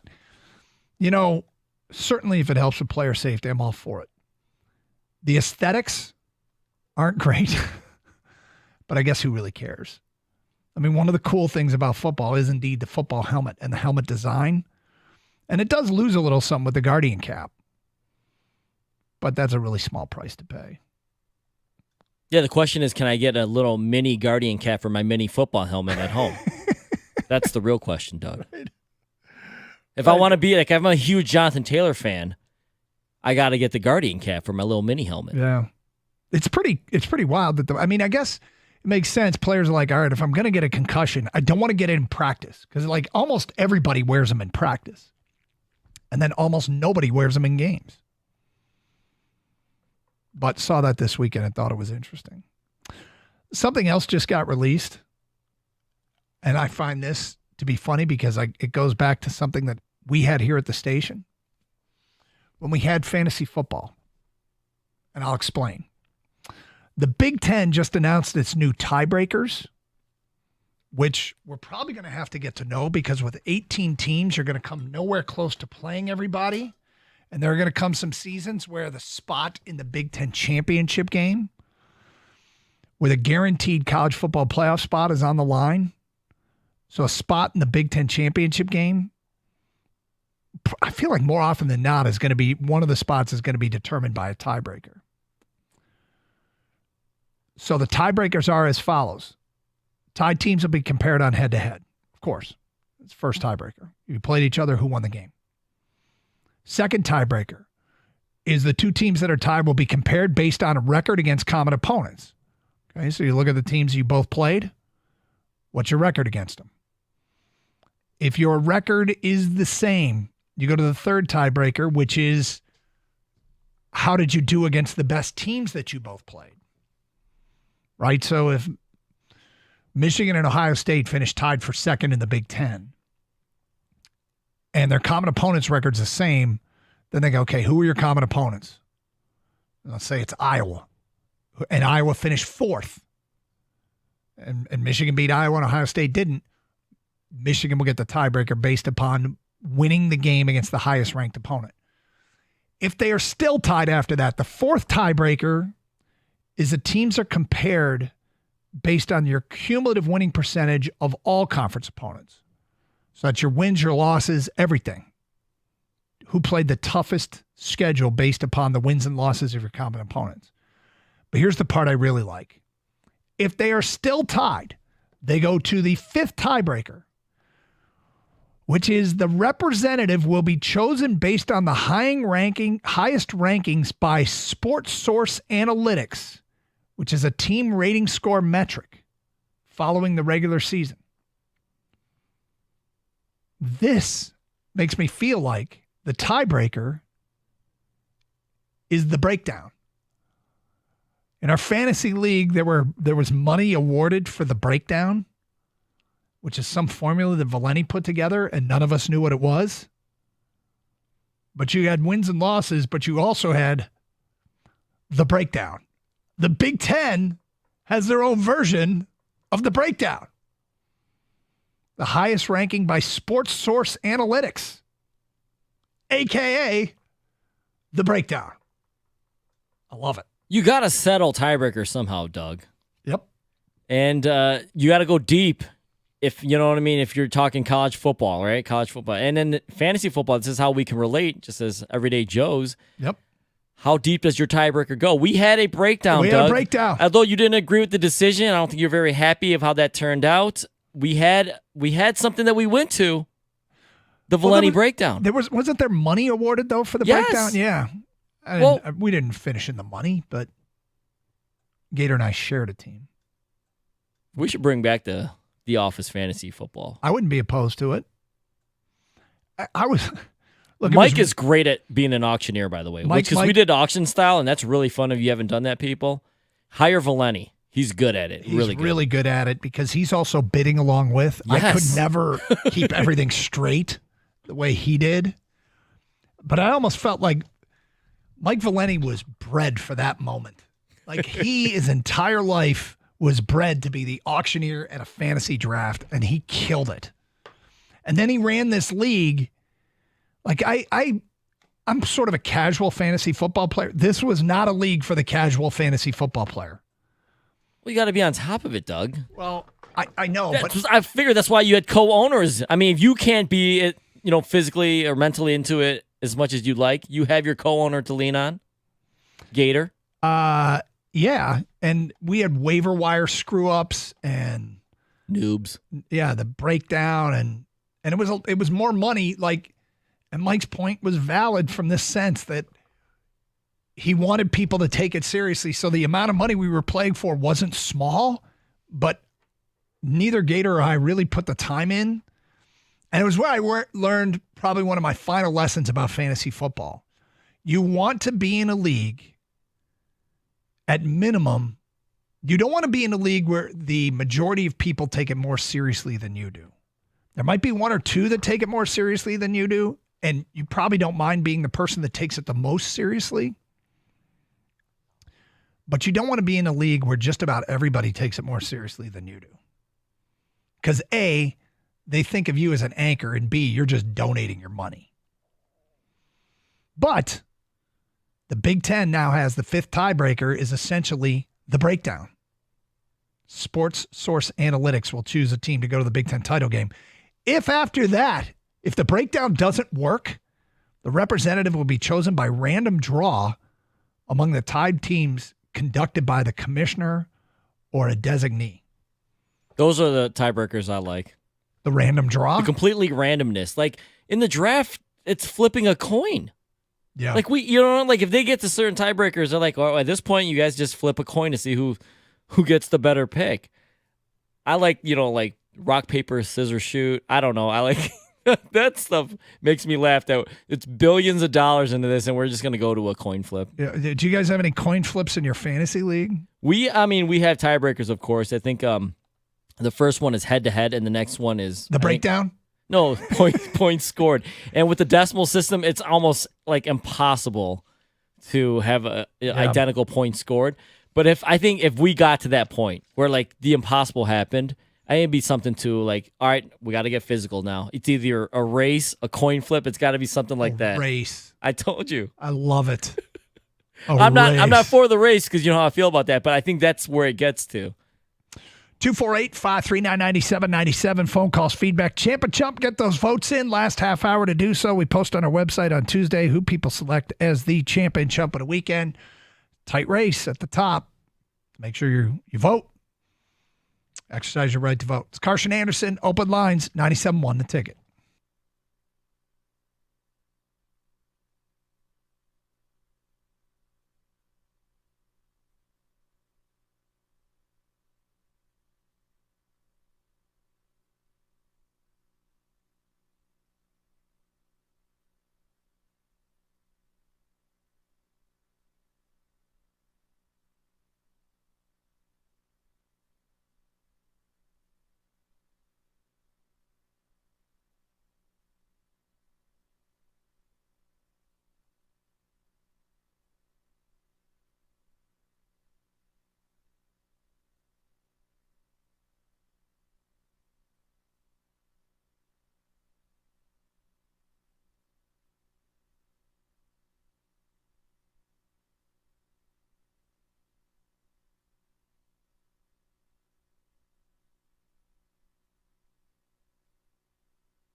Tigers 1 game under 500. They got a chance to get back to 500 tonight, playing the worst team, one of the most historically worst teams in Major League Baseball, the Chicago White Sox. The last time the Tigers saw 500 was June 5th. They were 31-31.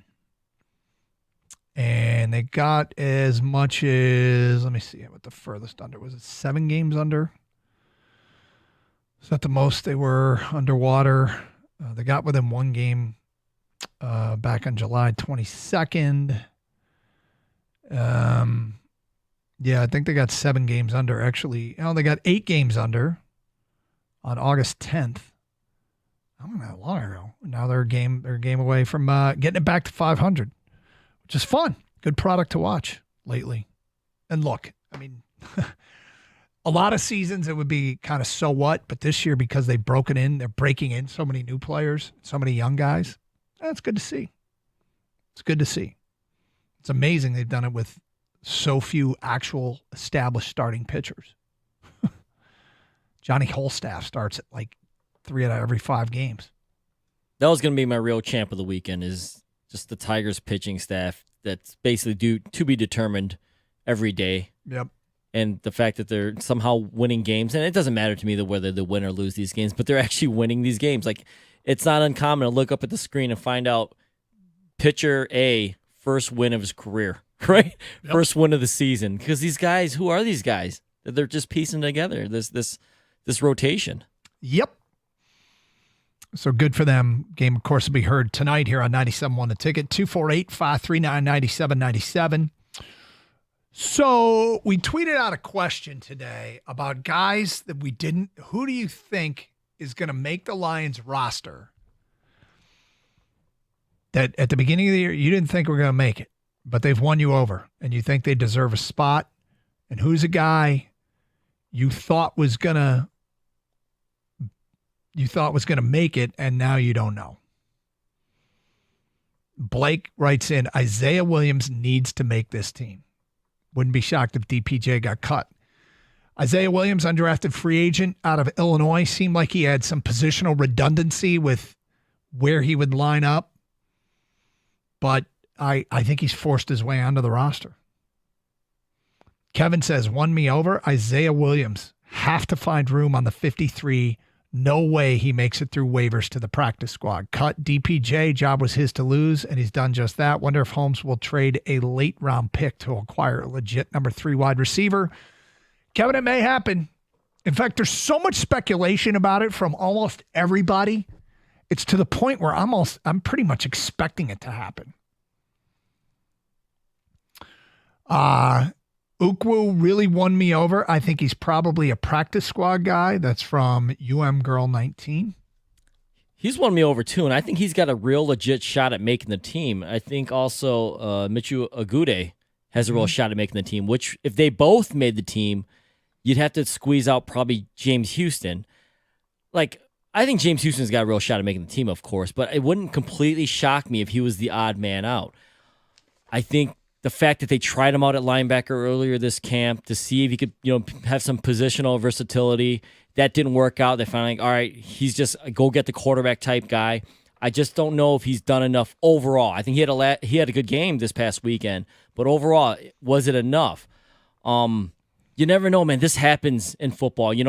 Kerry Hyder didn't come in that explosive, but there's always this guy that flashes for a year and then it never happens again. James Houston had a great second half of the year a couple years ago. Got hurt last year. But it's not like he was a first-round pick. That was unexpected. He didn't even make the team out of camp then.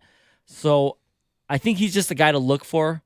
I think between those 3 guys, obviously only 2 of those guys are going to make it out. We'll find out tomorrow afternoon. Yeah, there's Ukwu's name's come up a lot on these responses that we've gotten. I got to tell you, it would be shocking. When we would be that shocked. Well, when we did, that we've gotten here. Like, now I've seen him play, I'm like, hey, he might make it. But when you go back to undrafted free agents, nobody was talking about him. Nobody. And Gator brought up Isaiah Williams from day one. I brought up Jalen Garnes, the safety out of Wake, because he was one of the most rocked up individuals I've ever seen at a workout. His workout at Wake Forest. I'm like, this guy's an absolute superhero beast. And he's been out there on the field running around, but unless he's had, there's no speculation that he's going to make it. Make it Williams, cut Houston. That's from Sean. I don't know, man. I still think James Houston makes it. I think they got to put James Houston on a field in an NFL game for a few games and say, okay, you do what you did at the end of your rookie year, and you're here. If you don't, then maybe they make the change. Don Carr 177 says, Sione Vaki has won me over. James Houston is the guy I thought would make it, but will get cut. Man, it's interesting, isn't it? I just don't. I don't have James Houston not making it. And I thought he played well on Saturday. Yeah, but we all thought Nate Sudfeld sucks on preseason week, and he's solidified himself as the number 2 quarterback on this team. And Campbell, has pretty much said that at every press conference. So we're not there at practice every day watching the entire practice, so we don't know how it's going during the week. But it's safe to say. I don't know. It's safe to say because you feel like James Houston's cemented. I don't think he is. I would be pretty shocked if James Houston doesn't make it. But then you'd go back to trusting wherever Campbell's, I wouldn't, I'm not going to freak out. But the thing about it is, like, he still battled some injuries. He got on the field Saturday against Pittsburgh and made some plays, including a sack. And that's what they want. That's what they need out of him. If that's all he's going to be is a pass rush specialist, we're talking about something that turns out to be one of the most valuable skills in the game. And it's funny because I keep wondering, is he just fast off the edge? And it's hard to accept that a guy who's basically that is still worth keeping around, and he doesn't have an entire a holster full of pass rush moves. He just kind of does one thing exceptionally well, but he's still a problem. Now, look, he's playing against a lot of backups. That's the thing about preseason. But I guess I would, even if I did think he hasn't done enough, I got to put him on the field in a regular season game and just see. 248-539-9797. By the way, I'm speaking to all the parents out there, all the coaches out there, all the kids out there that have ever played youth baseball, because the Little League World Series was won in a very Little League-y way. Bunt coverage issues. Either the first, I don't know what the coverage was for Chinese Taipei, but in extra innings with the winning run on second, Florida chose to bunt the runner over to third with nobody out, because they do the international tiebreaker, put a runner on second. And the Florida kid bunted up the first baseline.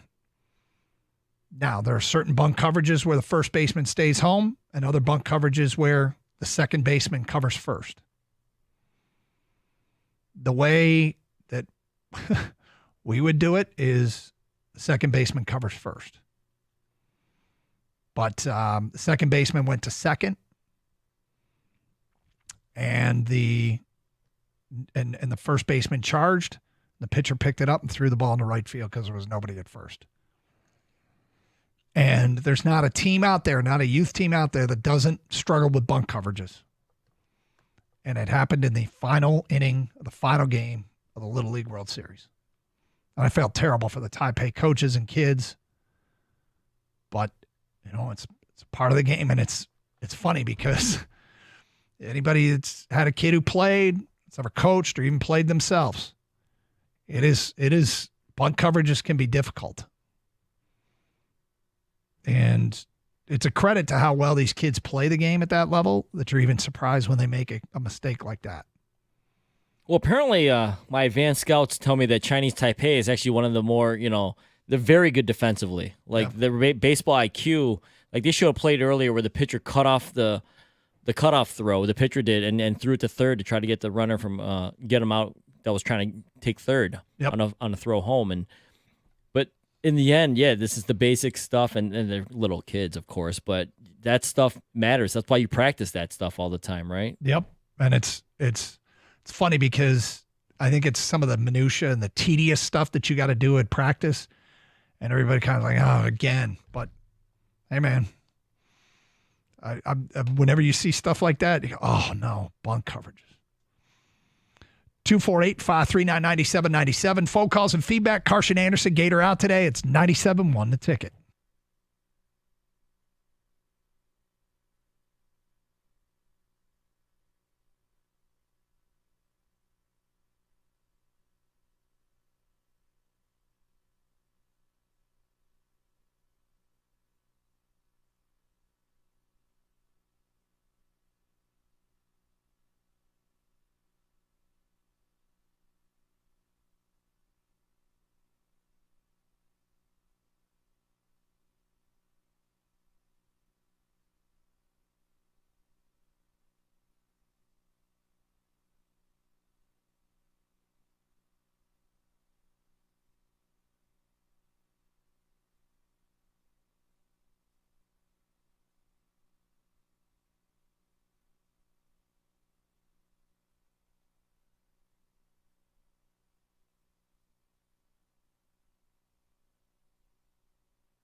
The car skater out today.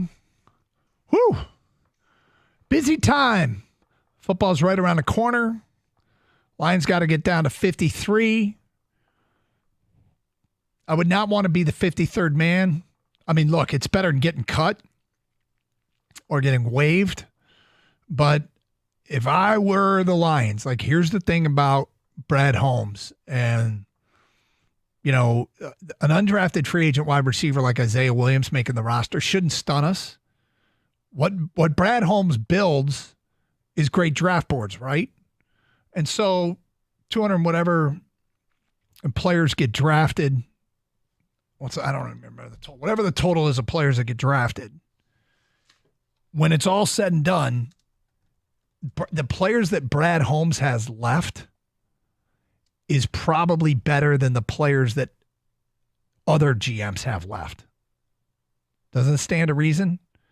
If he's exceptionally good at building a draft board, when the last pick comes in at 257, it was this year, it varies because of compensatory picks. Wouldn't it stand to reason that the players on Brad Holmes' draft board left that didn't get drafted better than most others? And so we shouldn't be surprised at Ukwu or Isaiah Williams or anybody else that they sign as a UDFA. So there's some tough decisions to make. And then there's the sort of thread the needle guy. Like, I'll give you an example. You know who probably didn't do enough to get signed somewhere else, but it did enough to interest us, and I think ends up on the practice squad, is Matthew Betts. Like, Isaiah Williams did too much. I think Ukwu probably did too much. I think you might be able to sneak Matthew Betts. I think you have a better chance you sneak Matthew Betts under your practice squad. Yeah, I don't think Matthew Betts is going anywhere if the Lions, you know, they caught him, and I think they can get him back in the practice squad. I think that's a prime candidate for practice squad. Yep. Colton Pouncey, Lions writer for the Athletic. Yep.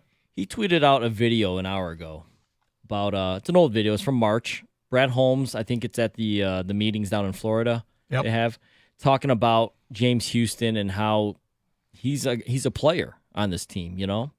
Because I think there's a lot of talk about James Houston right now, whether he's going to make this team or not. And Colton, I think, is maybe reminding everyone Brad Holmes really likes James Houston. Now, it's acknowledged that this is in March. Things can change. But he also follows up that tweet with, it feels like a bit of disconnect between the front office and staff. Rare here in Detroit, but it does happen. Curious to see how this ends.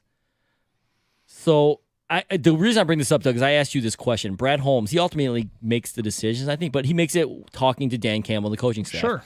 Do you fear that you might get too attached to guys that you brought in, you know, like drafted or undrafted? Brad Holmes might. Yeah. And sometimes, hey, it's run its course, move on to the next. Or because maybe Dan Campbell's saying, I don't know if I have a spot for him. So I know these guys work so well together, but you're not going to agree on everything. No, look, I don't have that fear because I don't think they'll let anything get in the way of the ultimate goal. So if there is a disconnect or there is a disagreement, then move on from it, right? Like, if you're Dan Campbell and he makes you keep James Houston and you don't want to keep him, you're not going to let that slow you down. And if you're Brad Holmes and Dan Campbell wants to cut him and you end up cutting him even though you want to keep him, so be it. You guys, I can't imagine they see everything exactly the same. It's funny, we got this text here. It just came in from a listener, Mike. Doug, why can't they cut Houston? You and Gator act like he's some great player. I don't think we act like he's some great player. Personally, I don't think we act like that. If that's the way you're interpreting that we don't want to cut him, there are a lot of guys that we don't want to cut that aren't great players. But he has shown one of the most useful skill sets, one of the most valued skill sets. I mean, what do people want? When you look at the draft, if you can get to the quarterback, guys that pressure quarterbacks, the best are like the highest draft prospects. Guys that protect the quarterback, the left tackles, highest draft prospects. Left tackles and edge rushers are incredibly valuable. And, I mean, for that matter, right tackles are too. But the tackle position that faces the edge rusher if you're great at protecting quarterbacks and you got the size and everything, you're going to be a high draft pick. And James Houston has a feeling, you know what? I feel like they like versatile football players. And the problem with James Houston is he's not proving to be very versatile. I think that's what it is. And yet, what he does so well, I wouldn't cut him. Do I think he's some sort of great football player? No. I think he has a potential to do something incredibly useful. But there's all kinds of not great football players that I want on this roster until they can find somebody better. Well, I think that's the element here that we got to remember is maybe the other guys just got better. You know, it's not a James Houston fault, but guys around him got better. The only thing is, we don't know if James Houston is, I don't know for sure personally that James Houston is this great pass rusher. He showed that, whatever that 6-8 game stretch that he had at the end of the season a couple years ago. But other than that, we have nothing. Last year was an injury season, right? Yep. So if he had more of a resume than that, I would be like, hey, he needs to be back on this team. But I just don't know he's that guy all the time. No. And I thought it was really interesting that they were trying to get him to drop into coverage. And I'm like, I didn't see the purpose of that. But then the more I thought about it, it goes back to their philosophy. They love Brian Branch because they can play him in different spots. They love Josh Paschal and Levi Onwuzurike because they can play him in different spots. Hell, they moved Aiden Hutchinson inside sometimes. They like player versatility. And my instinct tells me that Houston doesn't have the versatility that they would prefer. And yet, what he does really well. We think. I mean, no, pretty much the last time we saw him in a regular season game. He did get a sack this past week. Oh, yeah. Too. And I love that he had a run stuff too. And that's the versatility. I mean, if you're going to tell me the edge rusher opposite of Hutch, all he's going to do is get to the quarterback, I'm not particularly mad about that. And quite frankly, their run defense was pretty good last year. Now, Houston wasn't a part of it because he got hurt. But, if he's in there on just passing downs, if somebody wants to run a draw play on 3rd and 8 because James Houston's on the field, so be it. I'll take my chances on that all day, every day, and just say, Houston, you go in on 3rd down, you get to the quarterback. But look, here's something else. Gator said it late last week, and he's no longer worried about Davenport. He thinks Davenport was a quality signing. And I suppose a lot of people might feel that way if they had assurances he was going to stay healthy. He's never played a full season.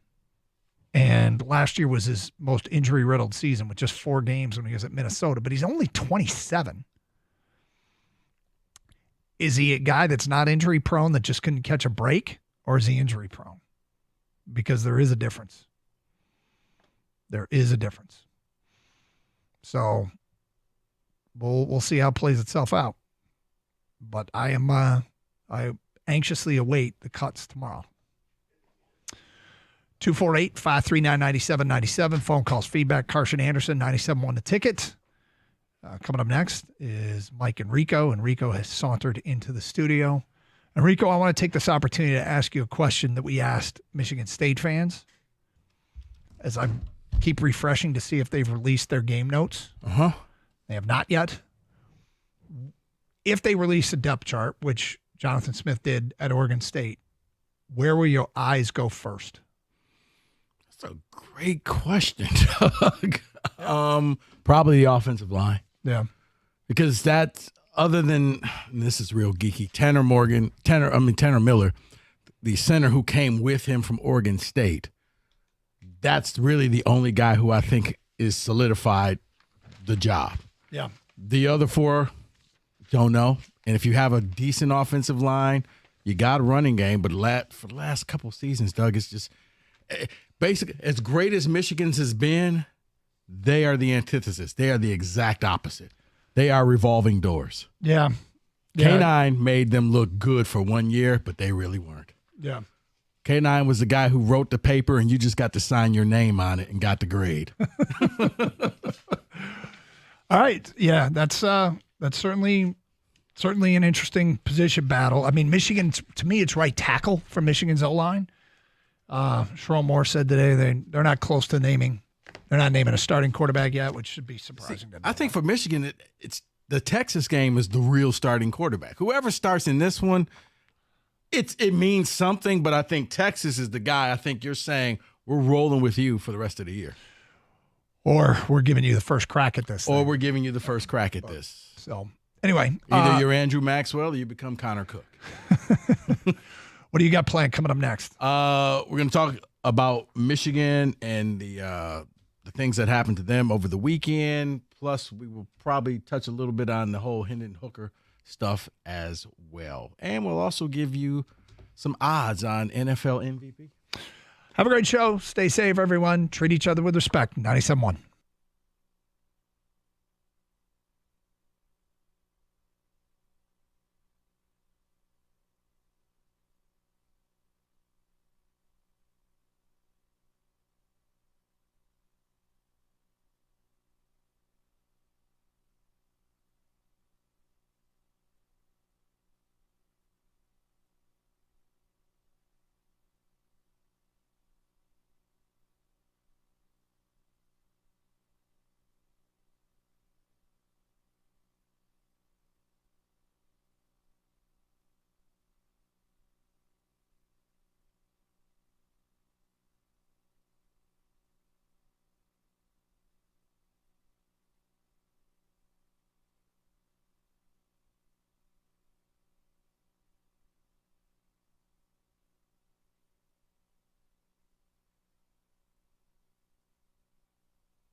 To return week 2, but still aren't ruling out he'll be ready to go next week. Reeder came off the PUP list yesterday as well. Running back Jahmyr Gibbs, tight end Sam Laporta, and others also returned to practice. It's game week, but Michigan still has not decided on a starting quarterback. Regardless, either will be a first-year starter. Here's Sharon Moore on how that may impact play calling going forward.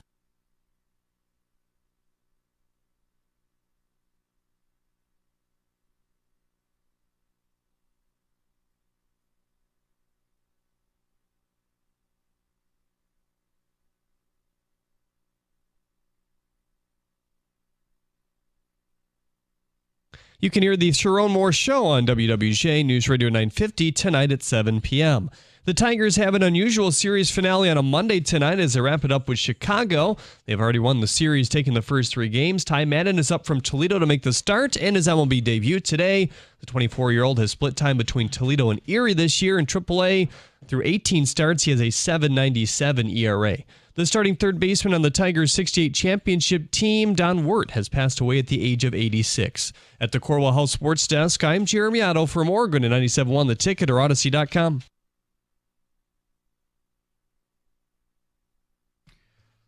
2 o'clock on a Monday. Let's get it going. Very exciting. So, Rico, we're going to dive in on a number of things today. One of them is news. Now, I'm just going to be straight with you. What I'm not going to do is nonsense today. You want to cry like a bunch of bitches? You don't want to hear what we're talking about? Go listen to something else. Do not care. But it's news. Michigan's notice of allegations. It is. You don't believe me? Wolverine Fest in the morning talked about it for 2 hours. We're bringing it up because I think the NCAA's timing on this is meaningful. If you disagree, have reasons why. If you don't have reasons, I'll just hang up on you. I'm not doing idiot radio. I've told Kenny, basically, bad day screening calls, Kenny gets launched out of a cannon like Evel Knievel. We're not doing cultist theory. I will talk to you, but you gotta at least be an adult. And the stuff I heard on the morning show from you, the caller, was an embarrassment. It's an embarrassment to the Michigan fan base. There are a lot of intelligent Wolverines. None of them called the mornings. That was brutal. What about small businesses? Go away. So here's... You heard that. Oh, I heard it. Here's the deal. The NCAA has been purposeful about when they're doing things. Oh, well, they're being mean. It's a witch hunt. You're right. They don't like you. And you have given them no reason to be liked. You have deflected, denied, you've lied. This is what happens. Now, we talked about this after Harbaugh rubbed his booty in their face. 48 hours later, boom.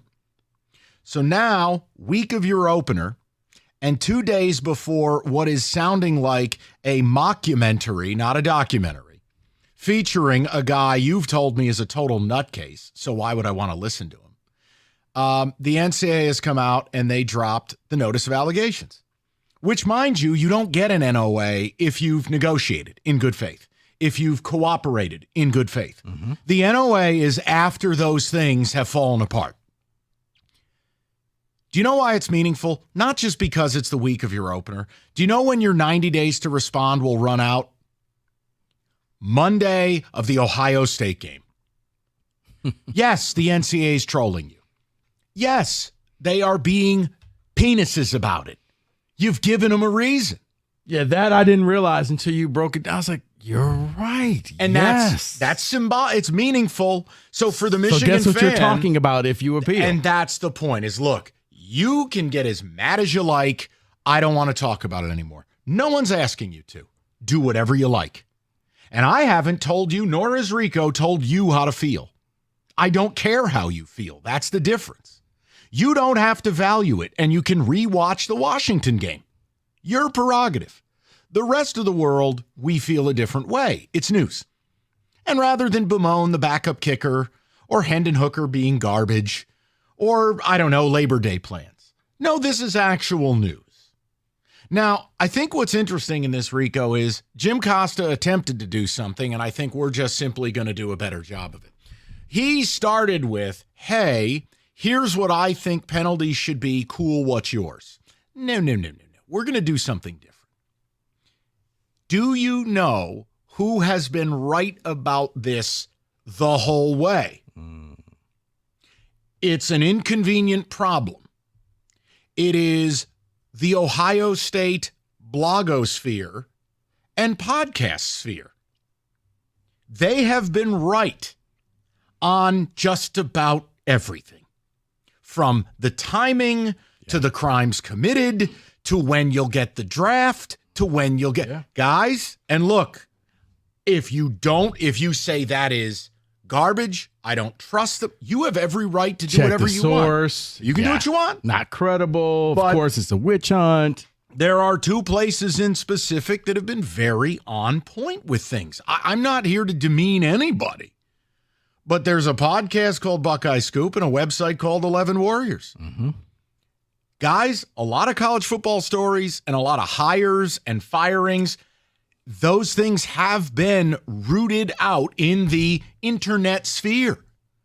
Now, Rico's going to read to you something that you can throw in the garbage or you can be brought to your knees by. It's your prerogative. Again, not telling you have to believe this. But I don't know that I believe this. Right, but now here's the thing. They have been accurate throughout this entire thing of when it's going to happen, what's going to be said. How about the very cheating scheme itself? Yes. When everybody said it was just a cheeseburger and that really wasn't kind of on the Central Michigan sideline. Guys, yes, it was. So, from the 11 Warriors, discussions revolved around a minimum acceptable framework from the NCAA's perspective, which includes partial vacation of 2021, 2022, and 2023 seasons, a 2-year postseason ban, loss of recognition of the 21 through 23 Big Ten titles, and football championship, fines, scholarship reductions, probation, and significant penalties levied against former and current coaches and staffers.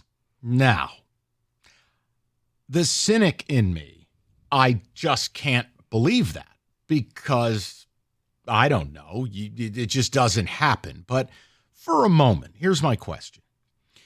Jim had offered something, and then John offered. Jim offered a postseason ban. That was Jim's big thing. 3 games and a postseason ban. John said no to the postseason ban. Where have you seen Will Smith? Well, and then when John was pressed on, do you have any ideas rolling around your cavernous head? John had nothing. He just goes, well, it something. Hey, there's my former teammate. My point to you guys would be this. The NCAA has been purposeful. You have given them every reason to go after you. This isn't about whether you like the NCAA. No one does. The inconvenient truth in this is the following. If you blurt out, well, we need to fight this, good. Slip on those amicus briefs and please take this to court because the first subpoena would go to Jim Harbaugh.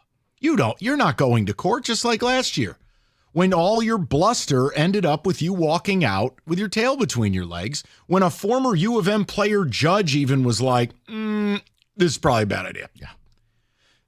2, well, we hate the NCAA. Good. It's an at-will organization. You signed up to be a member institution. No one likes the NCAA, especially when you cheat.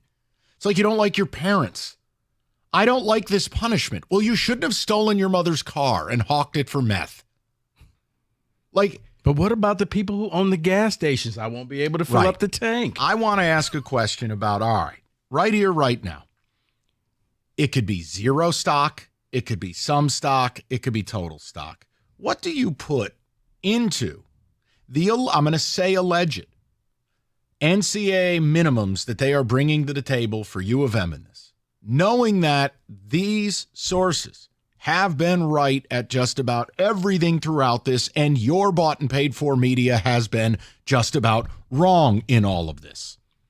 Ryan Day's brother-in-law, wrong. Oh, I forgot about that. Jim won't be suspended, wrong. Amicus briefs, wrong. Cheeseburger, wrong. Well, Jim's flying out to Penn State, so he knows something's going to happen. Cutscene, sad burger. I want to know how much stock you put. Look, I can't say zero. It'd be disrespectful because these guys have been right about almost everything. But I can't put total belief in it because this would be a modern day death penalty. It really would.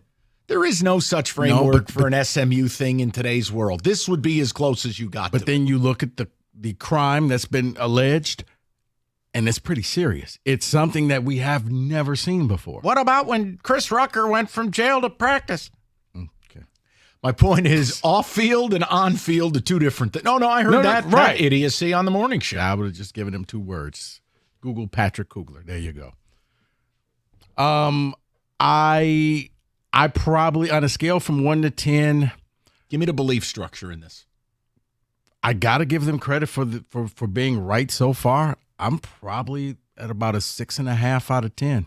That only because the penalty seems so over the top. Like, wait, they're never going to do that. But, and everything else these two websites have said throughout the years has happened on the timetable that they pretty much said it was going to happen. So I can't dismiss the fact and be like, okay, this, you know what? Of course, Buckeyes are going to say that. No, they hate you, but they're also right.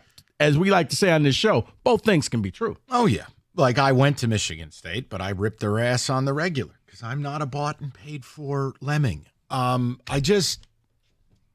If those are the penalties, I still would be shocked. I just would be shocked, Rico, based on Michigan is a brand that is too big to fail. They are very meaningful to the networks. And I haven't seen it. The last time, like, if I have to hear another Tennessee comparison, my head's going to explode. Handing recruits money doesn't really register. And second of all, they complied. But see, here's the thing about being too big to fail, because if you allow Michigan with a slap on the wrist, then what you are telling Georgia, Alabama, Texas, and other big boys, you saw what happened to Michigan? Do whatever you want. That was my issue with people who said, well, Sharon missing 3 games would be significant. For what? 3 years of cheating? 58 illegally scouted games? I disagree with that.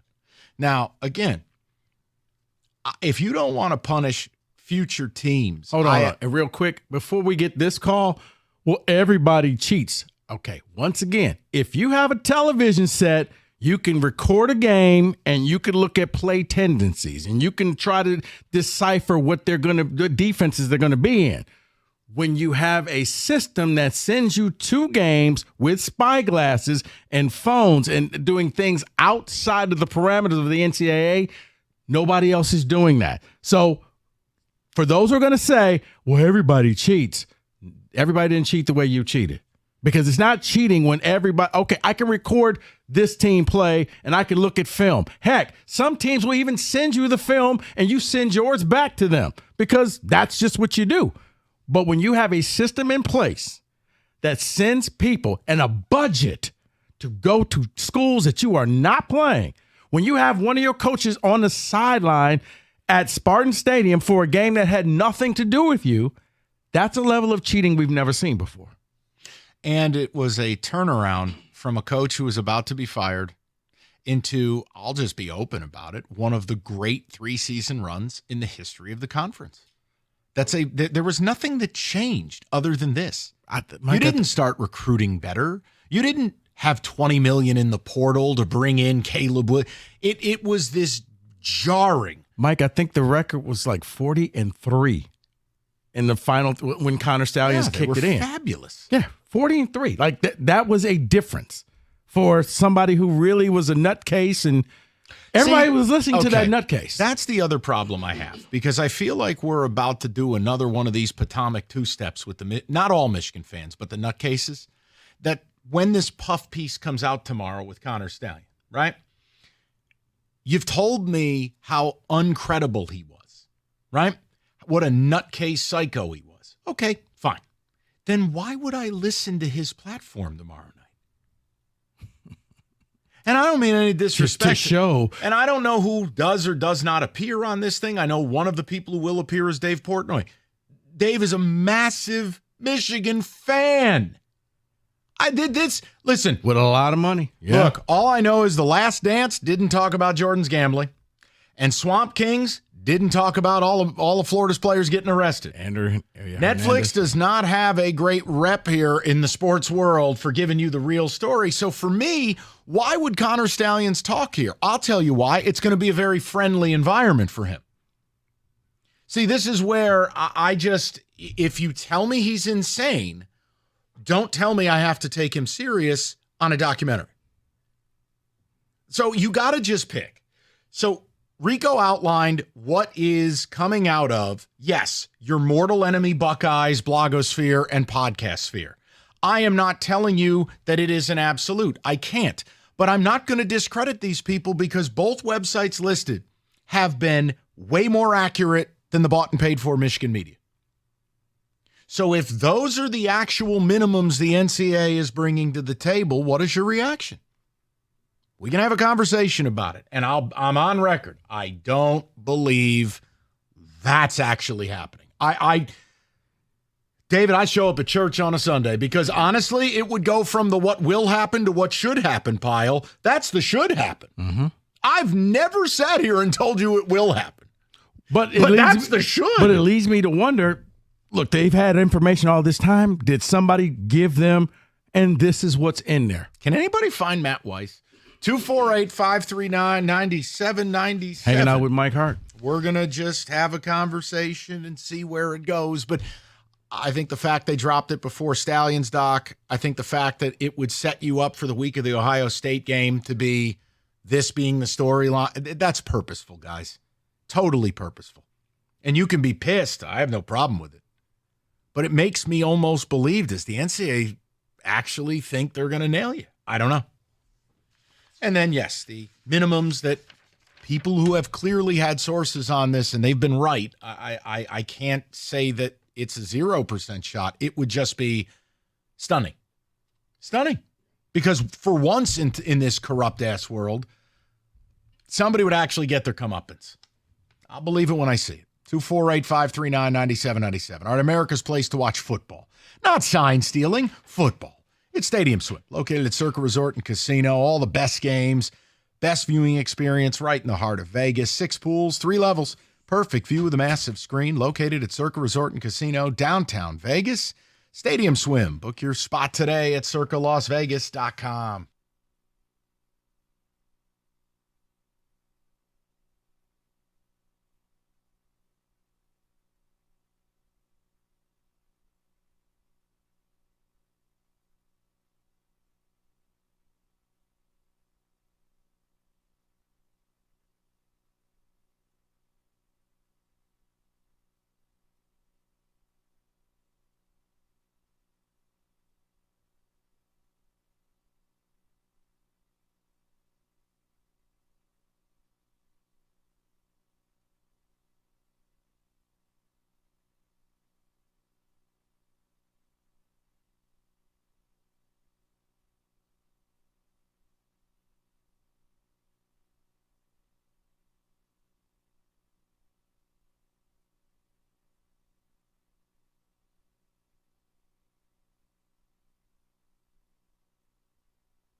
Just getting started on a Monday. We will get to the Lions later. But look, the NCAA sending the notice of allegations, I think it was very purposeful, just like when Harbaugh decided to rub his booty in their face. 48 hours later, now they're sending it to you right before Stallions, to me, makes things worse. And it would set up the end of the 90 days to respond as Monday of the Ohio State game. Guys, that's not a coincidence. And for all of you who want to get it over with, the problem is that's been the opposite of your playbook. So this is why, again, label this show whatever you like. You want to call it Sparty Radio? Fine. And the other 8 hours on the day are Wolverine Radio. The play-by-play team is on. Spare me. I know my resume over 20 years, and I know how I handle MSU, so you got no leg to stand on. Do I like you? No, I do not. But I haven't made this about what I want. I have tried to stay with this and go, look, I live in the real world. I just don't see a program like Michigan getting nailed. I could be pissed about the cheating. But again, when people who have been right about this are saying something, to Rico's credit, that is so far out there, I'm going, look, the podcast Buckeye Scoop and 11 Warriors, the website, and some of their members there. If you want to discredit it because they're Buckeyes, you are free to do whatever you like. All I can tell you is they've been right just about every step of the way, and your Wolverine overlords, who are allegedly paid journalists, have not. And when they write that they're talking about vacating your existence and in multiple-year postseason ban and et cetera, I go, wait a minute. That sounds like what should happen, but I've never allowed myself to get in that space. Because you've never had anything like that. Because every time I think like you do, like, yeah, they'll never do that.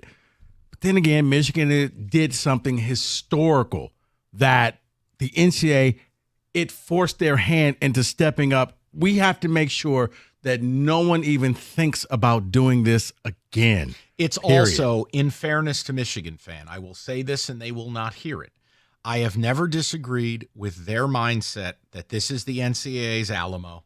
It is their final stand, and they are out to get us. No, they are. Yeah. Because your CEO had it out for them. And now that Harbaugh left and left you in a lurch, just like Pete Carroll left USC, I understand your point and you're right, but it doesn't change anything. Go ahead. Normally, when something so crazy comes out, hold on, David, real quick. When something real crazy comes out, though, Mike, that's when you find out it's so over the top that it's almost believable. It harkens me back, and these are two separate events before people.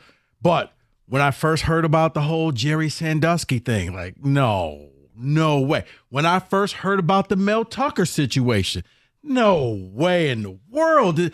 And both took place the way the rumors said that it was going to happen. The rumors just happened to come out before the truth did, but this is kind of the same way. We're like, well, no way are they going to get hit this hard. Now, we're going to find out in a matter of days, I'm sure, but as of now, it's so over the top, it makes it believable, according to the 11 Warriors. And I can't let myself get to that point. Just because I can't allow myself, because it would be stunning. David. It would be stunning. And to that point, they didn't do anything to Kansas basketball. They didn't do anything to LSU basketball. And there was recordings there of things that happened. There was receipts there of things that happened. So I'm going to lean to, but can I ask you a all question? Of that will happen. David, I want to ask you a question. Sure. Work with me on this. When we do these false equivalencies about scandals, everything you're going to bring up is off the field.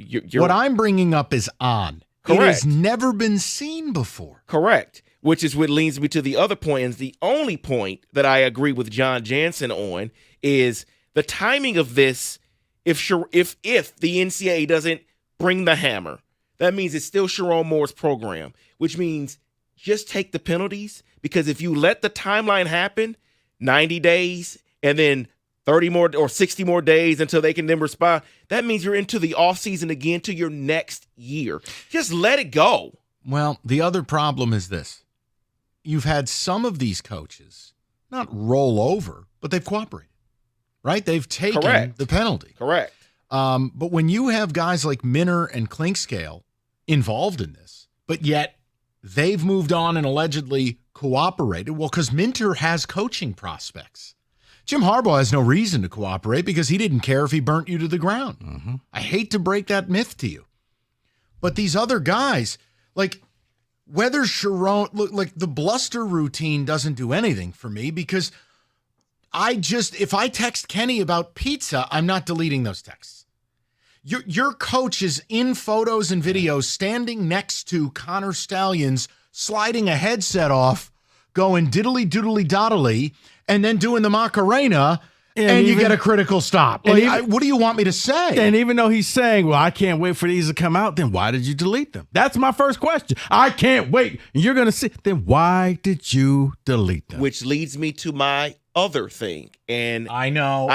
If they never, if they don't come down with the hammer with the show cause, which I don't know if they actually will do, but if they do, he should be fired. He should not be the head coach at the University of Michigan ever. Now, see, you're a little stronger with that one, David, because to me, it depends on what the text messages actually said. Because the minute you delete them, you're showing innocence or guilt. You're showing guilt. No, I can't argue that point. We're not going to delete it if it's pizza. You're not going to delete it Yeah, if we're going to lunch tonight. Yeah. Happy Guys, birthday. Look, the bottom line in all of it, David, what level of faith, 1 to 10, do you have in the reports from Buckeye Land about what the NCAA's minimums are? Knowing you can laugh at a blog or a podcast being right, but you know how college football works. Correct. Do you know how often websites break coach hirings and firings before established media? And scandals, this is their purview. This is what websites and blogs do. David, what's your faith? 1 to 10 I'm that gonna go they're 2. right. You're I'm going gonna 2. go 2. Okay. Yep. I'm closer to you than Rico. I'm not at a 2. I'm sure as hell not at a 6.5. They've been so right about everything. It's disingenuous for me to fluff it off. But I've never allowed myself to get into a space of what should happen or what I want to. No, what I want to happen is I'd like to place that entire athletic department up with the space people that are stuck on the space station that SpaceX has to go get. I'd like to put a fishbowl on Ward's head and send him up to the moon. But I've never allowed myself to get there. So we'll get to your phone calls, and we're going to get to the ticket text next. Does that work for everybody? It works. All right. Companies out there advertising BOGO on AC and furnaces. Nothing's free. You want a fair deal? Mastercraft Heating, Cooling, Plumbing, and Electrical. They got you covered 24/7. Locally owned for over 40 years, and they back their work. Hey, Rico, I'm a freight train today. I got a lot going on. Mastercraft's your one-stop shop for heating, AC, plumbing, and electrical, and screwing over your partner by reading your read too early. Sorry, buddy. Bottom line, save yourself up to $2,000 with fast installation and great same-day service. Mastercraftheating.com.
All right, let's get to the people. And don't worry, later on we'll get to the Lions. But you know what? This is newsy, and I think the NCAA was purposeful. You want to go to the phones, Rico? Yeah. Okay, let's go. I want to lead off with our man, Mean Dean. I'm very excited. Now, Dean, no F word, and tell me what I suggested for you and the family in New York worked out without cursing. It worked out amazingly. Both of the places that you suggested worked out well. I appreciate that. Excellent. It's good to hear from you again. So what's going on? Yeah. So you know how I feel about Harbaugh. And literally when you brought this up, I don't think I've been more excited about something happening with Michigan in the past 8 years than I have now. I would love nothing more than him to not exist in Michigan because he's smug, he's cocky, he's arrogant. All of those traits are what caused this to happen, are exactly why this is happening. Like when you're in trouble with someone, you shouldn't probably keep crapping on the carpet when they try to tell you you're doing something wrong, and that's all he kept doing. And I would love nothing more than to have everything possible to be taken from him that can be, just so that it goes out the window, and then that makes his tattoo that much dumber, right? So what do you what is your faith level in what is coming out of Buckeye Land about the minimums that are alleged, but these are from people Dean, they've been right about everything. What is your faith that that's the actual penalty? But here's the problem, Mike. They've been right about all the facts of things that have come into play. And facts are right no matter who's telling the facts. The punishment, unfortunately, there are no strict rules that say what a punishment for what they did. Right, so yes, but hold on, Dean, hold on. Dean, hold on. What I'm saying is the reports are that this is the minimum, meaning if you want to negotiate with the NCAA, this is the least it'll be. Right, so that's what I think the starting point will be. I'd be blown away. I don't think Michigan's going to get that because you already said it's money, man. Michigan's not a team they can get rid of because of money. I'm with you. Yeah, they're not a team that they can get rid of, but I think we all are under the assumption that if Michigan goes away, the NCAA and everybody's going to go broke. There are other teams that bring in just the same amount of money, plus you have the 12-team playoff, which is going to bring in just an absorbent amount of money. So the other problem is and this is another false equivalency I've heard on other shows, the NCAA's failures in court with regards to antitrust lawsuits or labor lawsuits has nothing to do with this. The idea that, and again, I don't think most Michigan fans think this way, but the real sickos, we'll take them to court. No. I beg you to take them to court. The subpoenas will fly. You know what? Well, you don't want that. That's ridiculous. Once the discovery phase kicks in, you're going to regret that. That's why the judge, who was a former Michigan player, was like, hey, guys, you don't want to do this because once you get this ball rolling, I can't stop it. So I beg of you, take your amicus briefs and go back to Ann Arbor and just deal with this punishment. It'll be far easier for you because once we start, now we find out what happened with Coach Weiss, and we find out what a whole lot of things, what took place in Ann Arbor once you do discovery, because I can have carte blanche if you're the NCAA to look under every rock. You don't want that. And the other problem is you've signed up to be a member institution. You got caught cheating. You don't like the byproduct of it. It's like a kid who gets in trouble not liking being grounded. Oh, well, Tennessee wasn't cheating on field. It's a McDonald's bag and a stack. Yeah. Well, what about North Carolina no-show classes? Again, not relevant. Yeah, because once again, that sounds like, well, Tommy's parents let him do this. Yeah, go live with Tommy. Tommy is a real problem. Right. Let's go to Rob in Brighton. He's already geared up for A&M and Notre Dame. Let's talk. Yeah, very geared up. Hey, Mike, very real quick. I have no idea what you did for that guy in New York, but you took the time with me when I went to the Grove 2 years ago in the fall, and you took the time after the call on your break to just tell me where to go and what to do. And I just think that's very cool. For like Caller Dean's been calling in for a long time. Yeah. For you to take time for your actual listeners to actually have a a stake in where we're going. I just think that's really cool. Oh, man, my man. No problem at all. Yeah. So what's up? What do you think of all this? Maybe you and Rico can enlighten me. And like my whole office, like we have no idea either. How is it possible? Like if you're an American citizen, you commit a crime, you can't negotiate a felony. Like just like you said, like they're a university that agreed to be a part of the NCAA. I don't understand, because Cookies was talking about it this morning. How do you negotiate? They cheated. They committed the crime. I don't understand why is the NCAA even giving them the option to negotiate? I don't understand it. They cheated. They broke the rules. Let me answer. Why don't they just vacate? And I want to use the words of Rico Beard, because I think he's been the most correct on this the whole way, which is because the NCAA does not want to do these things. The idea of the NCAA, Rob, is for you to self-police. You're all member institutions. You're all adults. Right. Behave yourself. Now, we catch you doing dirt. Work with us. We'll work with you. We'll make it go away. That's how it's supposed to work. Rob, when I kept hearing John talk this morning like he was William Wallace and we're going to fight, what John doesn't realize is it's never supposed to get to a notice of allegations, because if you are cooperative with them and compliant, do you know what the headline of the NOA is, Rob? A continued culture of non-compliance. This is the last stop. Time after time after time to not participate, to not help them with their investigation, to block it. Like that's where I don't know how the NCAA, I don't even know how they can go to sleep at night, just because they're not holding this team accountable. And this team costed, like you guys talk all the time, like kids lost draft spots because of that game, the Ohio State Michigan game. Like coaches got fired. And for Harbaugh just to say, well, I'm gone like Pete Carroll did, and now Jesse Minter might be screwed because he's still trying to coach in college football. All the way around, it's just a really Rob, think about this. It's a really crappy situation. We all thought, C.J. Stroud was an idiot. Well, you can't beat Michigan, and look at and then Exactly. How wrong were we? Like, oh wow, you really can play when they don't have your plays. Interesting. I just look at Nico Collins. So let me ask you a question now, Rob. How much faith do you put in the reporting from the Ohio State side of things? And I'm not mad if you say zero. Yeah. I'm just asking. Yeah, I say zero. I have a buddy that's a GA for the football team, for Coach Knowles, and that's a cult over there too, guys. So I would not be. You don't see Auburn radio taking a report from Tuscaloosa. I wouldn't put any credence in that. And for me, I mean, I wouldn't. I'm not, about Notre Rob, Dame. I'm not mad at it at all. I gave the disclaimer. I understand if it's zero. It is, Rob, they've been right about everything. I think they clearly, and that's these guys have got a source at the NCAA, or they got something, because they're nailing it. It's a podcast called Buckeye Scoop, and it's a website called 11 Warriors, and they've nailed this way more than the alleged professional reporters who I don't even want to talk about, because it'll only make me angry. But to answer his question, it's not a court of law. I get that. I've heard that. But to keep it simple, it's a plea deal. That's what happens. It's settlement. That's what happens. I agree. But the whole point, David, is the NOA, we don't get here if you comply. Correct. Because as Rico Beard has said, and he's right, the NCAA doesn't want to do this stuff. Correct. Just like I told Kenny a second ago, it is a statement coming out from the NCAA saying we've come to an agreement.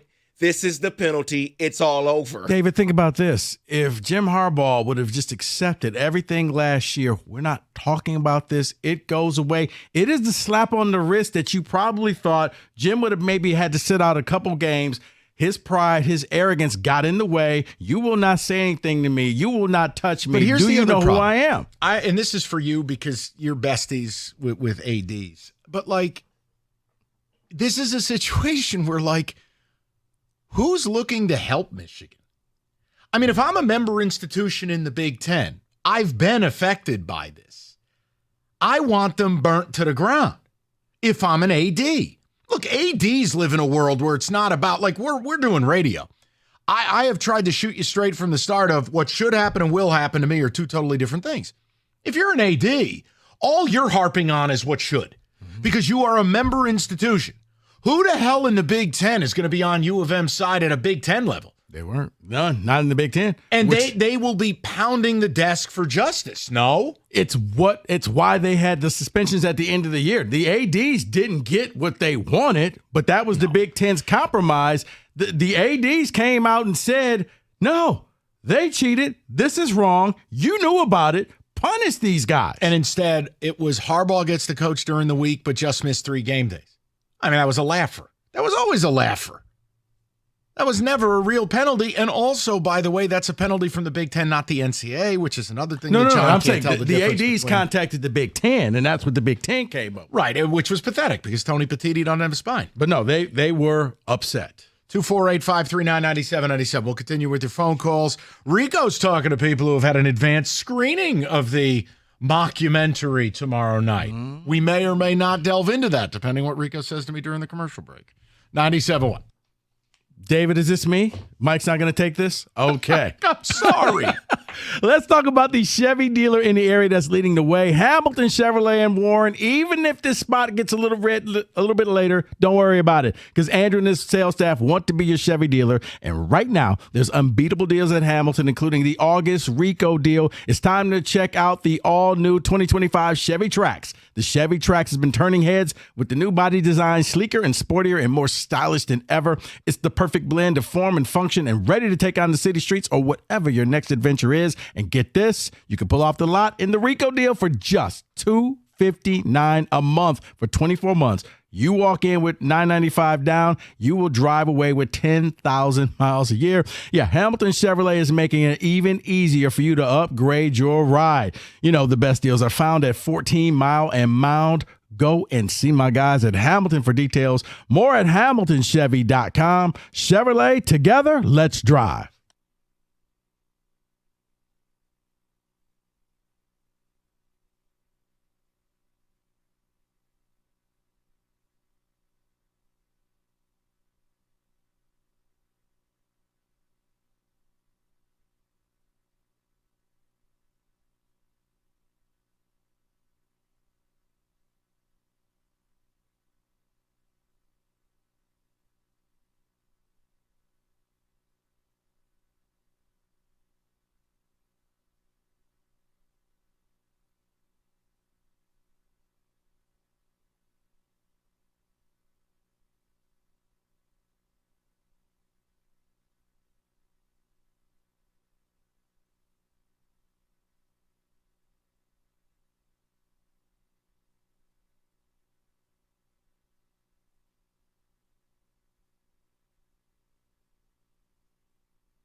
All right, give me 7 minutes. I'll give you the world of football, and then we return to the phones and the conversation of the day. Music, no nonsense.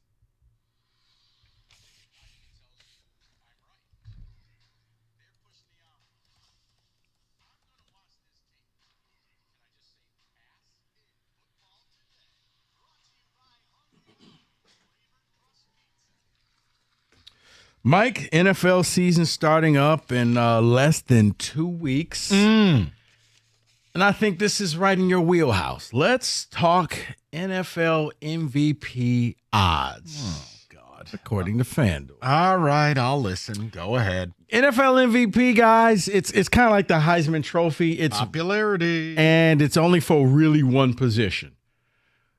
Just to put things in perspective, you know who is the only non-quarterback with the best odds? CMC? Yes. At plus 5,000. That goes with Caleb Williams and Kyler Murray, just to put things in perspective. All right. Next up, you have Anthony Richardson, quarterback for the Indianapolis Colts. No, I'm going from lowest. I haven't gotten to the best he odds made yet. the list. Oh, no. Anthony Richardson at plus 3,500. Look, before you laugh at it, remember, there was a time last year where C.J. Stroud, you could have got plus 5,000. And there was a conversation headed late into the year. I stand by it. He should have won the MVP last year. He took a team that was picking number 2 overall, guided them to the playoffs, lit up the scoreboard. Oh, and by the way, won a playoff game. Yeah. If Anthony Richardson turns into Lamar 2019, 1,200 yards on the ground, 3,000 yards in the air, the Colts become a playoff team. It's not out of the realm of possibility. I wouldn't go there, but I just don't want, don't make fun of it. I'm sorry, I have to make fun of it. All right. I do. I just don't see it this year. Second year, sure, not this year. I'm sorry. All right, next comes it'll be 4 quarterbacks at plus 3,000. All right, go through all 4. I'll tell you who I like Can I best. guess one? I think Justin Herbert will be there. Justin Herbert is there, David. They're gonna run the ball Correct. way too much. You want to take any more guess? Just name them. I'm good now. Matthew Stafford, quarterback, Keep Los going. Angeles Rams. Keep going. Kirk Cousins, Keep Atlanta going. Falcons, and Trevor Lawrence, Jacksonville All right, Jaguars. you ready? Matthew Stafford.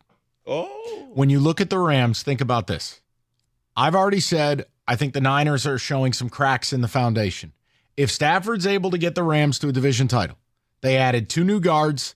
They added Blake Corum to go with Kyron Williams. They have the receivers. They drafted guys like, Jared Verse and Frisky. Yeah, the teammates. Fisk, the kid from Florida State as well, by way of Purdue, I believe, or Western. Look, I could see a pathway because Stafford is an established name. He's on national commercials now. And if they unseat the Niners, there would be a pathway there. I'd say Stafford of those 4. I guess that is the better story, but I was leaning Kirk Cousins because if they take control of that NFC South and they throw the ball all over the field and it looks right the way it should have How been. about you just run an offense the way an offense is That's supposed what to I'm be saying. run? And then it looks like I mean, that. the bar is low in Atlanta.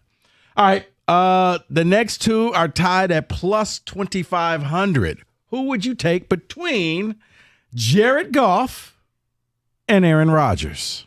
Wow. Okay. I know I would say Goff, but in the popularity contest of this award, the fact that he plays for a New York team, the fact that it's the Jets, the fact that it's Aaron Rodgers, I'll say Rodgers. But my man Goff deserves it. Damn it. It's New York. I'm sorry. It will always overtake a Detroit quarterback. Tua Tagovailoa or Dak Prescott, both coming in at plus 2,000. Neither. Light your money on fire. I don't think the Dolphins make the playoffs, and I'm not sure Dallas does either. Well, that's why I would take Dak, because if he's there for MVP, that means he took them over the top, and he won the NFC East. So, yeah, Dak. The next 4, not exactly the same odds, but one is at 1,600, one is at 1,500, and 2 at 1,400. We'll just lump them together. Brock Purdy, plus 1,600, Lamar plus 15, and Jordan Love and Jalen Hurts plus 1,400. Jordan Love, again, has potential to put up the gaudy numbers if they unseat the Lions. He also plays for Blue Magic, a brand name, the Green Bay Packers, and he has a pretty exciting style of play. I'd say Jordan Love. Bold statement. I don't think Lamar gets another MVP until he does something in the playoffs. I think they will never vote him MVP again. But see, at that point, the voting's done. Like this year, they thought. I know, but what I'm saying is he has to do it. And then then next year, the next then they'll say, year, all right, you're got back you. in this now. I got you. All right. No love for Brock Purdy. Okay. None. I realize. Okay. None. All right. I'm the Republican on CNN. All right. Joe Burrow, CJ Stroud, each plus 1,000. Stroud. You know what? No. Burrow. The comeback player of the year thing. He's a huge figure in the league, has been to a Super Bowl, rise from the ashes. Burrow. I'll lean Stroud. Okay. I don't want to see Burrow succeed. I'm sorry. Well, the next one, he's all by himself at plus 800. David, some have said he's a cowboy. Josh Allen. Josh Allen. Look, he's gonna put that team on his back. The receiver room, all left in free agency. It's Shakir, the kid from Boise. It's Keon Coleman. It's Curtis Samuel, Dalton Kincaid. They have a tandem of running backs with Cook and Ray Davis, but the reality is you could see a lot of Josh Allen running the football this year. It's plausible. It doesn't matter if I like the guy or not. Yeah, it's not crazy. He will put up some gaudy numbers, and if he drags the Bills to a division championship. That's what I was about to say. Based on what you said earlier, Mike, about Tua and the Dolphins not winning it, somebody has to win that And division. the Patriots might be the worst team in football. Thank you. So if they do it, yeah. He goes head-to-head with the Jets, and he drags this Bills team. Oh, by the way, Matt Milano's dead. No pass rush. Both safeties left in free agency. Josh Allen would be elevated with his cowboy hat to be the MVP. Okay. And is this all just we're just doing this because we have to, because it's Patrick Mahomes sitting there at plus 450. It's his world. We're all living in it. He got disrespected last year, only went back-to-back Super Bowls. And now, when you look and see that David Juju is back. Oh, thank God. That makes all the difference. It just may for them. He ate the middle up when he was there that time. So, yeah. So is this just Patrick Mahomes' world and we're all living in it? He's there at plus 450. I wouldn't do it, but I totally understand what you're saying. I mean, if you were ever going to do it, you need to just go ahead and put the money down now. Yeah. Because then it just get better and better. Correct. Because Yeah. pretty soon it's going to be plus 150, plus 100. So if you are a Mahomes person, you want to go ahead and do that. No, by the way, Daniel Jones. You want Daniel Jones? There's an infinity sign.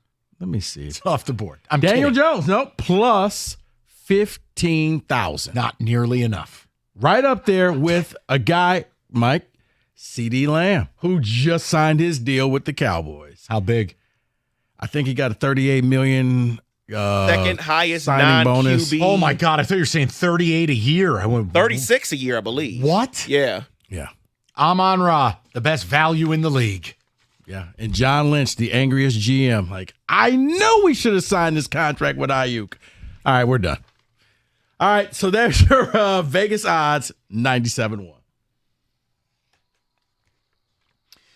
All right, we talk a lot about FanDuel, America's #1 sportsbook. A little something different with the NFL, not just Rico's Future segment, but also they have a deal going right now. You bet $5, you get a 3-week free trial of NFL Sunday Ticket from YouTube and YouTube TV. Then with a YouTube TV base plan, you can watch every regular season Sunday afternoon out-of-market game, and all you need is a Google account, current form of payment. Just visit FanDuel.com/ticket, download America's #1 sportsbook. 21 and up, present Michigan. Full price of NFL Sunday Ticket automatically charged seasonally after free trial. No refunds. Terms and restrictions apply. You got a gambling problem? Call 1-800-GAMBLER.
Brought to you by Precision Garage Door Services of Southeast Michigan. Sharon Moore still would not name a starting quarterback today for Michigan. He said the players may not be informed until Friday, right before the game. Moore said reps have been even in practice thus far. From one QB battle to the other, as the Lions still ponder their options as their number 2. Campbell spoke positively about all 3 arms in the mix, including Fromm today. He was asked if he'd be comfortable with their situation if Goff went down early this season.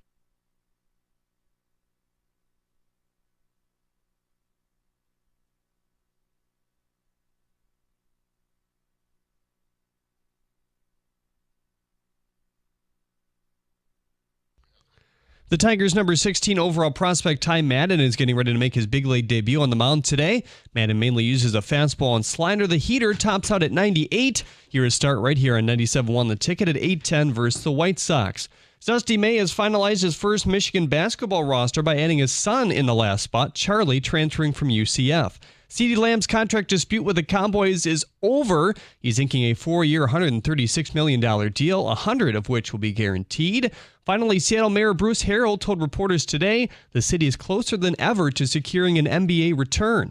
At the Corwell House Sports Desk, I'm Jeremy Otto. For more, go to 97.1 The Ticket or Odyssey.com.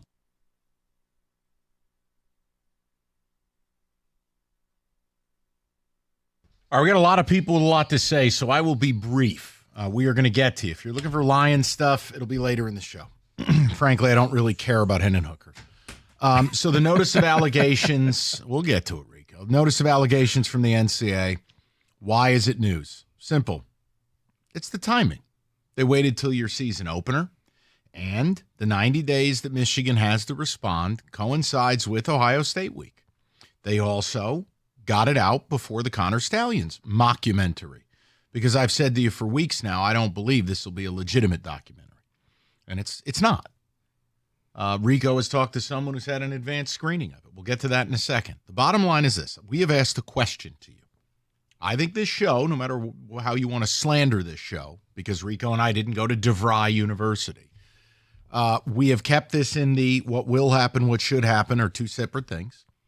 And I've never told you how you need to feel.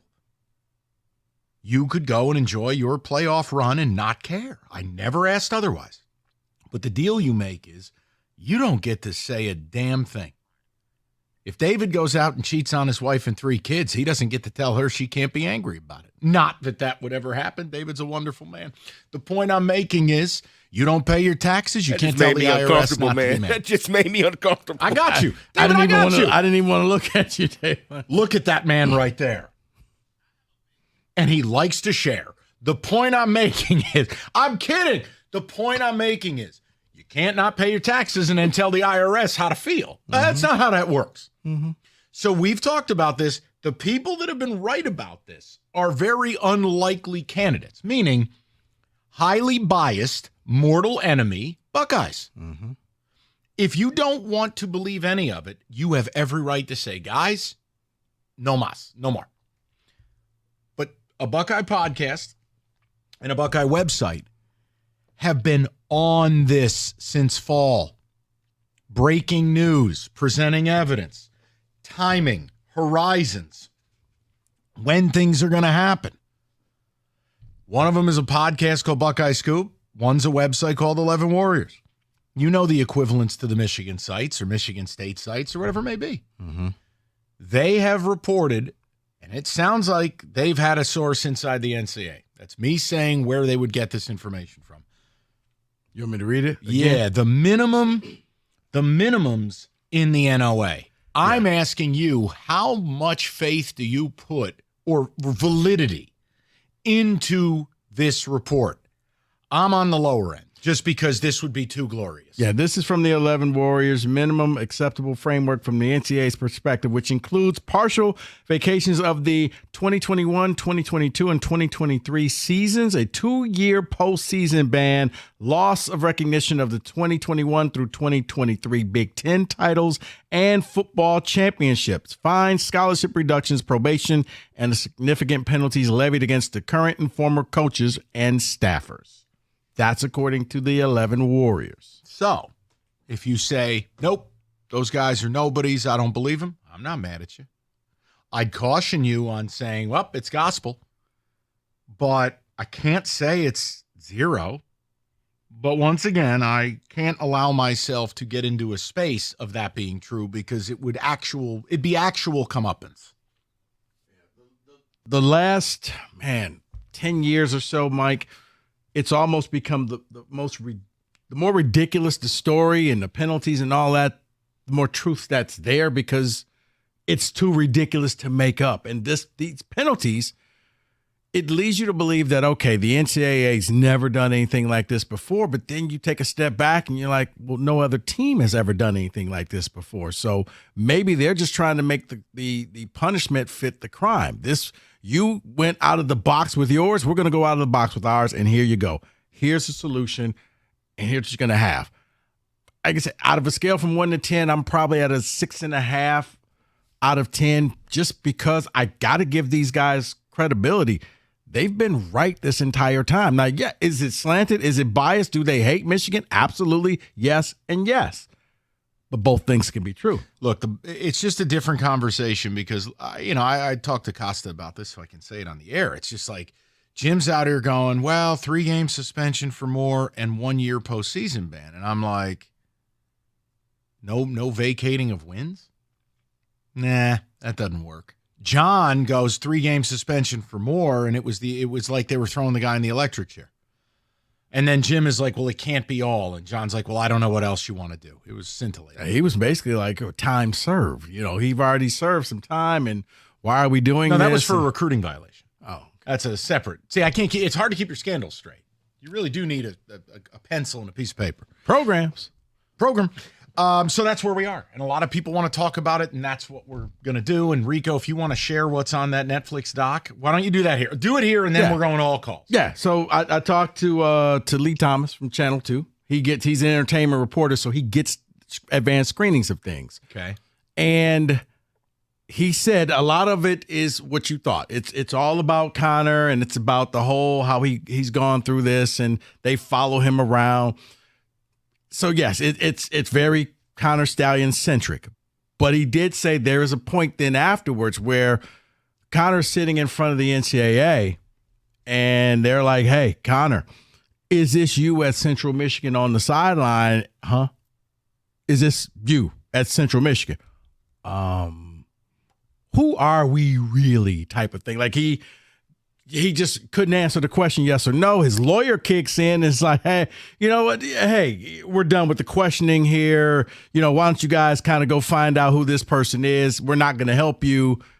So in that aspect, they did show how the NCAA was coming down after him. But yes, it sounds like most of the documentary is what you think. It's just kind of a Connor Stallions and this is what I'm doing. And which again, for Michigan fans, you've told me what a nut he is. You tried to turn him into a lone wolf sociopath. Then why would I listen to the words of that man? Because we also know he wasn't a lone wolf. It's why guys like Minner have cooperated. It's why Clinkscale. It's why you let go of Numbnuts, the guy Rutgers wouldn't hire, Patridge. Guys, everybody benefited. Okay? It is what it is. So I'm not interested in this documentary tomorrow night because why would I listen to the rantings of a madman? I just want to know. I can't get to the point where I believe the reports out of Ohio State land because I'd be stunned. I'd be stunned for a blue blood, massive fan base, massive revenue. And especially the way the media covers for them. I mean, Christ, ESPN can't even write a story about the NOA. Every other outlet has. I have a hard time believing. Maybe it's because too many people at ESPN have something invested. I don't know. You know my theories on those things. 248-539. I'm sure Desmond's all over it. No, you know what's interesting? I'm glad you brought that up. It's fascinating how no one on College Game Day brings this up. I had this sent to me, and it was a fabulous brief read. I want to read something to you. Quote, who said it? The Big Ten used to be about Midwest values, good morals, blue-collar, hard-working people. With what happened at Ohio State, that whole image has been tarnished. There's people in other conferences that are like, wow, what the hell was going on in Columbus and for how long? I'm always happy to see anybody who cheats the system get caught and get out of the game. June 9th, 2011. That would be the cackling clown ass Desmond Howard. Weird how the tune changes. Reminder, Ohio State was selling pants for tattoos. Reminder. That's why I can't take these people seriously, guys. David, ticket text, and then it is all callers. As a longtime Michigan fan, I just want it to be over and done with. Whatever they do, just do it. Let's do it and move forward, as long as they don't take away our national title or any previous awards. That is from Marlon in Wall Lake. Marlon, I have no problem with how you feel, but here's the issue. Basically, you want a painless penalty. See, that's the problem. Look, it doesn't matter. I got 2 decades of credibility with this. If it's my school, your school, I'm going to treat it the same damn way. You can't choose the penalties that don't hurt. Otherwise, they're not penalties at all. All right, let's say they don't vacate stuff. Let's say they don't, whatever. Then what are the penalties? You know, don't hand me scholarships. You just buy kids now. You don't even need a scholarship. Here, you're a walk-on. Wink, wink, $400,000. So that's not it. You know, is it the postseason ban? Honestly, you're hurting kids who might have had nothing to do with it. No, I think forcing your school to give back stuff, the vacating of the 58 wins that they have proof of your advanced scouting, taking away those things, having the Big Ten follow suit, that's what hurts. Because it destroys, and I will give John Jansen credit for this. I will. Fair is my favorite word. John talked about the crystal ball of basically once you break trust, it's hard to get it back. Michigan can no longer talk about how they're leaders and best of anything, that they are just as bad as everybody else. And that's the reality. That's the damage, I think, even if you're a hater like me or a Buckeye or a Golden Domer or maybe whatever, you're a USC fan. The whole point is the penalties have to hurt. Otherwise, what's the cost of actually doing this crap? So that's where it lies. Yeah, if you only give 3 games, and what Rico said earlier, you're just giving everybody else carte blanche. You'd be like, that's all you get? Right. If I'm Georgia, if I'm Alabama, if I'm LSU, if I'm Texas, okay, you just took the guardrails off. I'll take 3 games and we'll move on. Yeah, you're going to, because the crime was so egregious and it was systematic. Like, that's where. It's not that, well, everybody knows everybody else's place. Yeah, that's you had a guy on the sidelines of Central Michigan. And once again, it kind of goes to that. That was so ridiculous, I didn't believe it. That's not him. No, it's him. Okay, guys, that's Photoshopped. It's insane. But if you think about it, the more ridiculous the stories have been, they've been true. Yeah. Like, Mel Tuck, no, he did not do that. Not with that person of all people. No, he actually did. Wow. So, yeah, that's why when it comes to this, I'm going to give them some credibility because it sounds like there's no way the NCAA is going to do that. Well, and again, the NCAA, the problem is it could all be over with if Michigan just would have cooperated, which they refused to do the whole way. Then they rubbed their booty in their face. You had the school president, doing his pom-pom routine. Bet. All of it. It just. Bet. Again, I'm cynical. I struggle to believe that anything in this world is truly just.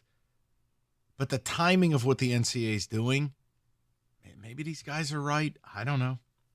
I'm not trying to, do the Stoney routine. I really don't know how I'm supposed to feel about it. No, Mike, I understand. I get it. It's just one of those, it's a head scratcher, but the more ridiculous the stories, like I said, hey, that's Connor Stallions on your Central Michigan sideline. Guys, no, look. Impossible. It's not him. No, the spy glasses. No. Wow. This is all true. Oh, and the coach who helped him get there is from U of M. No way. Like all of it. All right, being number one, not easy. Takes years of experience, dedication, and determination. The number one mattress purchased by millions every year. It's Serta. They have the experience with 111 years. They make the world's best mattresses. They do it right here in the state of Michigan. Right now, the Labor Day sale, you save up to $1,100 off an iComfort adjustable mattress. Just go to Serta.com and find a retailer near you. That's Serta.com.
Straight to the people. And I appreciate your patience, guys. It's just a lot to sort through. And look, I don't know what to believe, but it's been tough. These guys have been on point, but the penalties sound so severe. It's like, there's no way, right? But it comes out a day before the Connor Stallions mockumentary, which Rico's given you an advanced screening. How much credence do you put into it? And if you have a penalty in mind, you feel free, but it can't just be from the pile of things that don't bother you. Those aren't penalties. Let's go to Fred, 97.1. Freddie, what's going on, buddy? How are you? Doing good. How are you guys doing today? Excellent. Good. What's up? So I really don't care if Michigan gets punished if they don't. I'm not a fan of them. I don't hate them, don't like them. But do you think it's possible that the NCAA is just kind of biding their time to build up a bigger case to punish Michigan? Because it's like they're not going to do the death penalty again, but they had no problem punishing another large program like Miami, and look how long it's taken Miami to finally become nationally recognized again. And Fred, I know that the NCAA... Oh, go ahead. I know that the NCAA they definitely pick and choose which coaches that they like to punish. I mean, Bill Self, I know it's a different sport, but Bill Self, he could commit anything, and I know he's going to get away with it for the most part. I mean, he'll get punished and a slap on the wrist, but he's never going to get anything too severe. So I didn't know if maybe it's just because it's Harbaugh that they're going to build up a bigger case. I don't know. I'm not a Michigan fan. I'm not for or against. I just want to get you guys' opinion on it. Go ahead, Rico. I would say this, Fred. I think that if there was ever going to be a bigger case, it's right here, right now. I don't think you're going to get anything bigger from Michigan. So have we found Matt Weiss's computer? No, you know what? We have not. Did Blake's lawyers ever get back to us about the LLC? No. Oh, okay. I don't think that's in the documentary either. Of course it wouldn't be. I'm sorry, because I've been told that Connor was so independently wealthy. Well, then why would he need all these shadow LLCs and selling broken vacuums? Like, pick your side. I can do it whatever way you like. But no, I think when you deliver a notice of allegations that they have their case and they're going to roll with it. And I will believe it when I see it, when it comes by way of meaningful penalties.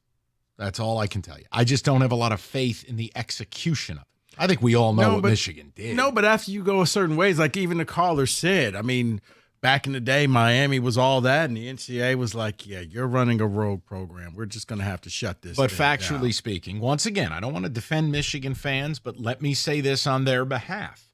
The NCAA also pummeled Penn State for something that was an off-field situation, an abhorrent one, but off-field. The NCAA was accused, and I believe sued, for overreach. Look, the NCAA is inconsistent. They are unpredictable. I'm not mad at any Michigan fan who doesn't like the NCAA. The problem is, if you're not going to look in the mirror, then you don't get to be mad about your neighbor. Let's go over to Dustin, 97.1. Dustin, what's going on, buddy? How are you? Hey, how you guys doing today? Good. I'm sorry that took so long, man. Apologies. No, I understand, but I do have to take you guys to task a little bit here. First of all, the 11 Warriors, I believe you're quoting a random poster, not even a staff member on 11 Warriors. And who's been right about everything, though, Dustin? That's the no, problem. He hasn't. Name one thing, Mike, he's been right about. The timeline? How it's going to come down? Okay, let's go to the timeline. He was right that the formal NOA was going to drop soon. He said possibly an extra week. You never know how long these things take. Well, when the draft gets dropped a month earlier and you leave yourself a week window, it's to be right. It's not too hard. Not to mention, he said that the formal NOA would be a lot more damning, would have a lot more information, and that the draft was just a very partial, just a piece of it. And then it's been reported everywhere. All the journalists have said that the formal NOA is pretty much exactly what the draft was. Hold on. Now, it was Pete Thamel or Dan Wetzel. One of the two had said it is different. Thamel said it. It's virtually the same. Nothing major changed. I mean, there could be a little, dot I. So, Dustin, we can get to the end of the line, and you say you don't believe any of it. I'm inclined not to believe it. So that's fine. The biggest thing is, my biggest concern is that you take a random poster off 11 Warriors. You take a podcast that is basically a tabloid podcast. Mhm. They have a guy that's been ran off message boards called Right. Savannah Buck. That was his name. He got ran off a message board, so he was paying Right. players trying to get information, and a former player. Right. I So, talked to Buck well, nuts. hold on. They talked- So, not all that different from us putting the play-by-play guy on in the morning. No, absolutely. No, I'm not saying any. But what I'm saying is, if John came and says, "I know what the NCAA is going to do," then he should be ridiculed, just like I'm ridiculing what you're saying. That's fine. Putting reliance on it. It's not That's what the reliance, tabloid Dustin. podcast- Dustin, hold on. Well, Now, the real quick, one Mike, thing, real hold quick, on, Mike. relax. Okay.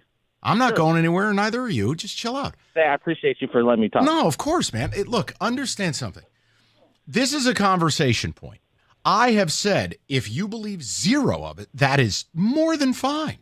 But it is not going to be this thing like Dustin. This morning, I'm listening to, Jim and John do this 3 games for Sharon Moore thing. It's like, huh? And Dustin, no, Dustin, I Dustin, see hold that on. point of view too. I I'll just say- think it's wrong because I talked to, but you go to bucknuts.com or whatever, and they say, "Oh, I hope Buckeye Scoop is right," but they're not. They throw stuff against the wall. They're 90% of the things that they say is wrong. They don't even believe it. So they Dustin. desperately want to believe it. I just think it was wrong to use those 2 sources as a potential talking Okay, point. okay, Dustin. That's fine. Does this mic work? Dustin, you there? Okay. Yeah, I'm here. All right, thank you. What I am saying is this: the reason why I'm at 6.5, because I don't care what they say, but what I have found out over the past few years is a lot of big time stories have broken on message boards, and it sounds ridiculous. And then all of a sudden, the details come out, and you're like, "Wow, somebody had this information their whole time." But because they don't have, their last name isn't Wetzel or Thamel, we just discredit them. You're absolutely right. And it's more and more. You're starting to see that more and more. And I think that's what happened at the very beginning. I think Bill Green, who's an Ohio State writer, and a few other on the Ohio State side, they let everyone know that this big thing was coming out about Connor Stalions and Michigan cheating scandal. People were like, yeah, whatever. And they Right. pretty much had the story before everyone else. And Ohio State did have the story before everyone else. I have no qualms at the beginning. But about knowing about the NCAA and the penalties, I think it's a little bit of fan fiction that we're spreading on And the radio. that's what it feels like, Dustin. That's what it feels like to me. And look, if you didn't like my choice of words, I'm not above criticism. But that's fine. I'm not mad about it. Cool. I made a mistake. You then. guys, hey Mike, you're one of the most talented. I disagree only when you talk about Michigan because I'm a big Michigan fan. Obviously, you and Rico, no matter how much you try to be even Steven, we know that hatred just spills out. Oh, it's there. Dustin, believe me, I could buy you a drink and I'd still tell you I hate your football team, but I do try to treat my team the same way. But make no mistake, I cannot live in a world where those penalties are actually happening because my mind would be blown. I would need like 3 days. You to know what it like- is? It kind of reminds me of years ago, David, close your ears. But no, it was like when the Michigan hoop team took on that NJIT, and now they're like, they're going to lose. Like, there's no way they're going to lose. Not this possible. game. There is no way. I don't even know where the school is. And I don't know what then- the mascot is. I don't know anything. Kenny, it was probably the most Googled school ever. And then they lost, and it was like, are you kidding me? And that's kind of how this feels. Like, wait, it can't be this. We'll wait and see. Yeah, and again, We'll let it play out. 248-539-9797. All right. M43 New England IPA, Old Nation Brewing Company. Those are my guys. And look, just so you understand, the whole system when it comes to breweries, it is set up to not support people like Old Nation because they are independent. They are the underdog. Everybody else bought and paid for. Old Nation kicks everyone's you-know-what in because they make the best stuff. Right now, special edition, limited release, Raspberry Creamsicle M43. Get it before it's gone. They had the Orangesicle or whatever it was. That sold out in like 20 minutes. And for fall, they've got football-based beers. We'll get to those later in the fall. It's still summer. I refuse to give up the ship. It's Old Nation Brewing Company, sold wherever good beer is found. Visit oldnationbrewing.com. Support local, support independent. 21 and up, it's Old Nation.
Hatchet, give me a few of the ticket texts coming in. We've been rapping about it. I mean, again, we're having a little fun because Lord knows you can't get any Michigan writer to write anything about it.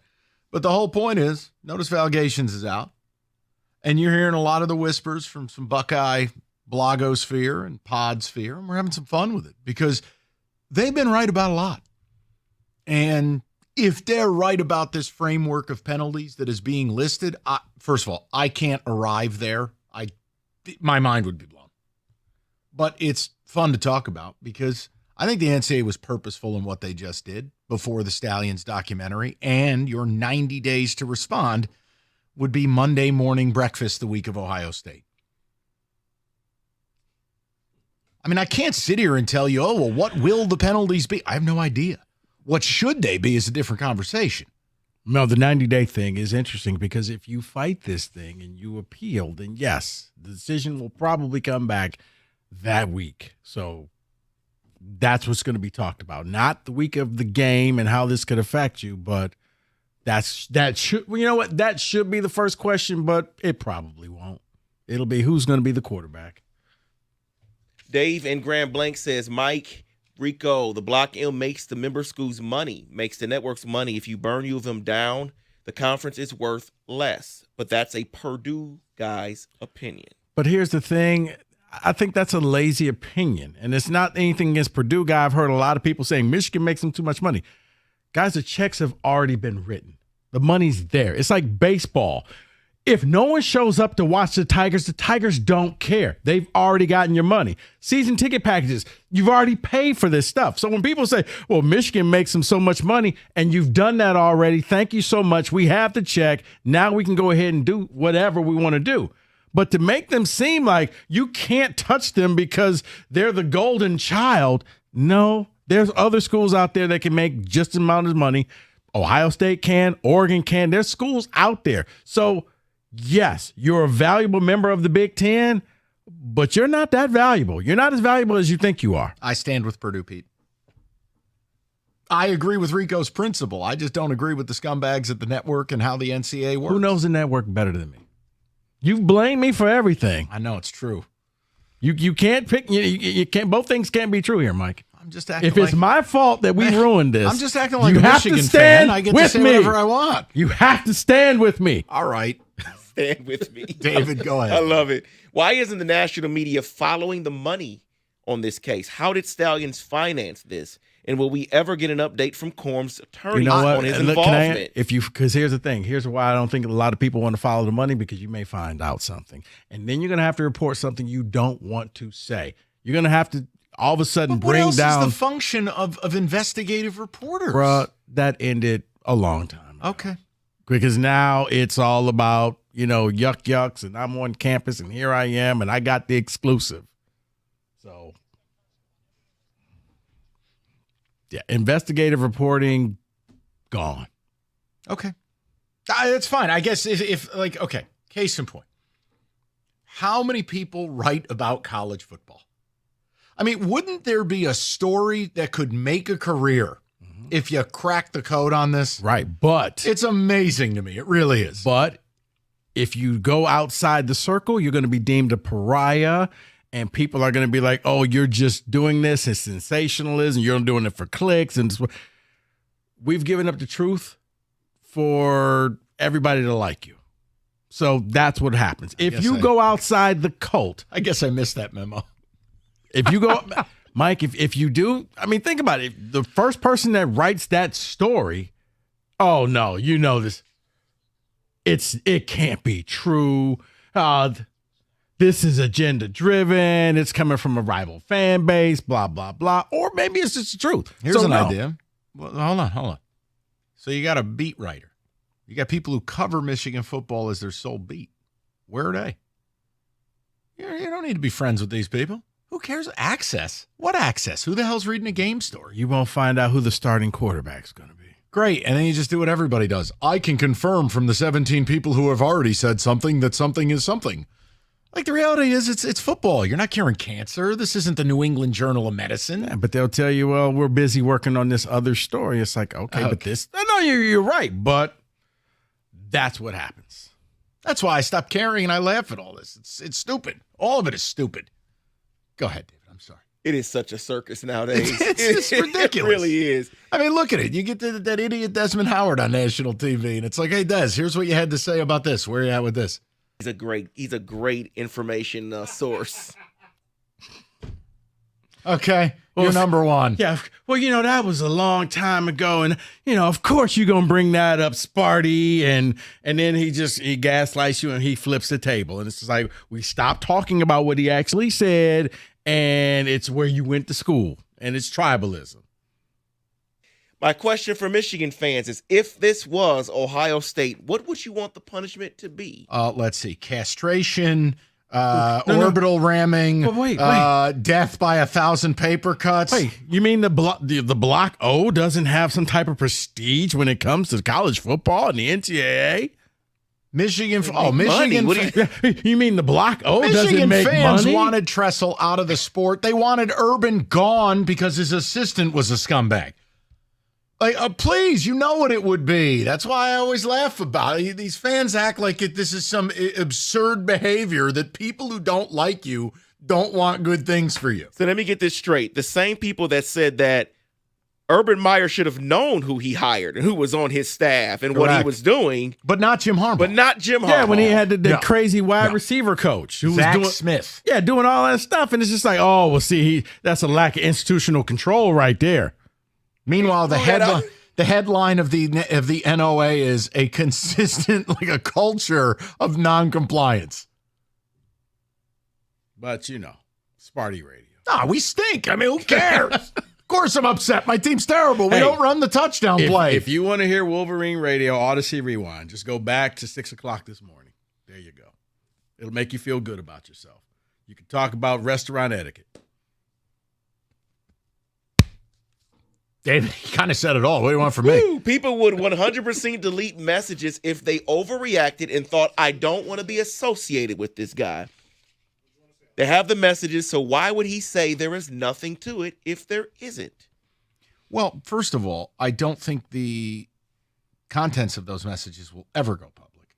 Second of all, you're right. He probably panicked. Now, what would cause the panic? And second of all, if I'm not associated with someone, why am I texting them 52 times? It's not 5, it's 52.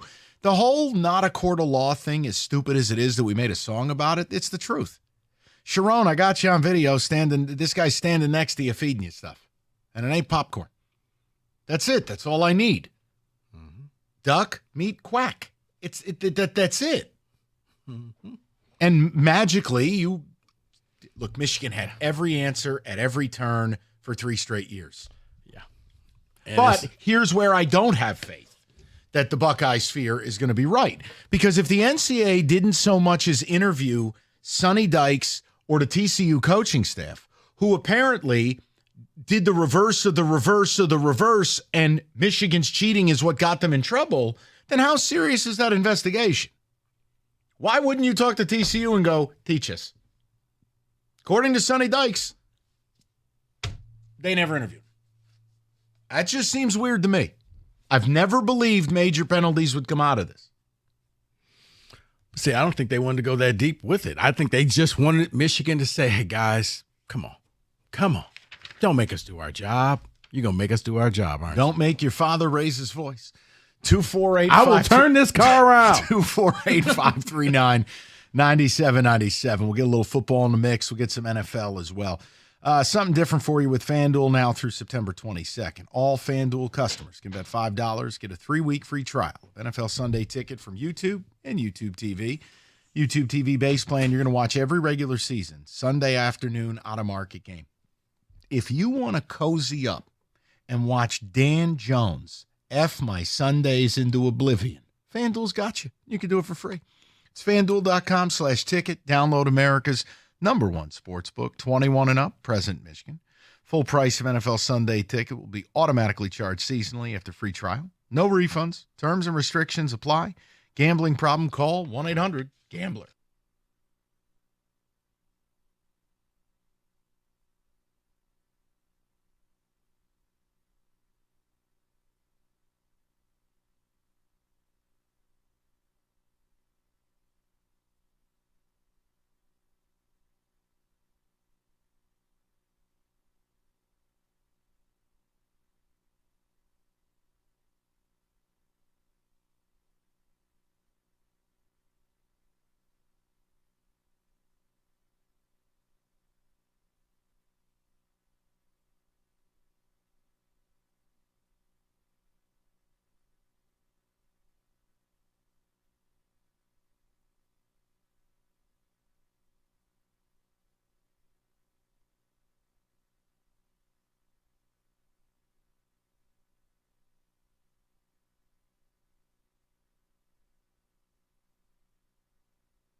All right, we doing a little college football here. Time for a little blitz. Week 1 in the books. Told you Florida State sucked. That was exciting. David, music. Ah, yes. DJU. Well, week 0 is in the books, Mike. It is. We're going into week 1, and because of what happened in week 0 with the upset, so we're going to talk about upset possibilities for week 1. Cash the ticket gave you G-Tech plus 11.5. Oh, my. I know. I got some underdogs I like this David, week. he's double jointed. Able to pat himself on the back. Hey, now. So let's start with a couple here under the radar looks for week 1. Hawaii, a plus 13.5 at UCLA. Yes. And Florida Atlantic, plus 11.5 at Michigan State. Go with the first one. When teams have already played a game and you play a team that hasn't played, they covered an over 60% rate. Hawaii showed nothing against Delaware State. Timmy Chang, they are going to grip it and rip it, and UCLA stinks. You giving me what, 13.5? Yes. Give me the Bows. As far as Michigan State, I couldn't advise betting 5 cents on the game. Rico said this pre-show. There's over 100 new players between the two teams. I don't even know who these people are. You need to call the number if that's the case, because seriously, it makes it difficult to know, okay, what's the offense going to be? What's the defense going to be? You got 2 new quarterbacks. Like, there are so many unknowns. This is one, David, where it's better to just walk away. That's right. And pick these teams up in week 2 or 3 when you at least have a base of what they're going to be. And for all the hype about Aiden Childs, it's his first career start. I have no idea what to expect. He might be terrible. Who knows? So next 2 games on the list include a North Dakota and South Dakotas. So North Dakota State will have plus 9.5 over Colorado. That is Thursday at 8 p.m. Yeah. And then you have South Dakota State plus 10 over Oklahoma State. Yeah, I would lean on choice B. I think choice A has been too popular. I think everybody and their mommy wants to see Colorado lose, and usually public dogs get slaughtered. Mm-hmm. I think the second one's interesting because Mike Gundy, he doesn't care about the non-conference. All he cares about is Big 12 play. Last year, they got dump trucked by South Alabama in Stillwater. Mm-hmm. I would lean on grabbing the 10 there on the second one. And I would say, yeah, because Colorado has heard all the hatred. Nobody likes them anymore. They're going to come up with a game plan like they're getting ready to play for the national title game in this first game, David. They'll go out there, they'll cover, they'll win, and then Deion will invite everybody to his press conference and say, ask me all the questions that you want. Coach Prime is back and Colorado's back. I would stay away from that because I think that they're going to treat this game like the Super Bowl. Now, the side they're telling you to take here doesn't make any sense to me, so we could talk about that. What? But if North Carolina -1 at Minnesota, here's why it doesn't make sense to me. The Tar Heels are 1-3 on the road in their last season, and Minnesota's 5-2 in home openers under PJ Fleck. So don't you take the other side, +1 Minnesota? I don't know Minnesota's quarterback. He's an FCS kid. It depends if he's any good or not. I think the spread looks very weird to me. David, this is going to be a common thing for week 1. Really, it's go with the devil that you know. Go with the team with the quarterback that you've seen play before. Because if it's a new quarterback with a new team and a new system with a new coach, yeah, you may be lighting your money on fire. So I also like year 2 for coaches. You know, you come in and there's this acclimation period in the new world of college football, like Stanford. I think Stanford's going to be interesting this year. Year 2 of Troy Taylor. He runs a very unique offense that he brought from Sacramento State. Like, I think they're interesting against TCU on Friday night. They run that delay mesh point stuff, slinging it all over the yard. If you didn't watch Stanford last year, this ain't David Shaw. That takes time. Mm-hmm. I was going to say Stanford, but you're right. They are different. Yeah. There ain't no fullbacks on a roster no more. So West Virginia went 9-4 last season. So take them +8.5 over Penn State. 100%. Hard place to play. It's on the road. You saw it earlier this weekend with SMU at Nevada. First game, they looked like they didn't practice all summer. You know, beating someone is one thing, covering a big number is another.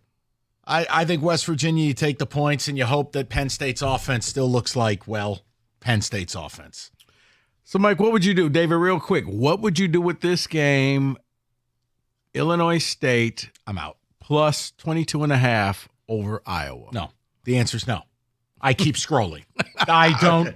No, I admit this. You know, David asked a choice A or choice B involving two 1AA teams. I don't get involved in any of that stuff. Okay. I'm not the right guy to ask. I don't have a power rating on the Illinois State Redbirds. Just saying, Iowa, basically. Yeah, I know. It's can Illinois State score a touchdown? I'll pass, buddy. You're on your own. Yeah, I don't know about that one. Next on the list here, Florida plus 2.5 over Miami. Nope. Saturday at 3. 2 words for you, Graham Mertz. No. This is Miami's year. It's time for Mario Cristobal to go win a big game. But second of all, David, there are 2 underdogs I really like, and you haven't brought them up yet. What would that be, Mike? Campbell and Liberty. No, absolutely not. That's Cookie's favorite team, Liberty. The old sit in the corner team. I got it. Is one of USC? Yes. No. Mm-hmm. Yes. USC plus 4.5 against LSU. And come on, do UNLV. it. Yes. 1 point favorite. 1 point underdog, Houston. The go-go offense. Ricky White is there. They got 2 superstars from the FCS level that are much more known than Minnesota's. Haj Malik Williams, the kid from Campbell, who's basically Lamar Jackson. The other kid is that Matt Luska kid from Holy Cross. They should have beat Army and BC last year. And they run the go-go offense. Okay. And Houston blows. Give me the Rebs. So then why is Houston favored by 1? Because it's a Big 12 team versus some ass Mountain West team on the road. Yeah, they see the conference to over be the fair. conference. Yeah. And it's a road game, right? Come on. We're not at Allegiant Stadium. We don't have the Rebel Roller out there. Notre Dame plus 3. A&M. That was another one on here. It's gotten to a point where you'd have to take Notre Dame. Like when it was A&M -1, A&M. Laying a field goal. I do expect that to be I can't wait to watch that game. Okay, as much as I hate college football, that's a game I can get. No, as Cat Williams say, no. Go cut your grass, sir. No. Leave college football alone. That is your college football week 1 blitz.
Brought to you by Lady Jane's Haircuts for Men. According to Adam Schefter, the Lions are placing corner Emmanuel Mosley on the injured list. He'll be eligible to return later this season. 2024 draftee Christian Mahogany also remaining on the non-football illness list. He'll be able to return after 4 games, which will be Week 6, as Week 5 is a Detroit bye. Michigan State preparing to take on Florida Atlantic this Friday as their head coach Jonathan Smith makes his debut.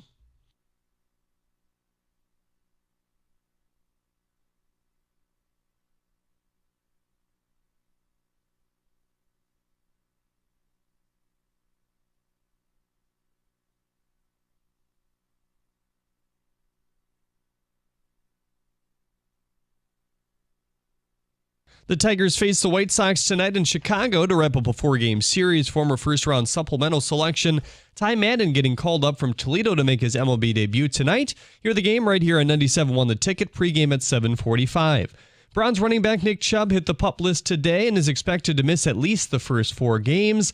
And here's a weird one for you. Red Sox catcher Danny Jansen became the first MLB player in history to play for both teams in the same game. Jansen was traded from Toronto to Boston last month. Those teams completed today a postponed rain game that stopped with Jansen at the plate. Dalton Varsho pinch hit for him in the Toronto lineup, while Jansen caught the first pitches of the game resumption behind him. At the Corwell House Sports Desk, I'm Jeremy Otto. For more, go to 97.1 The Ticket or Odyssey.com.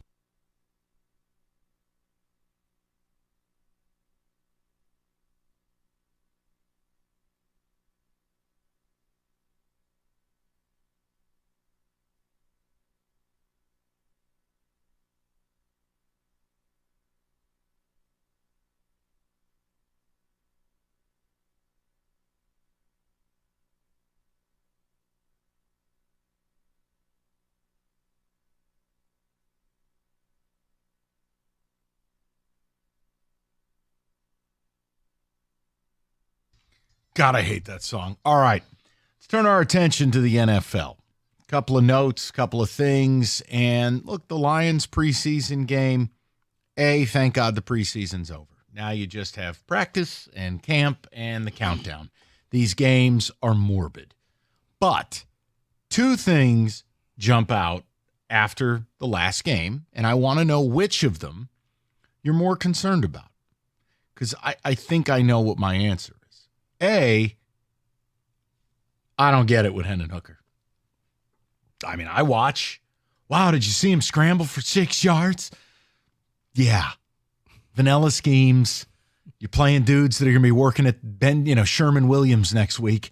I'm sorry. But the other one is Jake Bates. Missed an extra point last week, missed a chip shot field goal this week. And before you say, well, they're not going to use their kicker, I agree with you. There will be a time you're forced to.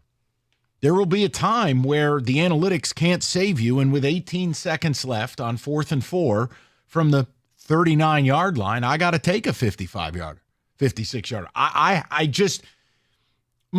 Look, for the backup QB people, I'll leave it to you. But Rico, I'm being serious. This is a team that wants to make a Super Bowl. Mm-hmm. Of these 2 things that have been these weird preseason rallying cries, are we sure we want to go with a kicker that has no NFL pedigree? I know, Brett Aubrey last year for the Cowboys, same situation. He turned out to be stupendous. You could go and get another kicker. I mean, Riley Patterson got cut loose the other day. Mm-hmm. Are we sure about Jake Bates? That's where I'm at. We're not sure. These 2. We're not sure about Jake Bates, but Mike, I don't think the team prioritizes a kicker. So therefore, if you don't care about it, why should I care about it? Because we do a radio show. I don't know. So let's choose a different tack. I get that. I'm saying they're going to just ride with Bates until he does something stupid, because you know what you also have? Well, he kicked a 60-yarder inside of Ford Field in a UFL game. So he's become a fan favorite. And until he goes out there and loses a game for you, I think it's his job. The bar is low. So, yeah, that's not what you want the criteria to be like. Son, it's yours until you screw this thing up. But I think the second he has a game where he misses 2 field goals or he misses 2 extra points and it costs the Lions a win, he'll get cut, and then they'll go out and shop for another kicker. So but my right question now would be, why not put him on the practice squad? There has to be someone who's kicked in some big moments that's had more of a litmus test. Look, there's no denying Jake Bates' talent. It's there. Like that he's built in a lab as a kicker, but he has no experience. Why do you think so many of these highly drafted kickers? Look at Jake Moody. Jake Moody didn't have some perfect year. Oh, he had a horrible year. Okay, so I'm saying, like, it isn't an exact science, and maybe 3 months from now, it's the last thing we ever talk about. But of these two, between Hendon Hooker concern and Jake Bates, it's all about Bates. Because if Goff gets hurt, your season's over. If Goff gets hurt, you're going to go out and you're going to make a trade and you're going to do whatever you can to bring in another quarterback. It will not be Hendon Hooker. Trust me on this. Well, what if he goes to get with the regular offensive line? He still will have slow play development, and he's going to hold on to the ball. He's going to look at that one receiver and then try and take off and run.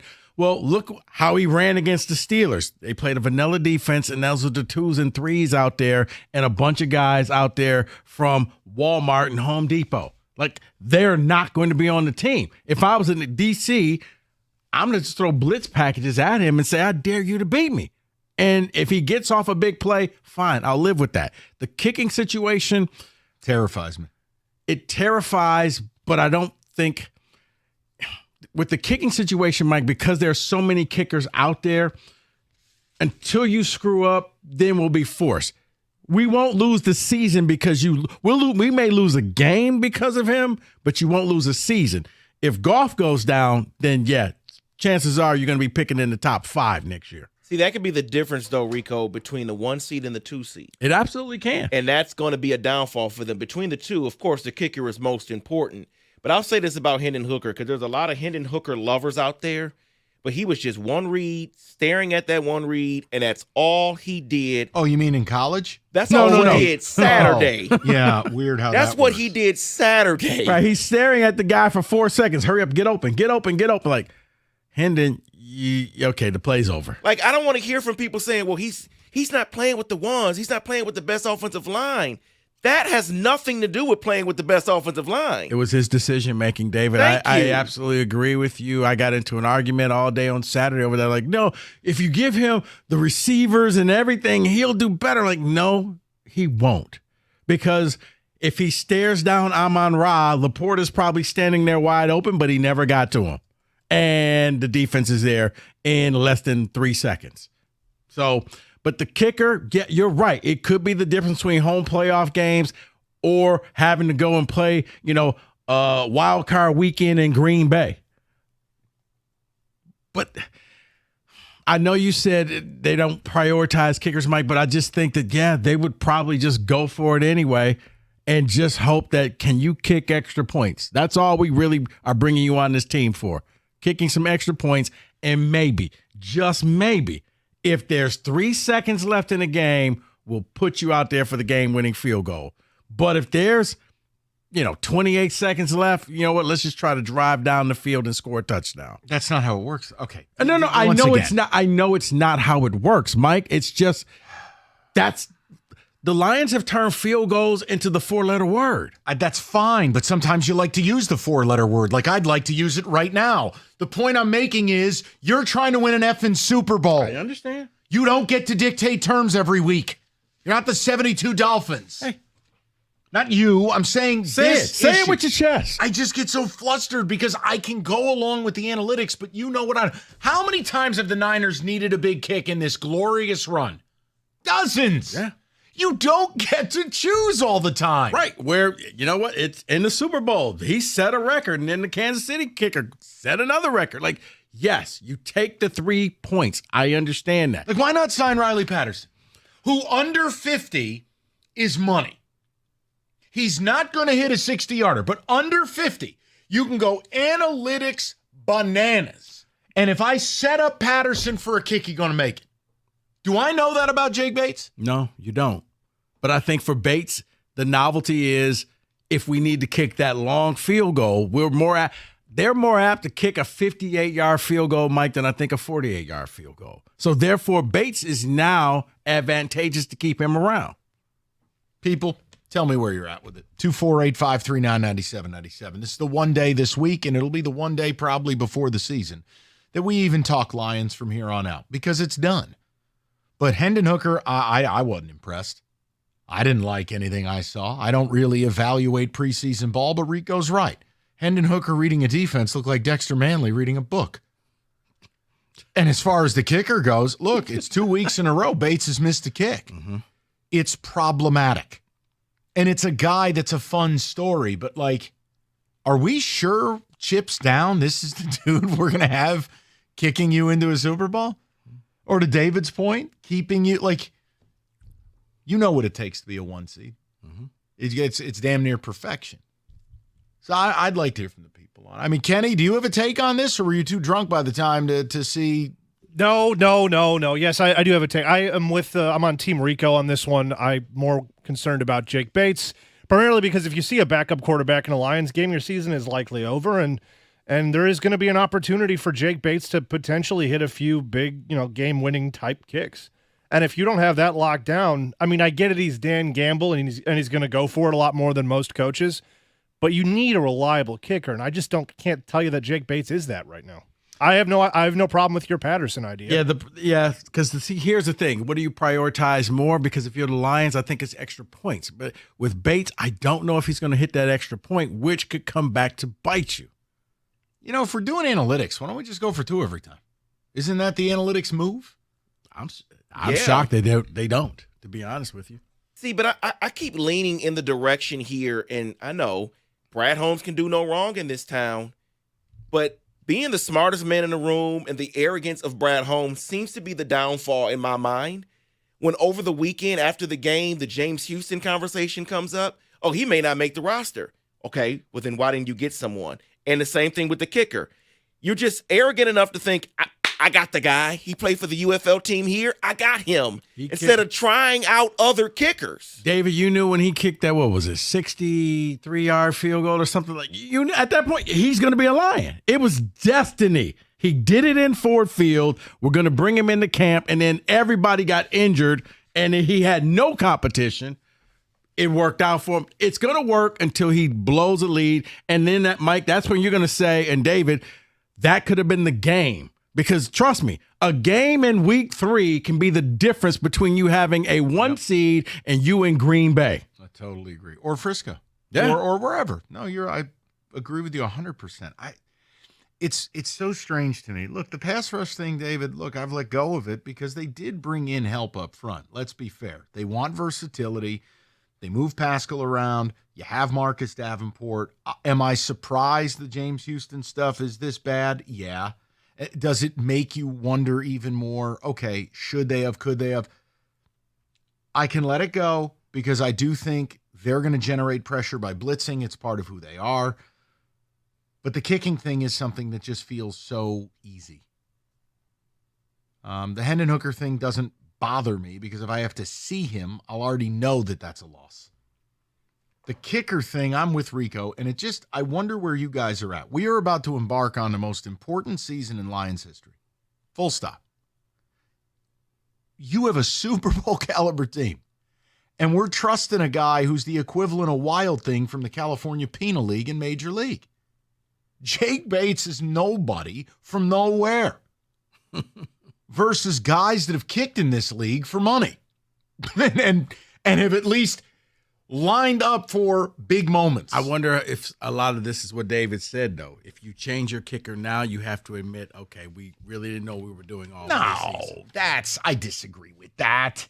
You get kickers all the time. Teams try guys out, right? Move but guys it's like, around. Well, why'd you cut him? He didn't really do much to get cut. It's like sure he did. Missed an extra point and missed a chip shot field goal in the lead up to a very important season. Plus, who you are matters. When Moody got off to a bad start, you didn't cut him. Why? Used a high pick on him. Pedigree. Amazing career at Michigan. Huge kicks. You stuck with him. McPherson with the Bengals. Rookie year. Had a rough go. Now he's arguably the second best kicker in the AFC. Pedigree, though.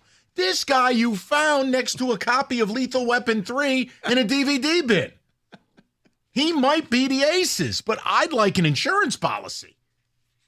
I know, can't carry 2 kickers because the 7-string gunner wouldn't make the team. But that's what the practice squad is for. I'm with you, David. No, but here's the thing. On the practice squad, you can't bring them up during the game. So you're not going to keep 2 kickers on your active roster. Why on not? Sunday. Let's be different. Wow. I'm kidding. All right. The summer driving season is upon us. Combination increased traffic, big trucks, motorcycles, and construction. They all contribute to car accidents in the summertime in the state of Michigan. If you are injured in an accident, you need David Femininio. Him and his team ready to help you right now, and David doesn't take a fee until he wins your case. You can speak to David personally right now by calling 855-65-CRASH, or you can go to that website, getdavidgetpaid.com.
All right, David, ticket text. What is our concern with kicker? And maybe I made a mistake with this conversation of even invoking the name of Hendon Hooker. But I thought he looked like crap, and that's okay, because I don't care. If he plays, we're effed. But the problem is, this is back-to-back games Jake Bates is missing kicks. Are we sure? Like, are you sure about that? Like, we're trying to win a Super Bowl here, and we're going with a kicker who may or may not be a real person, who may or may not have been found at an Ace Hardware. Are you sure about that? AI kicker now? What's going on? I'm saying, Kenny, it's not often you hear USFL kicker, Super Bowl team. It's just not. So it is something that back-to-back kicks missed in the only two games that quotations matter. I get nervous about that. And Rico's right. They don't want to use their kicker. But the football gods have a real way of making you do things you don't want to do. And I don't know about trying to go to a Super Bowl with a guy that's never had a meaningful kick at the professional level. Even when you take a rookie like Rico's team did. Jake Moody had a really tough season. McPherson, the kid from Florida who went to Cincy, really tough rookie year. Well, Those are drafted kids. Yeah, think about it, Mike. Okay, it wasn't his fault, but they lost the Cleveland game because he missed a field goal. It would have been a walk-off victory for them. Instead, he hooked it, and they ended up losing. That was part of their 4-game losing streak. Matter of fact, I think that was the one that started the losing streak for them. Well, the Bengals kicker that Mike brings up, he lost that Steelers game in their opener that year. That's why they lost, because he missed a couple field goals and some extra points. So, yeah, it matters. And someone else says, I don't think Holmes really did everything it took to compete or complete the roster this offseason. He didn't go all out like Atlanta or Houston to win a Super Bowl. Houston's in a rookie QB window. And factually speaking, look, Atlanta's roster, it is now or never. They have had no quarterback. They have wasted multiple chances to win that division. I think the Lions are a lot further along than those two teams, if we're being honest. But could they have done more? Should they? Look, we had those conversations. But let's not act like they didn't sign DJ Reader, trade for Carlton Davis. You know, they did lots of stuff, but DPJ not being on the roster. Your wide receiver room, very thin. Kicker from the USFL, scary. There are a couple things, but you can't say anything this time. Can't say anything. I'm just waiting for Brad Holmes Day where they put the statue next to Barry. Said people are fooling themselves if you don't think Bates will lose a game for us this year. It's not if, but when. So if Bates had to stay, they absolutely need another kicker. The issue with not having a reliable kicker is it will make Dan Campbell even more reckless. If they brought in a reliable kicker, Dan would not question taking field goals when it's appropriate. Bates being unreliable is a huge problem. Every kicker out there is a hit or miss if they are available right now. Keep him. If the plan falls through, move on to someone else. If he pans out, it's great for everyone. That is Michael in San Antonio. I respect the angle in terms of a kicker, but any kicker is already locked up in terms of dependability. Honestly, by this point, whoever their kicker is going to be unreliable until proven otherwise. Yeah, but hold on. Riley Patterson, I don't think you could say that. Under 50 yards, under 45 yards, and look, to Rico's point, they don't want to kick at all. But if you get into range at the end of the game and your analytics drive you and you're going, look, I got 6 seconds left and I'm at the 29-yard line, I need to know you're making this kick. Oh, Riley Patterson's done that. The Bates thing just seems like an easy fix. Are we really ready to turn our fortunes over to him? That's gutsy to me. Maybe it works out. Maybe he's Justin Tucker. I don't know. I think that it works out, Mike, until he loses that game. And once he loses it, then, yeah, that's where all of a sudden you're going to see them scrambling to pick up Riley Patterson or whatever kicker happens to be out there on the waiver wire. Yeah, the only one I see that's realistic, you had Patterson. I had Randy Bullock. He's like 50. But that's really it. Now, every team's got a list. Every team's got – I'm sure one of the Grammatica brothers is still available. Jeez, I forgot about you know what I'm saying. Right, like they grew on trees. There's kickers, right? And you just try them out. I think it's his job until he screws this thing up, and then and only then will the Lions go out and say, "All right, we need a new kicker." DJ 97.1. What's up, DJ? Fellas, what up, though? Hello, DJ. What's your thoughts on this? Yeah, so I think my man Brad is a saint, man. But on this, I actually do have two issues with Brad. They're not addressing the pass rush room. Has been a gripe of mine, and teams around our division, particularly the Bears, are doing that. But to this kicker thing, to your point, is really sticking it to me because it's an issue. It's going to come back to bite us. And my thing is, do you guys remember the guy who set the record last year at Michigan for consecutive extra points completed? James Turner. We had him in camp. And I was reading on M-Line, and he was kicking behind, but then we signed the Bates kid and got rid of the Turner kid. Why not bring him back, a Michigan guy? So you know how we feel around here about Michigan. Bring him back. That gives you somewhat of an out to go ahead and say, you know what, we're going to pick the Michigan kid at some point over him if he screws this up. In my opinion, that's your out right there. And I was reading the James Turner kid can kick. Bring him in. You don't have nothing to lose. He got released, right? Yep, he got released when we signed the base kid. But up No, until I'm that, saying and I thought he got was picked. kicking butt. No, I thought he got picked up shortly thereafter. Yep, he did. He got picked up by the Packers. All I'm saying is he's a rookie too. But bring in the competition, man. We all know the competition brings the best out of everybody. Just that's your out though. If he screws it up, at least you got him on the practice squad, like David keeps saying. Because I'm scared of the base kid. I'm not resting my season on him at all. No, and look, the goals are so much higher that the margin for error becomes less. Whether it's a divisional game and it could cost you a tiebreak, whether it's the 1 seed, it's very hard to just act like, look, we're going to garbage can every team we play. We're going to score 40. It doesn't work that way. Kickers are weapons, and they can absolutely dictate your season. I'm with DJ. Yeah, there may be games where you need 3 field goals out of him and 2 extra points. And we're all rooting for it to work. I'm just making a point. Of the things I can change about this team sitting here right now, this is the only one that makes sense. Now, if you want to tell me, hey, there's a receiver out there you could bring in, yeah, it might be the dead body of Julio Jones. That's not going to. But see, here's the other reason why if you get the kicker position right, Mike, they play so many games in a dome, controlled environment. There is no wind. Yeah. There's nothing else. So there's really no reason why you should be missing this field goal. Well, it's the allure of Bates is that indoors. Plus, you get a divisional game indoors in Minnesota. A lot of these stadiums have the ability to stay indoors. Yeah, I can take a 57-yarder and not think about it. But you got to be able to hit it. Right. Otherwise, that's a turnover, and the opponent's got the ball right at midfield.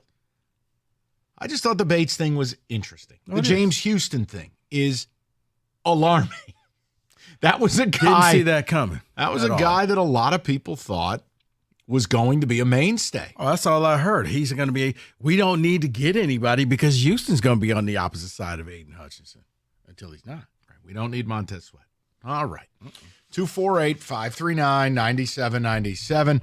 Distracted driving is an absolute epidemic. Look around. We've all seen it. Cars swerving, people just not paying attention to the road. And every day, someone's a victim of that. You need life insurance. Your family depends on that. Call Mike Papura, National Benefit Plans. Mike can help you find a life insurance plan. Not only covers your family's needs, but is affordable. And Mike and National Benefit Plans, they're going to shop over 70 different life insurance carriers nationwide. They're going to guarantee you the best possible rate.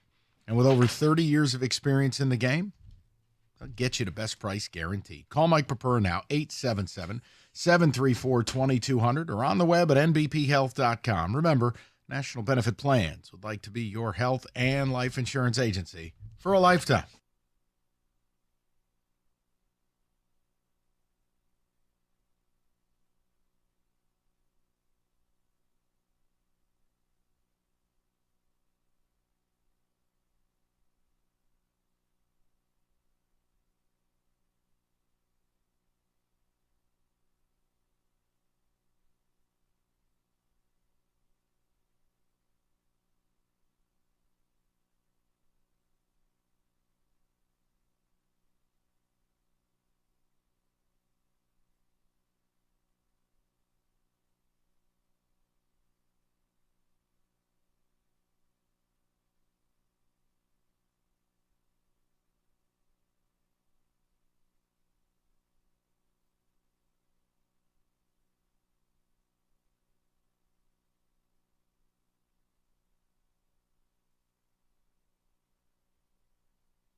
All right, one segment.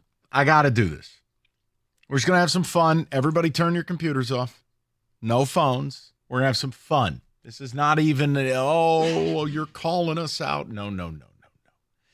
But the Detroit Tigers have taken the first 3 games of a 4-game set against the Chicago White Sox. And listen, you do not have to apologize for winning games. But when I ask you the following question, I need a real answer. How are the Chicago White Sox real? David, can I have some music, please? All right, so just as the Tigers go for a sweep tonight, the Chicago White Sox have played 131 games. Do you know how many games they've won? I'm going to go with 32. Kenny? Yeah, I'm going to say 35. David? 40. They are 31 and 100. A robust 69 games under 500. So there's a chance. Okay? 31 and 100. I've never seen anything like it. AL Central, competitive division. Your Detroit Tigers sit 10 games out. Just for context, how many games out of the division are the Chicago White Sox? Mind you, it's August 26th. Let me see. 100. Tigers are 10. There's 69 games under 500 for the White Sox. Just come on. 58. Kenny. I'll say 25. I was going to say 22. 44. They are 44 games out of first. It's August 26th. I'm rooting for 58 by the end of the season. Chicago White Sox have played 66 road games. 66 road games. How many of them have they won? 10. Kenny. Well, if they have 31 wins total, I'm going to say 15. They're road Sox. I'm going to go 18. They are a whopping 13 and 53 on the road. 13 and 53. Okay. Run differential. The Guardian. How is this real? The Guardians are a plus 76. The Royals are a plus 97. Twins are plus 73. Tigers plus 10. Namely because of what they've done to the Sox the last 3 nights.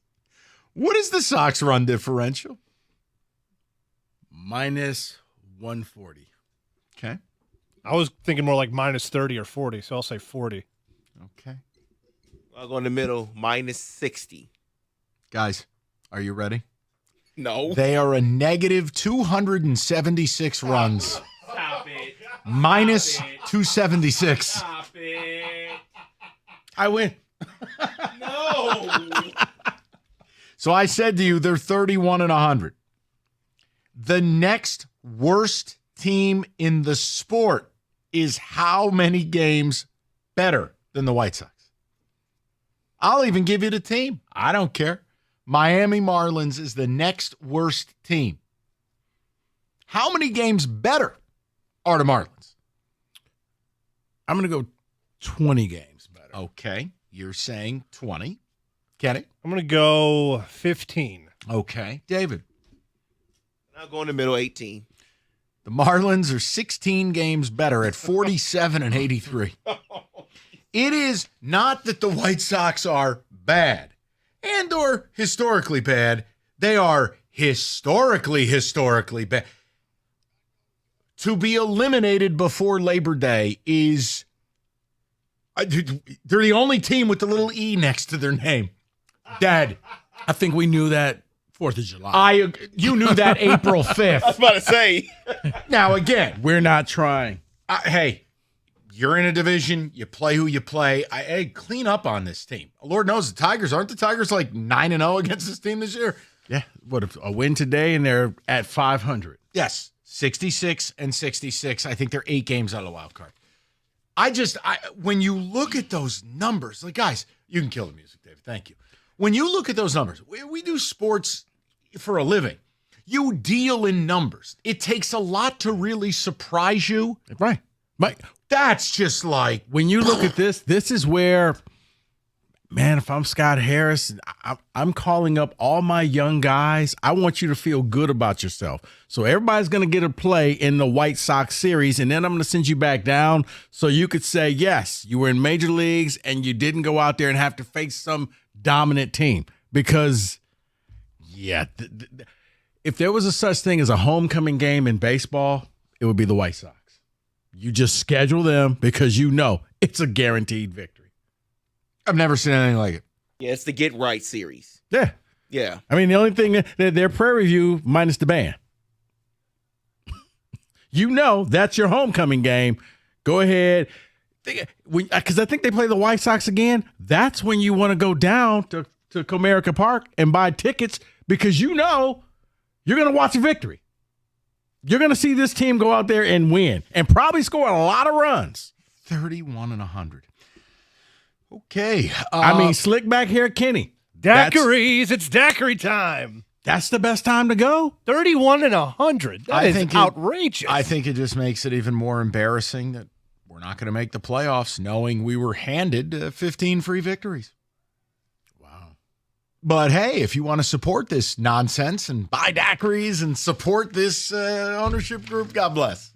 Put a little extra hair gel in, Kenny. Have fun for all of us. David on the ticket text. So yes, apparently Tigers are just going to go ahead and win tonight too.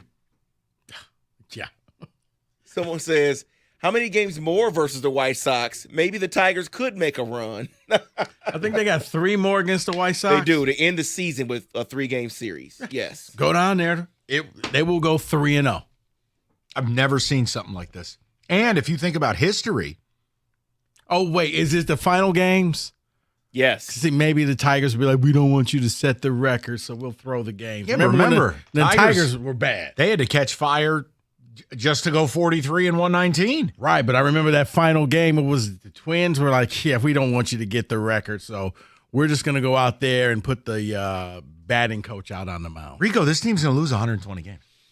Mm-hmm. No, don't do that with me. No, I'm agreeing with you. No, I know. I'm just saying that's inexplicable. Right. But they're owning it. They want this badly. They're not trying. No, they're not. Well, they're trying. No, they're not. They're just bad. No, they're not trying. I've never seen it. Not like this. David, go ahead. Yeah, Mike, Rico, this segment on the White Sox is giving me PTSD from 2003 with the Tigers. Almost like you pulled a page out of the history books. It's unbelievable. I mean, imagine being that White Sox beat writer. Just so we lost again.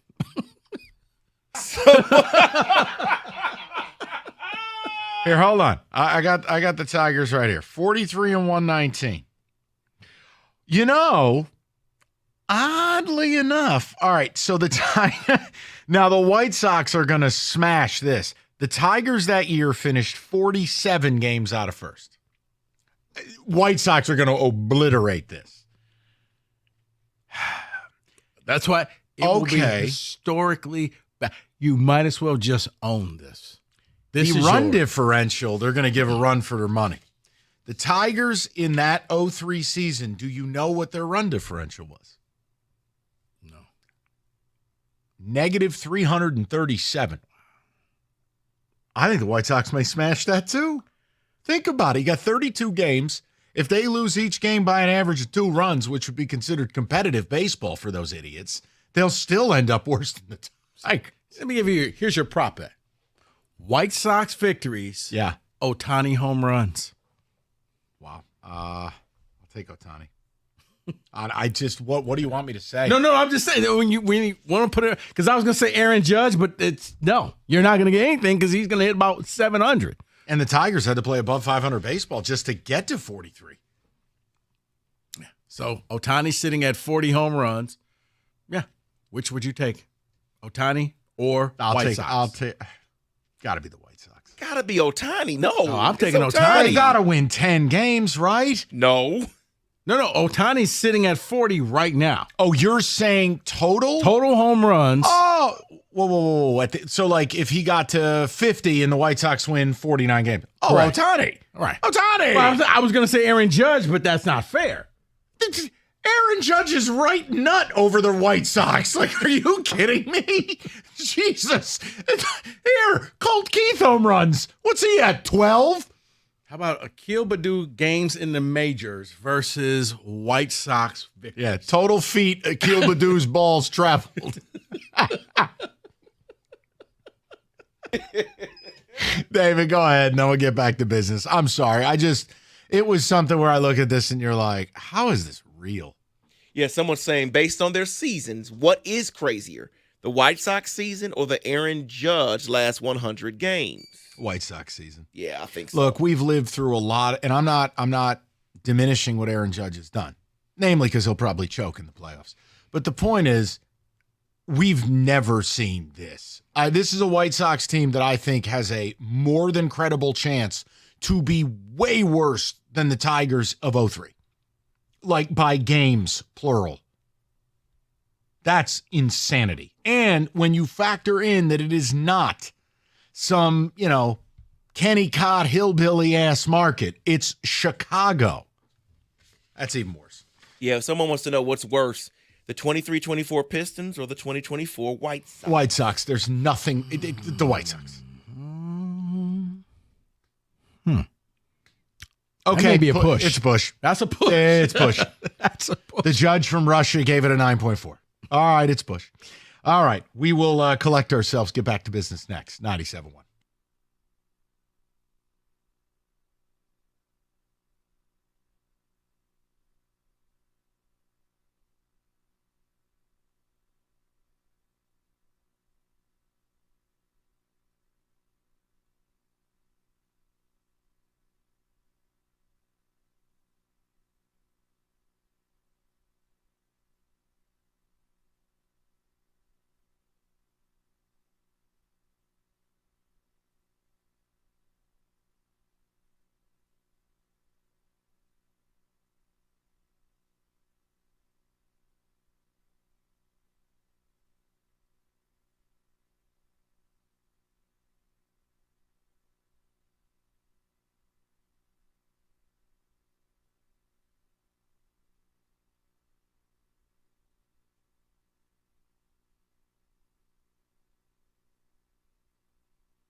Brought to you by National Benefit Plans. The Lions have until 4 p.m. tomorrow to trim their roster to 53 players, about 24 hours from that deadline. News broke that wide receivers Caden Davis and Donovan Peoples-Jones have been released. Both were battling for one of the last wideout spots. Dave Burkett on X said, quote, going to be interesting to see what the Lions do at wide receiver. Got to assume there's a waiver claim or minor trade to be had. Bigger move. Might have to wait till the trade deadline if they need someone of impact, end quote. Juju Smith-Schuster won't be one of them. He just signed back with the Chiefs today. Michigan still not naming a starting QB, but at least publicly, Sharon Moore was asked the difference between the two.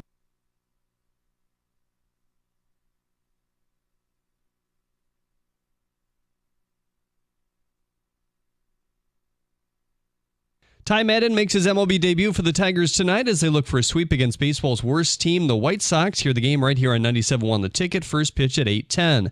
Red Wings coach Derek Lalonde was on the air here on The Ticket earlier. Is he getting a little nervous that Sider and Raymond's new deals aren't complete?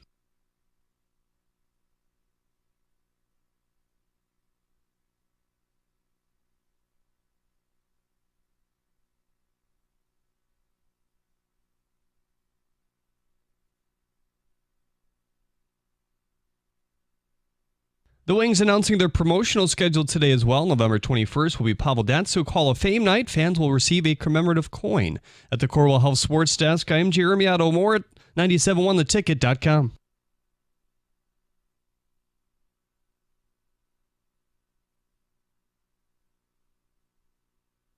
All right, 97.1. Good to have you with us. 5 o'clock. You missed anything, Odyssey.com rewind. One quick note there. Dave Burkett, wide receiver room with the Lions. Going to be interesting. Small trade or maybe a bigger trade at the deadline. Again, I will ask you this question. I understand we are putting up a statue of Brad Holmes immediately. In fact, there will be a miniature figurine on top of the Gordie Howe Bridge upon completion of Brad Holmes with his finger pointed to the North Star.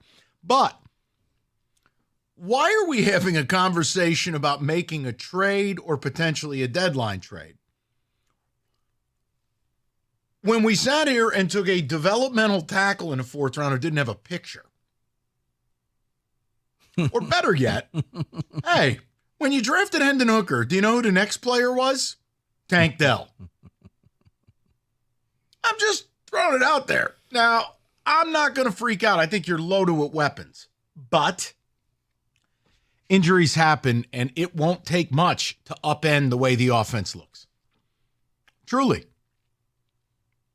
It just struck me when you heard Burkett say it, and I'm going, we got a kicker who I'm at least concerned about. Your backup quarterback situation, albeit if your starter goes down for the season, your season's over. If you need a guy to rescue you for a couple of quarters, does Hendon Hooker look like that guy? No. Now you release DPJ. He struggled going from 94-yard football fields at Caz to 100 yards in the NFL. And flag. Now Dave Burkett's talking about, well, they're going to have to go make a little move here. Whether it's a waiver claim, a small trade, or a bigger move would have to wait for the deadline. And you're sitting here going, did we not just have a draft and an offseason? But maybe Holmes gets to say, I am a genius. Maybe that third receiver, because of what he can do on the special teams, is Isaiah Williams. That you keep him undrafted. Leaf Raymond, Isaiah Williams, David's mom. I don't know. Whatever. So, I'm saying, on kickoffs, he looks good. Okay, maybe that's your guy. And then he could say, you know what, I didn't need to take a top pick. Do you agree with me about Brad Holmes adorning the new Gordie Howe Bridge? Yeah, might as well. Why not? The Holmes Bridge. Howe Holmes. Done. Just change it. It shouldn't even be called the Gordie Howe. It should be called the Holmes. What has Gordie done lately? Nothing. Overrated. I'm kidding. All right, listen, I'm kidding. So we started the show, and we're going to do this a different way. So the notice of allegations came out for U of M. It was officially delivered, and Rico and I both agree, and I think David and Kenny are with us.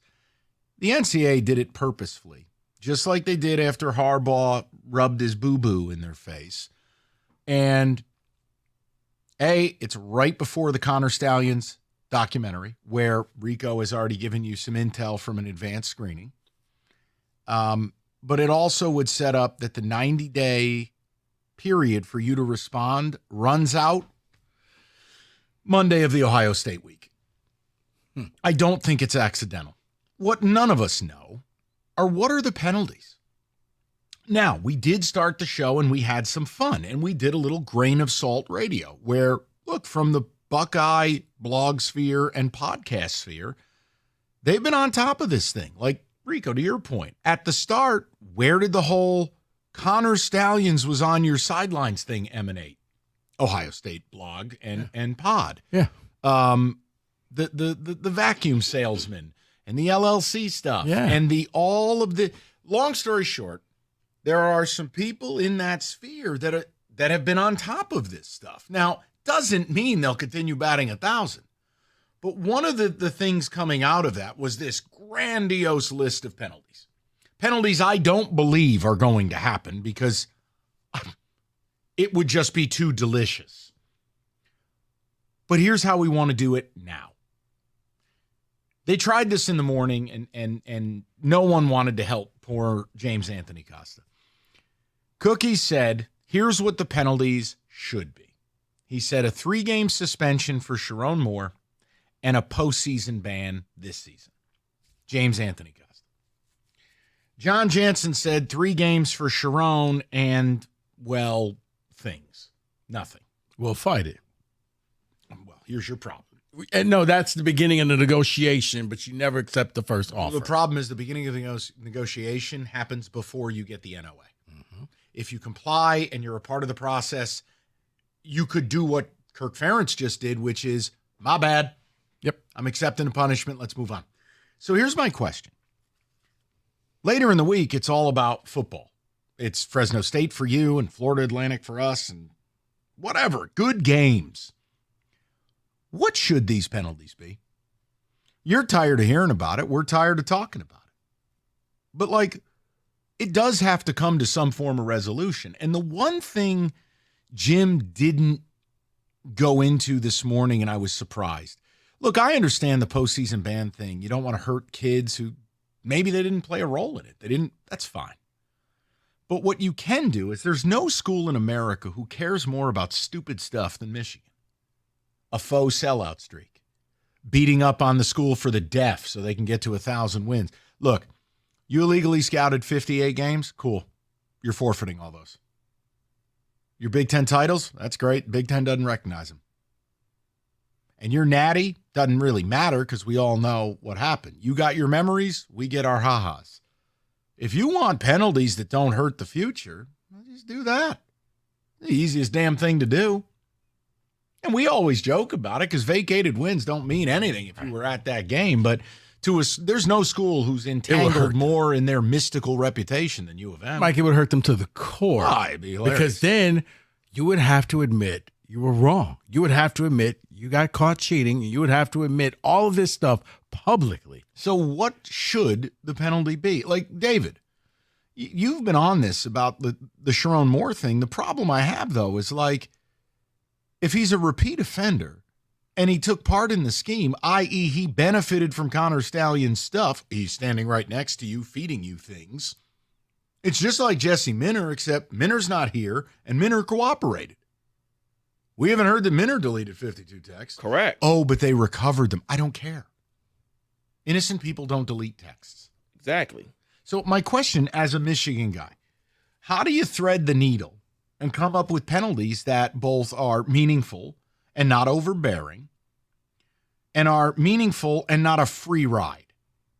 Well, that's a hard thing to do. It is a hard thing to do, and I think it's very difficult. I don't really know that they can. I've called for the firing of Sharon Moore if they want to put a show cause on him because he's a repeat offender. Bye-bye, sir. This is no longer your program. We will find a new head coach. You cannot benefit from this. You cannot then delete your text messages, already get penalized for the other situation, the recruiting violation, and still remain head coach of Michigan.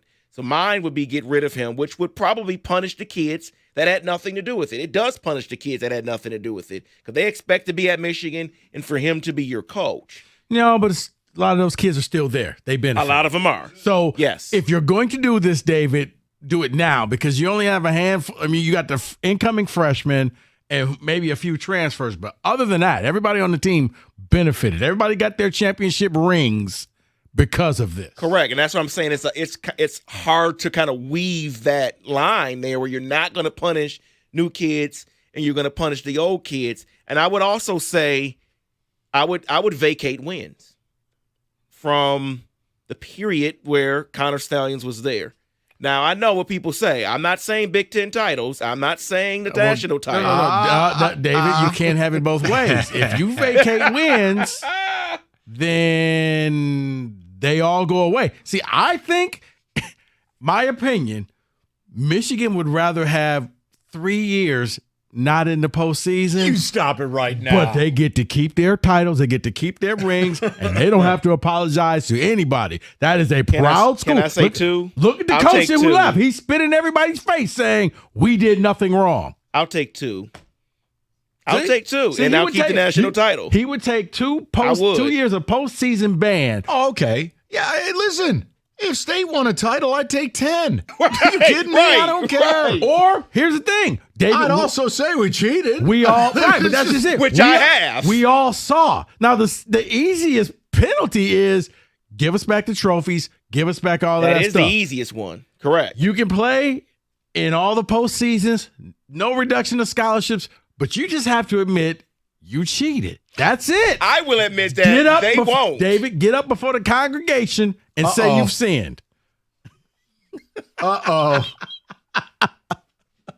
See, David has been struggling with his oath lately. Right. I want the football. Was it Jimmy Swaggart? I want the whole tears and everything. I want to keep that title, man. I'm just being honest. I want to keep it. David, the honesty is what makes it fun. And second of all, this ain't world peace. It's college football. And that's why I said it would hurt Michigan more to give back. And the funny thing is, we all saw you win against Washington, but you couldn't walk out there and say you're leaders and best. You can't walk out there and say you're above it. No. A part of this is you stand up in front of the congregation and you tell them what you did. Oh, it'd be hilarious. No. Lift your head up. Say it loud with your chest. Like an Easter speech? Right. Yeah. I'm sorry. No. We can't hear you in the back. Maybe Santa Ono could do it in his Bet T-shirt. I'd like to know from you guys, tell me. Hearing John and Cookies discuss it on the morning show today, it really shows you, there's just a cavernous gap. And even Costa, who's like a Michigan sympathist, John's an outright cultist. They couldn't even get remotely close. And I actually thought Cookies was fair. I'm like, okay, you know what? He's suspended for 3 games, and 1 year you don't go to the postseason. Yeah. And look, here's the thing. All right, if you look at what, again, this is chatter, it's rumor, it is coming from places that they've been more right than wrong. I'll go grain of salt on it because I just don't live in a world that this would ever happen. It would be too glorious. I mean, they're talking multi-year postseason ban, vaporizing the last 3 years. The Big Ten follows suit and does not recognize the titles. That's like David putting up that he's the WWE Intercontinental Champion. No, you're not. The WWE has no record of you. I just would be stunned.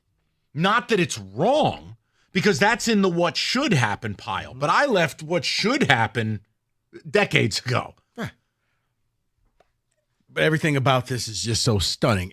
And if you're the NCAA, you got to set an example, or else everybody know. Because if I was another team, I'm just going to go full. That's what I said. That's what I was saying when I was yelling at the radio listening to John this morning. So basically, John, I can cheat my penis off for 3 years, screw everybody over, illegally scout 58 games, win a natty, and turn my program around forever. And my coach misses Arkansas State. If that was the punishment, immediately, if I'm Kirby Smart, I'm finding Connor Stalions, and he's hired. If I'm Kirby Smart, I'm killing someone. What are they going to do? Sit me down against Vanderbilt? Well, no, I'm saying, good gravy. 248-539-9797. We'll get to your phone calls. I have no idea. I refuse to go down the indulgent road of what should happen. I've said from the beginning, you guys won your title. Enjoy your memories. None of us have to care. I think we've been fair about it. Whatever. Northville Lumber, oldest company in the state, largest Trex decking outlet in the country. Nobody stocks more. Nobody sells more Trex than Northville. They moved enough Trex to cover 26 football fields. There's a reason they can do it. It's all in stock all the time. They stock all colors of Trex decking, railing, lighting, you name it, they got it. And whether you're a builder or a do-it-yourselfer, they got you covered. Stop on in. They'll intro you to a Trex certified pro as well. Just call Northville Lumber today or go to northvillelumber.com. That's northvillelumber.com.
All right, let's go straight to the phones.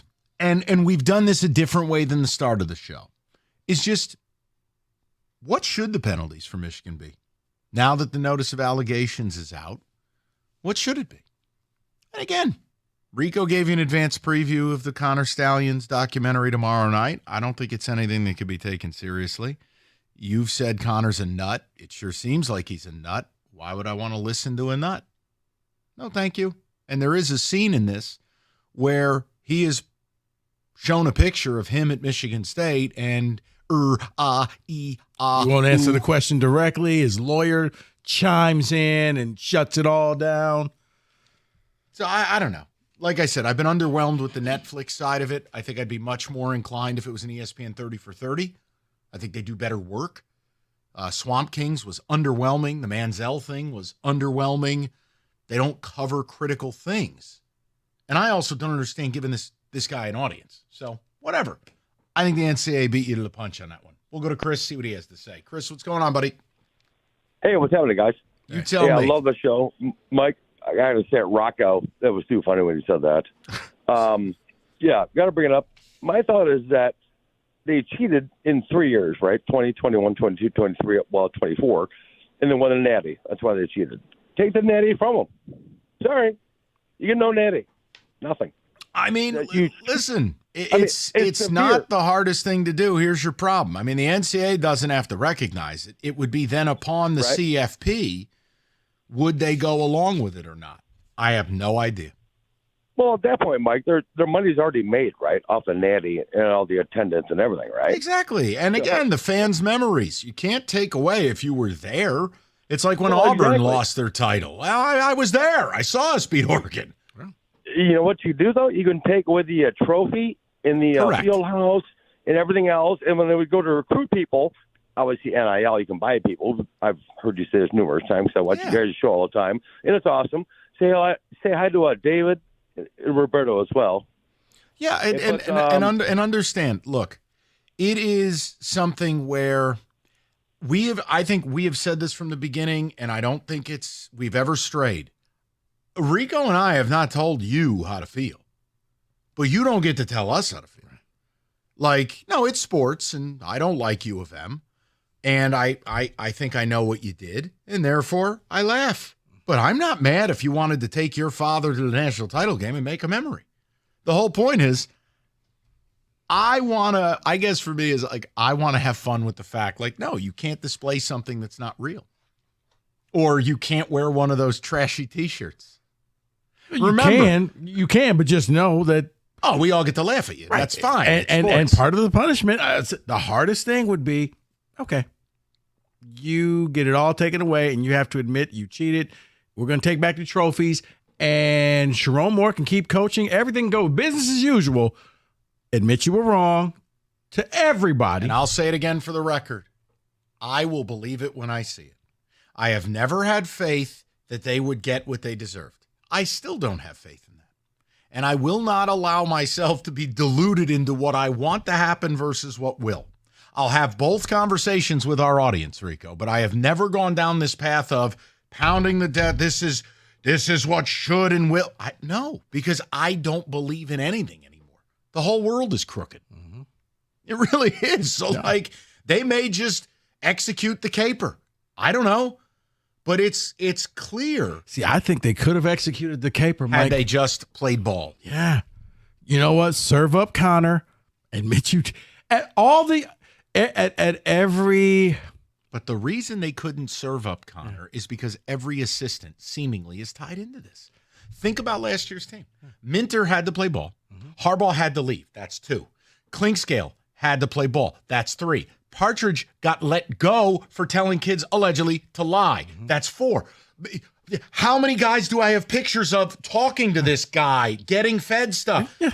They couldn't just feed him up. No, but at every exit on this freeway, if you admit it, you can just get off the freeway right now. No. We'll see you in the next mile. Instead of wearing Michigan versus everybody T-shirts. Bet. And again, is the NCAA petty? Yes.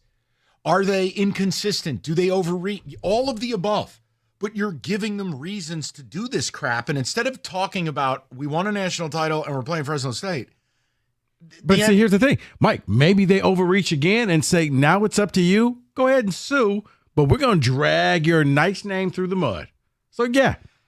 And the whole idea of suing, that doesn't make any sense. you're not because you gonna go through discovery, and then that's where subpoenas happen. Anyone found Matt Weiss's computer? No. I think And it Blake had the- Corum, has anyone checked on that LLC? It Does had the lawyers get back LLC on that computer. I hope they're not billing Blake by the hour because they've put a lot of time into that LLC. Well, he said he was going to, get back with us. Yeah, it's weird. It's almost like the media never followed. Right up there with OJ and the Killers. Got it. He's tirelessly on the search. And he's now dead. Uh-oh. Paul, 97.1. What's up, Paulie? Hey, what's up, guys? Hey. I'm a diehard Michigan fan, Michigan alum. I'm at a confidence level of 10 with what 11 Warriors is saying, just because we can't have anything nice.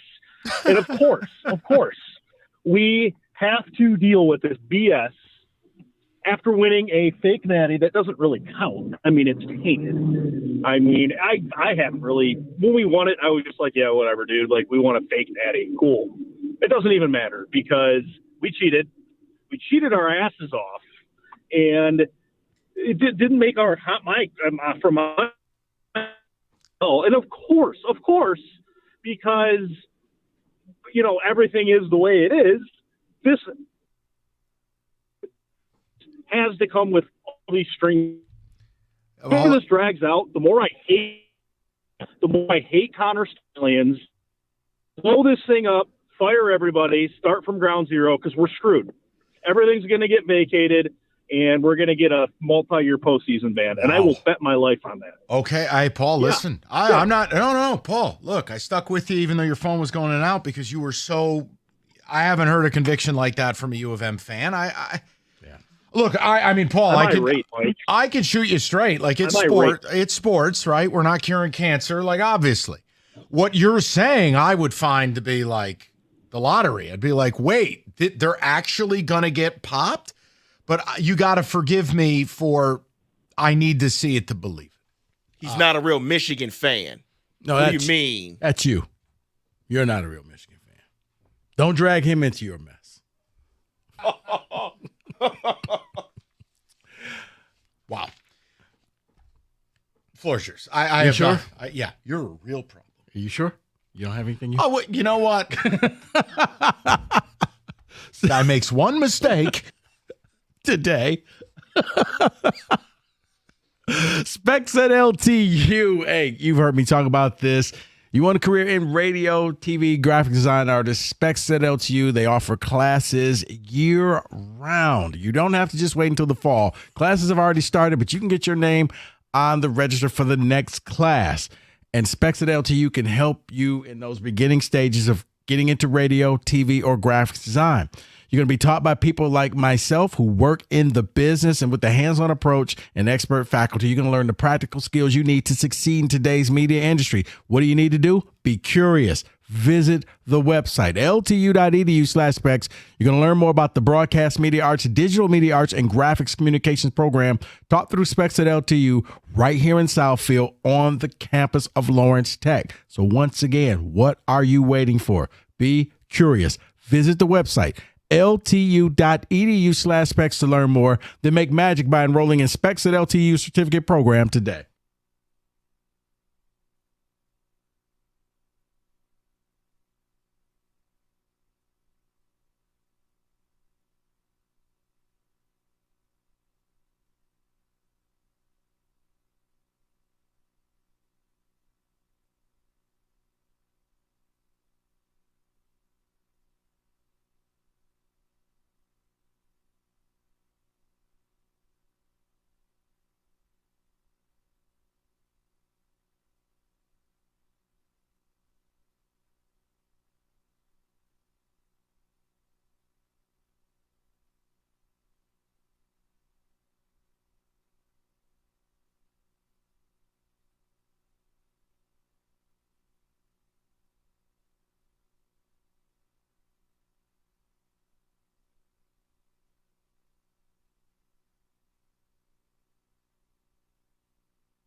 All right, listen. Summer road trip, Moran Buick GMC. We got football games to go to, people. Road games. Maybe someone's going to get out there and go follow their team around. Moran Buick GMC has got the vehicle for you. 24 GMC Sierra 1500 Crew Cab Elevation, $247 a month, 24 months, $19.99 down. Or a 24 Buick Encore GX, $246 a month, 39 months. Sign and drive. No money due at delivery.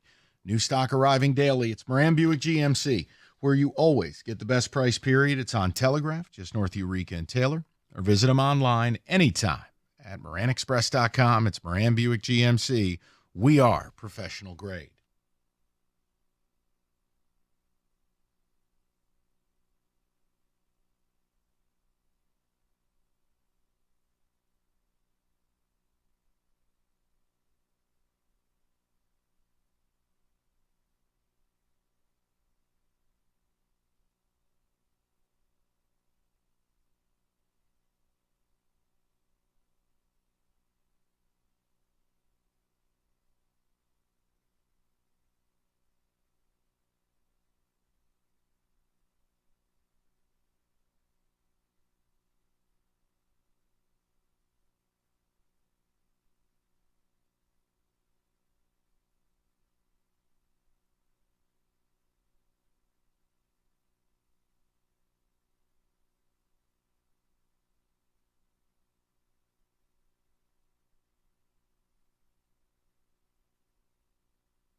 Odyssey.com rewind. You missed anything? We talked Lions, a couple of camp concerns. We talked the historically bad White Sox, and yes, Michigan's notice of allegations.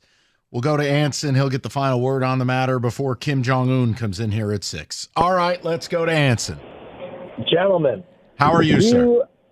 Let's have a real quick history lesson on Michigan. 1850s, they lose a bid for a plot of land soon to be known as the Michigan Agricultural College. And from then on, they sought out to repress and dominate every college in the state and the Midwest. This is documentable. 1940s, Michigan State's the only school in the Midwest that's giving scholarship money to student athletes with the Jennison Games. Do you know what the requirement to get in the Big Ten for Michigan State? To cease the Jennison Games because Michigan didn't want students paid anymore. Now, this is a culture of repression for 170 years, but yet the mantra of this fine university is the leaders invest. And now you have an entire fan base, alumni and Walmart included, that has embraced in such totality the mantra, everyone cheats. And so now when you embrace that and they come back a third time for you, you need to accept the consequences, and something has to give, because everyone in the country, and especially in this state of Michigan, that has fallen prey to the conspiracy to defraud their opponents, something has to give. No, I mean, listen, and all jokes aside, yes. The history is not kind if you're a fan of a different school in the Big Ten, specific to Michigan State as it is to U of M. It's not applicable here. Okay, let's have some fun now. But you're right about the other stuff. But I want to defend Michigan fan in this regard. It's only a portion of that fan base. Right. The true sickos are the ones that irk me. I have plenty of friends who went to U of M or are fans of U of M. It's not an issue. They understand what's up. I understand what's up. I have one buddy who went to the damn game. I hope he had a wonderful time. So why you criticize me when I say I got Michigan friends? Because yours are scumbags. There's a difference. No, but you know what they don't do? They don't play pretend. They know they cheated. They say it to me, and it's fine. We're not curing cancer. It's sports. Where? I got a question for you. There's the Hermit King. There he is. Before we get to that shirt is something. I got a question for you, Mike. Yeah. Wow. What do these things have in common? Okay. Kenny Pickett, Desmond Ridder, Malik Willis, Sam Howell. All of them suck? Yes. But you were looking for something more nuanced. Yeah. All right, give me a hint. They were all in the same quarterback class. Yes. And they have now all been traded. Who just got traded? Malik Willis just got traded to the Packers. What do they need, a ball boy? A backup, I guess. He can't play. So, yeah, those four quarterbacks. What, Sean Clifford wasn't doing it for you? Shovel my snow so I can get to practice. Yeah, they need somebody else to drive a plow? Malik Willis. All right. Do me a favor. Come up with another list of wide receivers the Lions are going to trade for. Can you do that for me? Now the DPJ's gone? Unbelievable. What's happened to Willis? He's terrible. Yeah. No, that was a show, remember? Yeah. Which show? Oh, that was... What was this show? What? You remember the name of the show? It wasn't What's Happening. No. No, it wasn't Calling All Blacks either. My. Jefferson's? Good Times. Oh, it was Good Times? Or Jefferson's? 227? I don't know. 106 in Park. Sanford and Son. Sanford and Son, yeah. Yeah. Oh. The Sinbad Show. Oh, that's right. Yeah. The Magic Johnson Hour. I was busy Cosby watching Show. 90210. No, I'm I sure. wasn't. Never did I watch that question. show. Yeah, what's happening? Rico talked to somebody who had an advanced screening of this mockumentary tomorrow night. Oh, it should be a dandy. Have you been given an advanced copy? I've seen clips. Yeah, we all have. Enough. I just didn't know if they gave you like the advanced Siskel and Ebert routine. No, but people I know have seen it. Yeah. Oh. And I think people are going to be disappointed if you're expecting some smoking gun or something. I expect the rantings of a madman, a couple of fans, and we move on. I don't even think he's ranting. He's very measured and calm. Just like in the Berkeley emails. Except when, from what I heard, when they said, "Is that you on the Central Michigan sideline?" And then it was very calm. Very calm. No, very calm. No. Bigger issue. We talked about this with the Lions. Mm-hmm. Jake Bates or Hendon Hooker. Well, I'm much more confident in Hendon Hooker as a backup. Wow. Than Jake Bates? I'm scared about Bates. I am too. How can you not be? Well, they're not. And the receiver room, I'm a little nervous about. Although, see, I wonder if Isaiah Williams is going to be that guy. He's going to be the kickoff guy, the third receiver guy. I mean, he does duplicate Khalif Raymond's duties to a certain degree, but he's still a good player. He should make the team. You know, if you didn't take Hendon Hooker, you know who the next pick was? Would you leave Hendon Hooker? I've heard you say whatever the Dent guy or whatever his name is. Tank Dell. You put some respect on whatever his name. Dank Tell, whatever his name is. Damn good is what he is. Wait, did you see Hendon Hooker running around, looking downfield, finding a seam, scooting down the middle, gaining 17 yards? No, I'll tell you what I did see. Did you see that? Because I watched the same game as you. Yeah. I saw him struggle to read a defense like Dexter Manley struggling to read Shakespeare. Well, now it's Shakespeare. Yeah. Shakespeare. Is Dexter Manley still with us? I don't know. I just know he couldn't read. Well, that was a very, very sad story. 60 Minutes did a story on it. I remember. Ay. All right, so now I have Take to a go look. in. It's in a book. A reading rainbow. Come on. You know what? You know who else? You know where you saw LeVar Burton? Clipped. You didn't watch it. You didn't miss anything. Or that god-awful Star Trek show where he wore the visor. Yes. Or whatever it was. Geordie LaForge. The visor. He was V. Stiviani in outer space. It helped him see. Whatever. All right. So you guys having a Connor Stallions watch party tomorrow? I'm being very sincere with you. I don't think I'm watching it. Oh, you'll watch it, please. Bob, what is the purpose? I've been told he's insane for a year.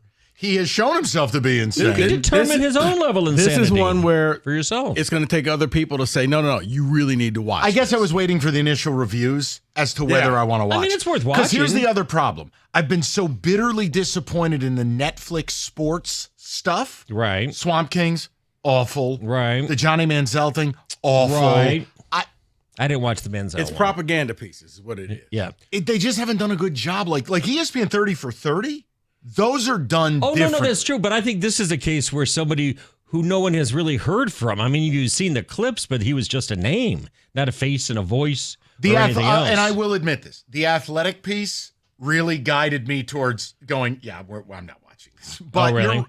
Well, I mean, it was just insane. You mean with the Berkeley School? Yeah, I was like, oh no. What are we could doing have been a here? 30 for 30. That was a That bit could have much. been a I just was like, you know Mojo. what?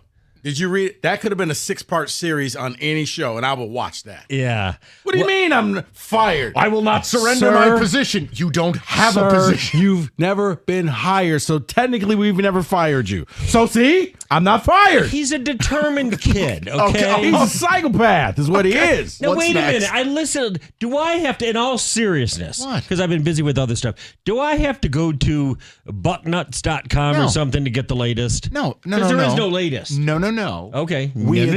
simply, as No, a no, no. grain of salt, different way of doing the topic versus the mornings where they bickered like the Golden. So what have you been doing? I love to bicker. Oh, I've been very busy. Oh, Yeah. Oh, LLC. Yeah. Got that LLC story coming out. I was You're a real problem. I was sending NOAs all What's- over the place. what's Woo!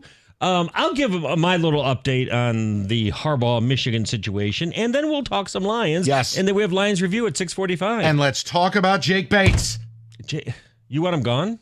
I don't know that I want him gone. I just think there needs to be someone I who's... think it's his job until he loses it's the game. not. Until he loses the game, and then at that point, it's going to be this great sense of urgency. And I guess you're saying there needs to be urgency now. Yes, it's a Super Bowl That season. missed 30-yarder Saturday was alarming. Alarming. Yeah. Mm-hmm. All right. Yeah, we're Hey, going to have to let you go. Shout out the White Sox. Thanks for another win Yeah. tonight. We'll talk to you later. How about those White Sox? Oh, my God.